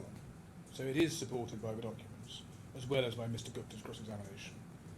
The learned friend says, well, it's not in the infra-build LTIP example. We actually don't accept that it's inconsistent with the infra-build example, but it's nothing to the point. It doesn't matter. Every deal is different. He then said it would be inconsistent with Mr. Kahlon's evidence, and he went to some passages of Mr. Kahlon's evidence. But those were passages dealing with the separate point, which we also run, about the 10 million tranches. We run both points, and Mr. Kahlon was being cross-examined about the 10 million tranches. And our case is that the averaging sits on top of the 10 million tranches, so he may or may not hit his 10 million tranches and get his 10 million per year, depending on how he does, depends on how the average works. But if the average does work out, such that he gets 100% over his 3 years, then on any view he gets his full 30 million, irrespective of whether he's clocked up 1 or 2 10 million tranches along the way. Now, of course, if you're against me on either one of those, I rely on the other, but I say the two actually fit together. Then my learned friend tried to parse the evidence in cross-examination from Mr. Gupta that we rely on to say that it can't be read in quite the same way that we read it, but in my submission it cannot sensibly be read any other way, and Mr. Gupta was very clear. And then my learned friend said it was all very unfair for us to be running this case about averaging, but there's nothing unfair about it. There's nothing further required of any witnesses. Mr. Gupta was utterly clear on this point in his evidence, and there's nothing further that my learned friend could have done about that evidence in re-examination, which was completely clear. And Ms. Timms, her role was to paper up Mr. Gupta's agreement, so her evidence would not have been to the point. And as regards Mr. Ashton, he was taken to this point and given a quite lengthy cross-examination on it by me, and given every opportunity to make any points that were available, and my learned friend could have re-examined him and didn't. My learned friend next he then says that if Mr. Ashton had been given more opportunity, he could have come up with an answer, and the answer he says he could have come up with is a reference to the compound annual growth rate, which is dealt with at paragraph 92 of his document. So he says that's a point that Mr. Ashton could have made. But that's a hopeless argument, because all the compound annual growth rate is doing is it's giving you a more sophisticated way of getting from the base year to year 3. It's just doing it by saying what's the implied compound growth rate to get there. It's not taking actual account of what actually happened in years 1 and years 2. And that is why when Mr. Ashton looks at it as a matter of compound annual growth rate, he still comes to a negative number, because it's still a simple exercise of getting from a higher number in the base year to a lower number in the 3rd year. Whereas our point is you've got to take account of the enormous positive numbers in years 1 and 2, and that is not done at all by the CAGR method, which just ignores them. So if Mr. Ashton had a longer opportunity to develop that point, it wouldn't have added anything to the debate. And then my learned friend finally on this aspect says that we're having a lot of cake with the different aspects of our construction. Well, we do, in a sense, we do say that our various points do fit together and we can run all of them. But obviously, if you're against me on any of those aspects, we rely on the remaining ones. And what my learner friend's argument seemed to be is because we're running a number of arguments, they should all go out of the window, and that's the wrong way of looking at it. So that was the L-tip. My learner friend then went on to the S-tip, and seemed to be running a new point, as a matter of, that I hadn't really picked up, that that he was saying as a matter of interpretation of the processes of the iterative offers, then the STIP was separate from the annual guarantee, and the existence of the separate annual guarantee meant that none of the STIP was guaranteed. That was the gist of his argument. I think that is a new point, but in any event, it still doesn't answer the construction point that goes to the STIP itself, because it does have a range of 500 to 1 million.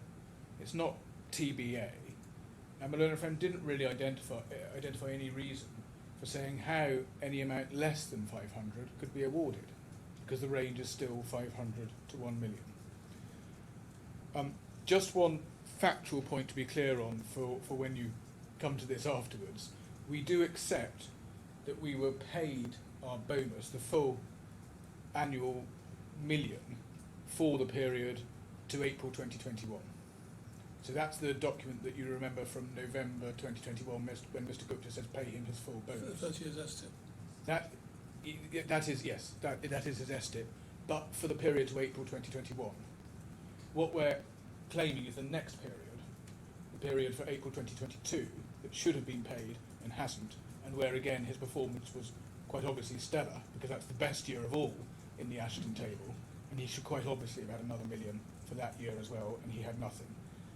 And just for one note for your reference, we give it in 143.6 of our document, but J872.1/3 is Ms. Timms reminding Mr. Gupta at the end of 2001 that in April 2022 there's another bonus round coming for Mr. Kahlon.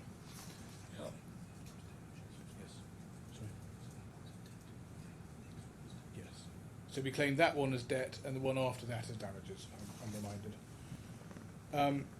Then we have the case on the transfer to DIFC and assumption of the employment relationship by DIFC. My learned friend focused on the issue of novation, and we say that novation does work, both as a matter of agreement as between Mr. Gupta and Mr. Kahlon, an actual agreement, and as a matter of inference from conduct. And my learned friend's point, when we got to the latter aspect of was there an agreement from conduct, it really concertinaed back into his argument about payment. He said the payments came from DMCC, and therefore that can only be who the employment is who the employer is. And I've dealt with that by reference to the cable and wireless case, which is now in the bundle at N tab 60.02. The identity of the paying party really doesn't matter. And that's the case you mentioned yesterday. Exactly, yes. And then my learned friend said, well, we don't have any evidence for our suggestion that Wylands was paying rather than DMCC. And he went to a document at J137 and said that was Ms. Tim saying, is Wylands paying? And he says that wasn't answered. But in fact it was answered, and it was answered at J155, where Mr. Gupta confirmed, by the way, Sanjeev has confirmed the funding will need to come from Wylands Capital. So it was confirmed that Wylands was paying. So that was the payments issue, which I suggest is not a strong point, although it's his biggest point. And then my learned friend referred to the visa issue, which again I suggest is an insubstantial point when set against the factors in the cable and wireless case. So that's the DIFC transfer. Just on the point of law relating to that, my learned friend then said that if there is no transfer, so you've got a DMCC contract, and if UAE law applies, contrary to our case, then he said the DMCC claim fails on limitation grounds. That's not right for two reasons. One, I'm afraid to say not in our document, and one that is in our document. I was going to mention the one that's not in our document first, although it is in the pleading. And this is that, just as a matter of the statute, the claim is not statute barred. Now, what the defendants say is that the current UAE labour law has a limitation period of 1 year. So that's their case, and that's why they say the case is statute barred. But at the relevant time, in other words, the time when DMCC was joined to the proceedings, which is December 2021, there was an earlier, 2023, there was an earlier version of that labour law in force, and that had a 2-year limitation period. That's gone into the bundle at N tab 74.3. So there was a 2-year limitation period at the relevant time, and that means we were in time. And that's a point that we've already pleaded at paragraph 16.3 of our reply. But I apologise for that not being in our document. What is in our document is the second point that we make at paragraph 265 of our document, which is where we say that we have pleaded claims against DMCC, which are not under the labour law anyway, in particular claims based on the implied duty of good faith, and those would not be statute barred in any event. My learned friend then came on to the duty of good faith, and it's worth just keeping in mind what our case is. Our case, as Your Honour knows, is that the defendants couldn't terminate before 3 years, other than obviously for good cause, as we would of course accept. But also, as a matter of implied term, they couldn't deprive him of his opportunity to earn the LTIP, which again required him to effectively have that opportunity over the 3-year period, and again, unless he conducted himself in a way that they were entitled to deprive him of it, which we say he didn't. And so you do need to keep that in mind when considering the good faith questions. And there are essentially two related guardrails that are in play on the implied term in this case. First is that where a contract has a discretionary element, that does need to be exercised honestly and in good faith. And that obviously goes, for instance, to any case that because the bonus, the STIP, had a performance-based element, all we could be entitled to was some minimum performance, as opposed to a good faith assessment, as opposed to what would have been awarded on a good faith honest assessment. And that's an aspect of the Braganza duty. And in this case, taking the April 2022 bonus, for example, there could be no basis for not paying him 100%, given how stellar the 2022 year was. And we've just put, as well as the general principle in Braganza, we've put one more authority in the bundle, which is called Clark against BET, which is applying that principle specifically in the context of a bonus, where the court, for the purposes of damages, assumes that a good faith exercise would have been conducted by directors had there not been a termination, and awards a bonus on that basis. So that's one aspect of the guardrail, and then the second one is the one I've mentioned a couple of times, which is they couldn't deprive him of his opportunity to earn the bonus by taking away the circumstances in which that entitlement was operative. So that's one aspect on the good faith area. My learned friend then went to the controversial CO2 transactions, and his point being not that Mr. Kahlon didn't want to be associated, so not that Mr. Kahlon objected to the transactions per se, but that he didn't want to be associated with them. But that ignored the evidence, and in particular, it ignored the evidence of the Agarwal-Kahlon WhatsApps, which were completely clear on that point, because Mr. Kahlon said to Mr.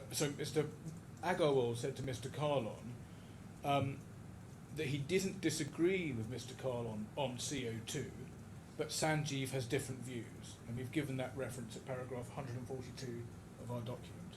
So there's no question but that Mr. Kahlon was opposed to the transactions, and it wasn't just a case of not wanting to be associated with them, but of course it'd be unsurprising if he also didn't want himself to be associated with them. And that was really my learned friend's big point on why the cooling of the relations didn't relate to those transactions, as we suggest they did.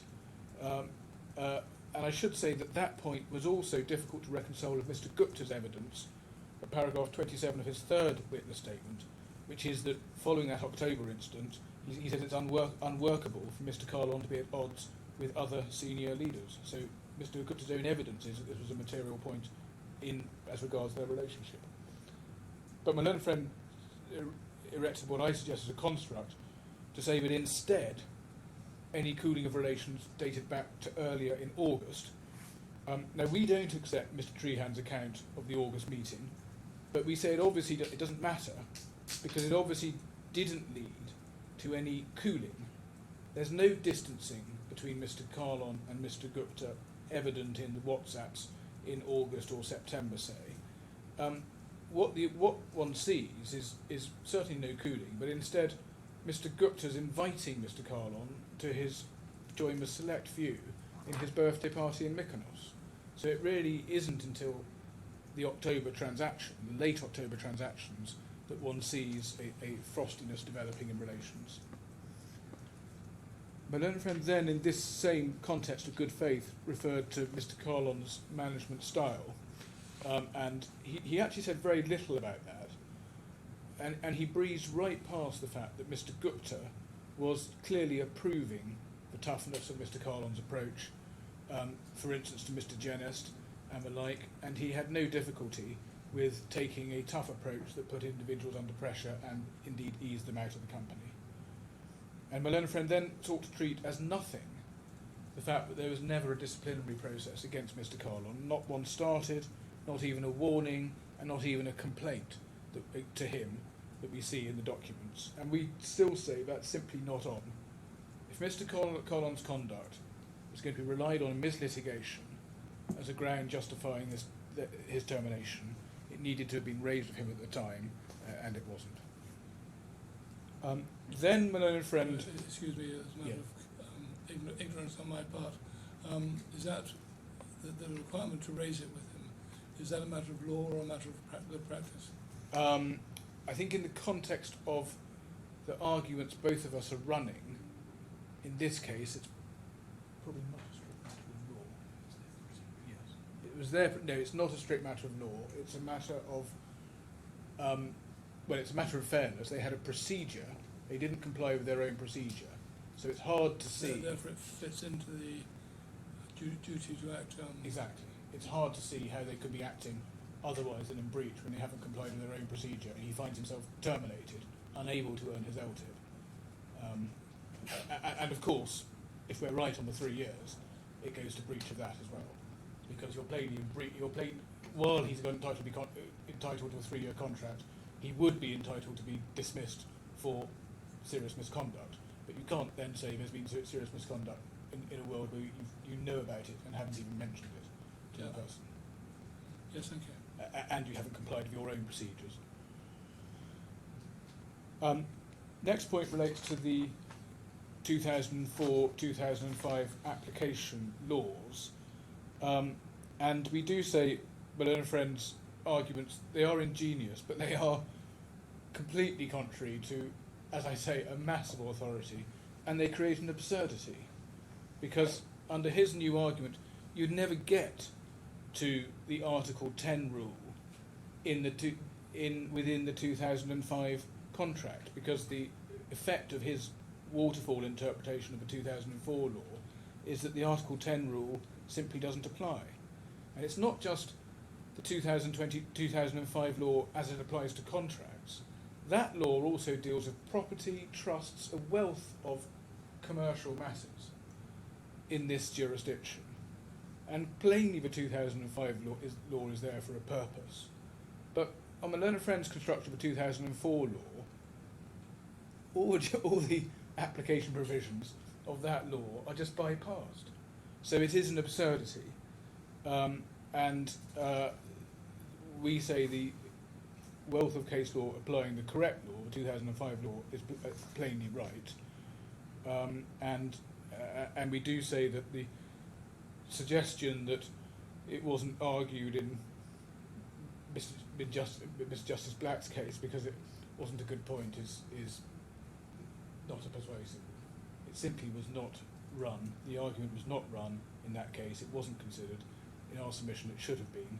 And it is plainly a situation, for the reasons we develop in our document, where the 2005 law is applicable for good reason. So that's what I wanted to say about the claims, the defences argued by Mr. Trotter. There's then the claims against Mr. Gupta. Now, it was first suggested that there was no deception in circumstances where Ms. Timms had said various things, had said in relation to two documents that terms were not included. Now, neither conversation related to either the 2nd or 5th September letter or the standard DMCC contract. And we do invite you to look at our account of what was said by Ms. Timms and when, and that's all at section C of our closing, but it's not not a fair submission to say that Mr. Kahlon was on notice of the removal of terms from from the two relevant documents. Secondly, neither conversation from Ms. Timms undoes Mr. Gupta's deception when the purpose, when the purpose of his approval of the redactions from the contractual documentation was not disclosed to Mr. Kahlon. And on any view of the conversations that were held, there was no disclosure of what Mr. Gupta intended by the removal of the redactions. Secondly, Malone and Friend said there's no evidence of Mr. Gupta's involvement. And that submission involved quite a heroic attempt to explain away Mr. Gupta's own evidence in his witness statement, which was described as reconstruction. But the difficulty is that Mr. Gupta didn't describe it as reconstruction in his witness statement. The word he used was recollection. He was referring to what he recalled. And that recollection must have come from discussion with Mr. Timms, despite Malone and Friend's suggestion there might not have been any discussion with Ms. Timms. And Mr. Gupta's approval of what was happening must in turn have come within that discussion. Malone and Friend thirdly said there was no dishonest intention, but in all its multiple limbs, that submission faced an insuperable problem in that Mr. Gupta's evidence was that the terms were removed, so they would not form part of the binding contract. He says on the basis they weren't agreed, when Mr. Gupta knew full well that the terms were agreed and binding. And one always needs to keep in mind in this aspect of the case, it's not just the LTIP, it's the annual bonus that was removed. And Mr. Gupta could not have thought there was not a binding obligation in respect of the annual bonus. We also say he couldn't have thought that in relation to the LTIP either. And we do say it's quite telling that Mr. Gupta is still running the bad point that he thought that Mr. Kahlon genuinely had no binding rights to either LTIP or bonus, which is not something he could honestly have thought, either now or at any point. It's then said Mr. Kahlon knew about the omissions from a document. That's just a factual question, but he didn't. And then Malone and Friend moved on to causation.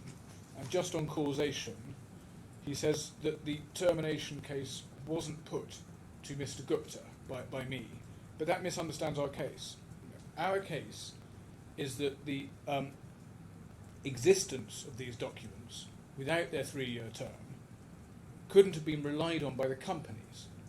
So it's not necessary for Mr. Gupta, having set this in train at the beginning, it's not necessary for him to jump back into the chain of causation and also act on the termination, because it's still a consequence that follows from his original act of setting this material in train.